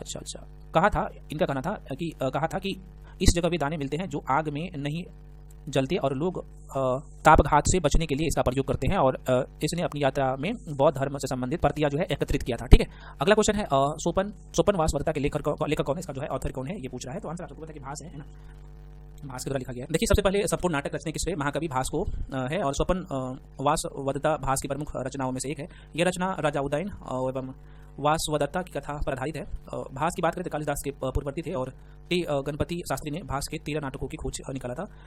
अभिषेक, प्रतिज्ञा योगधारण्य तथा उरुभंग भी इनकी जो है प्रसिद्ध रचना है। कालिदास ने अभिज्ञान शकुंतलम, मेघदूत, कुमार संभव, रघुवंशम की रचना आप सबको पता है किया था, जबकि भवभूति ने मालती, माधव उत्तर रामचरित्र की रचना की। और राजशिखर के जो है प्रमुख ग्रंथों में बाल रामायण, कर्पूरमंजरी, काव्य मीमांसा आदि है इसमें शामिल। अगला कह रहा है कि धर्मशास्त्र में जो है भूभाग राजस्व की दर क्या है। ठीक है, तो अच्छा क्वेश्चन ये भी है। तो आंसर इसका हो जाएगा सी 1/6। देखिए, धर्मशास्त्र में बताया गया है कि राजा अपने द्वारा किए गए कार्यों अर्थात सामान्य जन की सुरक्षा और कल्याणकारी सेवा आदि के बदले उपज का छठा हिस्सा अपनी वृत्ति के रूप में प्राप्त करता था। देखिए, 800 से लेकर 600 ईसा पूर्व के काल को किस युग में रखा गया है, तो ये भी अच्छा क्वेश्चन है। तो आंसर हो जाएगा ये ब्राह्मण युग के रूप में माना जाता है। देखिए, प्राचीन भारतीय इतिहास में जो है 800 से लेकर 600 ईसा पूर्व के बीच का समय मुख्यतः ब्राह्मण युग का टाइम पीरियड माना जाता है और 600 से लेकर 300 ईसा पूर्व का यहाँ पे शूद्र युग के नाम से भी जाना जाता है। अगला क्वेश्चन है, पाणिनि कृत अष्टाध्यायी किससे संबंधित है। ठीक है, तो ये व्याकरण की पुस्तक है, आप सबको पता होना चाहिए। तो 27 का आंसर हो जाएगा सी। देखिए, अष्टाध्यायी महर्षि पाणिनि द्वारा रचित संस्कृत व्याकरण का जो है अत्यंत प्राचीन ग्रंथ है और इस ग्रंथ में 8 अध्याय है। प्रत्येक अध्याय में 4 पद और प्रत्येक पद में 38 से लेकर 220 तक सूत्र है। और इस प्रकार के अष्टाध्यायी में 8 जो है अध्याय, 32 पद और सब मिलाकर देखा जाए तो 4000 सूत्र है। देखिए, मृच्छ कटिकम का लेखक कौन है, बहुत अच्छा क्वेश्चन है और ये क्वेश्चन रिपीट कई बार होता है। तो आंसर डी हो जाएगा, हाँ डी होगा, शूद्रक है ना, मृच्छ कटिकम का। देखिए, यहाँ पे लेखक का नाम है और इसके रचनाकार है। तो देखिए, शूद्रक का लेखक, सॉरी रचना पुस्तक इस साइड में, लेखक यहाँ पे है। तो इसका जो लेखक है मृच्छ कटिकम का, तो ये शूद्रक है। ऋतु सहा या मेघदूत का कालिदास है। कादम्बरी का वानभट्ट है। और आप सबको पता होना चाहिए, बहुत ही महत्वपूर्ण है, माइंड में रखिएगा, किराता अर्जुनियम का लेखक भारवी है। ठीक है, जो कि हम लोग अभी कुछ देर पहले भी किए थे इसके बारे में चर्चा। अगला क्वेश्चन आप यहाँ पे सम्मिलित करना है, आपको सूची 1 को सूची 2 से सम्मिलित करना है। और देखो भाई, सूची 1 है, यहाँ पे सूची 2 है, यहाँ पे पुस्तक का नाम है, यहाँ पे बुक का नाम है और यहाँ पे इसके लेखक है ना, राइटर है, लेखक है। देखिए, वानभट्ट जो है क्या लिखा था, तो नगानंद जो है ये हर्षवर्धन के द्वारा लिखा गया है। ठीक है, और वानभट्ट की मैं बात कर लूँ तो हर्षचरित के द्वारा लिखा गया है, आप सबको पता होना चाहिए। ये उल्टा पुल्टा यार दिया है ना, आस्तमवन में देखो वानभट्ट यहाँ पे कवि का नाम दे दिया, यहाँ पे हर्षचरित भी दे दिया। तो वानभट्ट जो है हर्षचरित के द्वारा लिखा गया था। और यहाँ पे उसके बाद अगर अमीर खुसरो के द्वारा जो लिखा गया था भाई, तुगलकनामा अमीर खुसरो के द्वारा लिखा गया था ना, हाँ, और अमीर खुसरो के द्वारा। उसके बाद राजा राम मोहन राय का जो है नील दर्पण है क्या, यहाँ पे 6 है भाई, नील दर्पण दीनबंधु के द्वारा लिखा गया था ना, तो ये हो जाएगा। और ता उल मो जो है ये राजा राम मोहन राय के द्वारा लिखा गया था। ठीक है, इसका जो आंसर हो जाएगा भाई साहब डी हो जाएगा, आप देख लीजिएगा, हालांकि यहाँ पे है, देख लीजिए। तो कह रहा है कि नागानंद ये हर्षवर्धन के द्वारा लिखा गया है, वानभट्ट के द्वारा हर्षचरित लिखा गया है, और अमीर खुसरो तुगलकनामा लिखा है, राजा राम मोहन राय जो है ता उल मो लिखा है, और नील दर्पण जो है ये लिखा गया है दीनबंधु के द्वारा। ठीक है, इस तरीके से ध्यान रख सकते हैं। चीनी यात्री इत सिंह ने बिहार का भ्रमण किया था, कब किया था ये पूछ रहा है। ठीक है, तो 661 से 695 के बीच में ना, तो इसका आंसर डी हो जाना चाहिए ना, इनमें से कोई नहीं हो जाएगा, जो कि यहाँ पे इस टाइम पीरियड में किया था। अगला क्वेश्चन, अजंता की चित्रकला अजंता की चित्रकला निम्न चित्रों का वर्णन मिलता है, कौन सा चित्रों का इसमें वर्णन मिलता है ये पूछा है। 31 का, तो सी हो जाएगा जातक का। देखिए, भारतीय उपमहाद्वीप में अजंता की गुफाओं के पुराने बचे हुए भित्ति चित्रों में से एक है। अजंता की गुफाओं में ज्वालामुखी चट्टान से 2री शताब्दी से 4री शताब्दी में जो है ये कटकर बनाया गया था। अजंता की गुफाओं का सर्वाधिक जातक कथाओं जिसमें बौद्ध धर्म से संबंधित है और इसके दृश्य है। महाभारत और रामायण में भी चित्र अजंता की गुफाओं में मिलता है और ये गुफा महाराष्ट्र के औरंगाबाद जिले में है, और आपको पता होना चाहिए। और ये गुफाओं को 1983 में यूनेस्को धरोहर सूची में शामिल किया गया था। सूर्य सिद्धांत के लेखक कौन है, तो इसका जो लेखक है ये आर्यभट्ट है। देखिए, सूर्य सिद्धांत के लेखक आर्यभट्ट थे और इनके द्वारा ब्राह्मण सिद्धांत आर्यभट्टियम भी लिखा गया है। और बराहमिहिर ने बृहद संहिता पंच सिद्धांत की रचना की। आर्यभट्ट ने सर्वप्रथम शून्यवाद के सिद्धांत का प्रतिपादन किया और बताया कि पृथ्वी अपने धुरी पर घूमती हुई सूर्य के चक्कर लगाती है। ठीक है, तो ये आर्यभट्ट ने सबसे पहले कहा था। अगला क्वेश्चन है, अप्रतिरथ किस हिंदू देवता का जो है का और एक नाम है। अच्छा क्वेश्चन, तो आंसर क्या हो जाएगा भाई,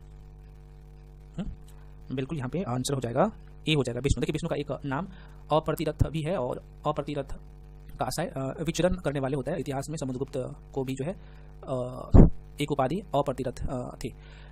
राजनीति रत्नाकर के लेखक कौन है, राजनीति रत्नाकर के लेखक जो है ये है भाई नंदेश्वर। देखिए, राजनीति रत्नाकर के लेखक मिथिला के राजा के मंत्री चंद्रशेखर है और इन्होंने अपनी पुस्तक में जो है राजकीय ब्राह्मणी का आधार मंडल सिद्धांत को बताया। देखिए, उद्वंत प्रकाश के लेखक कौन है, 35 का, तो आंसर ए हो जाएगा। मौलिक कवि है, देखिए उद्वंत प्रकाश के लेखक मौलिक कवि है और इसके अतिरिक्त इन्होंने बाघ सिंह और उद्वंत विनोद की रचना की। देखिए हून राजा जिसका नाम है तोरमान किस औलिकार राजा द्वारा पराजित किया गया था, ठीक है। तो इसका आंसर हो जाएगा बी, प्रकाश वर्मन के द्वारा। देखिए तोरमान भारत वर्ष पर जो है आक्रमण करने वाला हून का नेता था और जिसने 500 ईस्वी के लगभग मालवा पर अधिकार किया और 1983 ईस्वी में खोजे गए रिस्थल शिलालेख के अनुसार मालवा के ओलिकरा राजा प्रकाश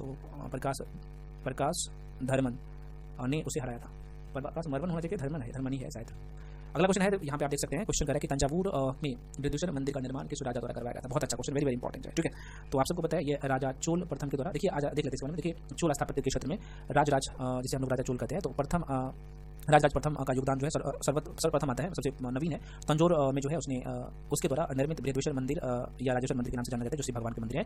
तो कह रहा है कि भवन तमिल स्थापत्य के सर्वाधिक सुंदर स्मारकों में से एक है और भारत में मंदिर के सबसे बड़ा तथा लंबा यह द्रविड़ शैली का सर्वोत्तम जो है नमूना देखा जा सकता है या फिर माना जा सकता है। और मंदिर के जो है बहिर्भाग में जो बाहरी हिस्सा होता है, इसमें नंदी का एक एकास्म विशाल मूर्ति बनी है। इसे भारत की विशालतम नंदी मूर्ति भी कहा जाता है। अगला क्वेश्चन निम्नलिखित अभिलेखों में से किसमें विधवा दहन का जो है उदाहरण उल्लेखित है। बहुत अच्छा क्वेश्चन है और नहीं छोड़ना है इस क्वेश्चन सबको, ठीक है। आता है तो आंसर हो जाएगा सी, भानुगुप्त का जो है एरन अभिलेख है वहाँ से। देखिए सती प्रथा का सर्वप्रथम जो अभिलेख है वो प्रमाण जो है 510 ईस्वी के भानुगुप्त का एरन अभिलेख से ये चीज़ पता चलता है। गोपराज नामक सेनापति की स्त्री सती होने का जो है उल्लेख मिलता है उस अभिलेख पे, एरन अभिलेख में, और इसे विधवा दहन का अभिलेख भी कहा जाता है। अगला क्वेश्चन आपके सामने है, महावंश के अनुसार बिंबिसार किस आयु में सिंहासन पर जो है बैठा था? बिंबिसार है ना, बिंबिसार की मैं बात कर रहा हूँ, जो कि हरिवंश का शासक था, प्रथम शासक हरिवंश का संस्थापक ही बिंबिसार होता है। तो आंसर होगा ये 15 वर्ष की आयु में बैठा। देखिए महावंश के अनुसार बिंबिसार 15 वर्ष की अवस्था में 544 ईसा पूर्व में मगध के सिंहासन पर बैठा और इसने अंगराज को जीतकर अपने साम्राज्य में मिलाया था और अवंती से मैत्रीपूर्ण संबंध स्थापित किया था। अगला क्वेश्चन है, बराबर पर्वत श्रृंखला स्थिर गौरथगिरी किसके द्वारा विजित की गई थी? ठीक है, तो आंसर इसका जो हो जाएगा बी हो जाएगा, खारवेल के द्वारा। ये देखते हैं, देखिए खारवेल कलिंग में राज करने वाला महामेघवाहन वंश का सबसे महान सम्राट था। इसके बारे में जानकारी सबसे महत्वपूर्ण स्रोत जो है हाथी गुफा अभिलेख है और जिसमें इसके गौरथगिरी विजय का जो है उल्लेख भी है, ठीक है। अगला क्वेश्चन है, मोरक्को यात्री इब्न बतूता वृत्तांत किस रूप में जाना जाता है? तो भाई रहला नामक पुस्तक ये लिखा है, आपको पता होना चाहिए, बहुत इंपॉर्टेंट ये क्वेश्चन है।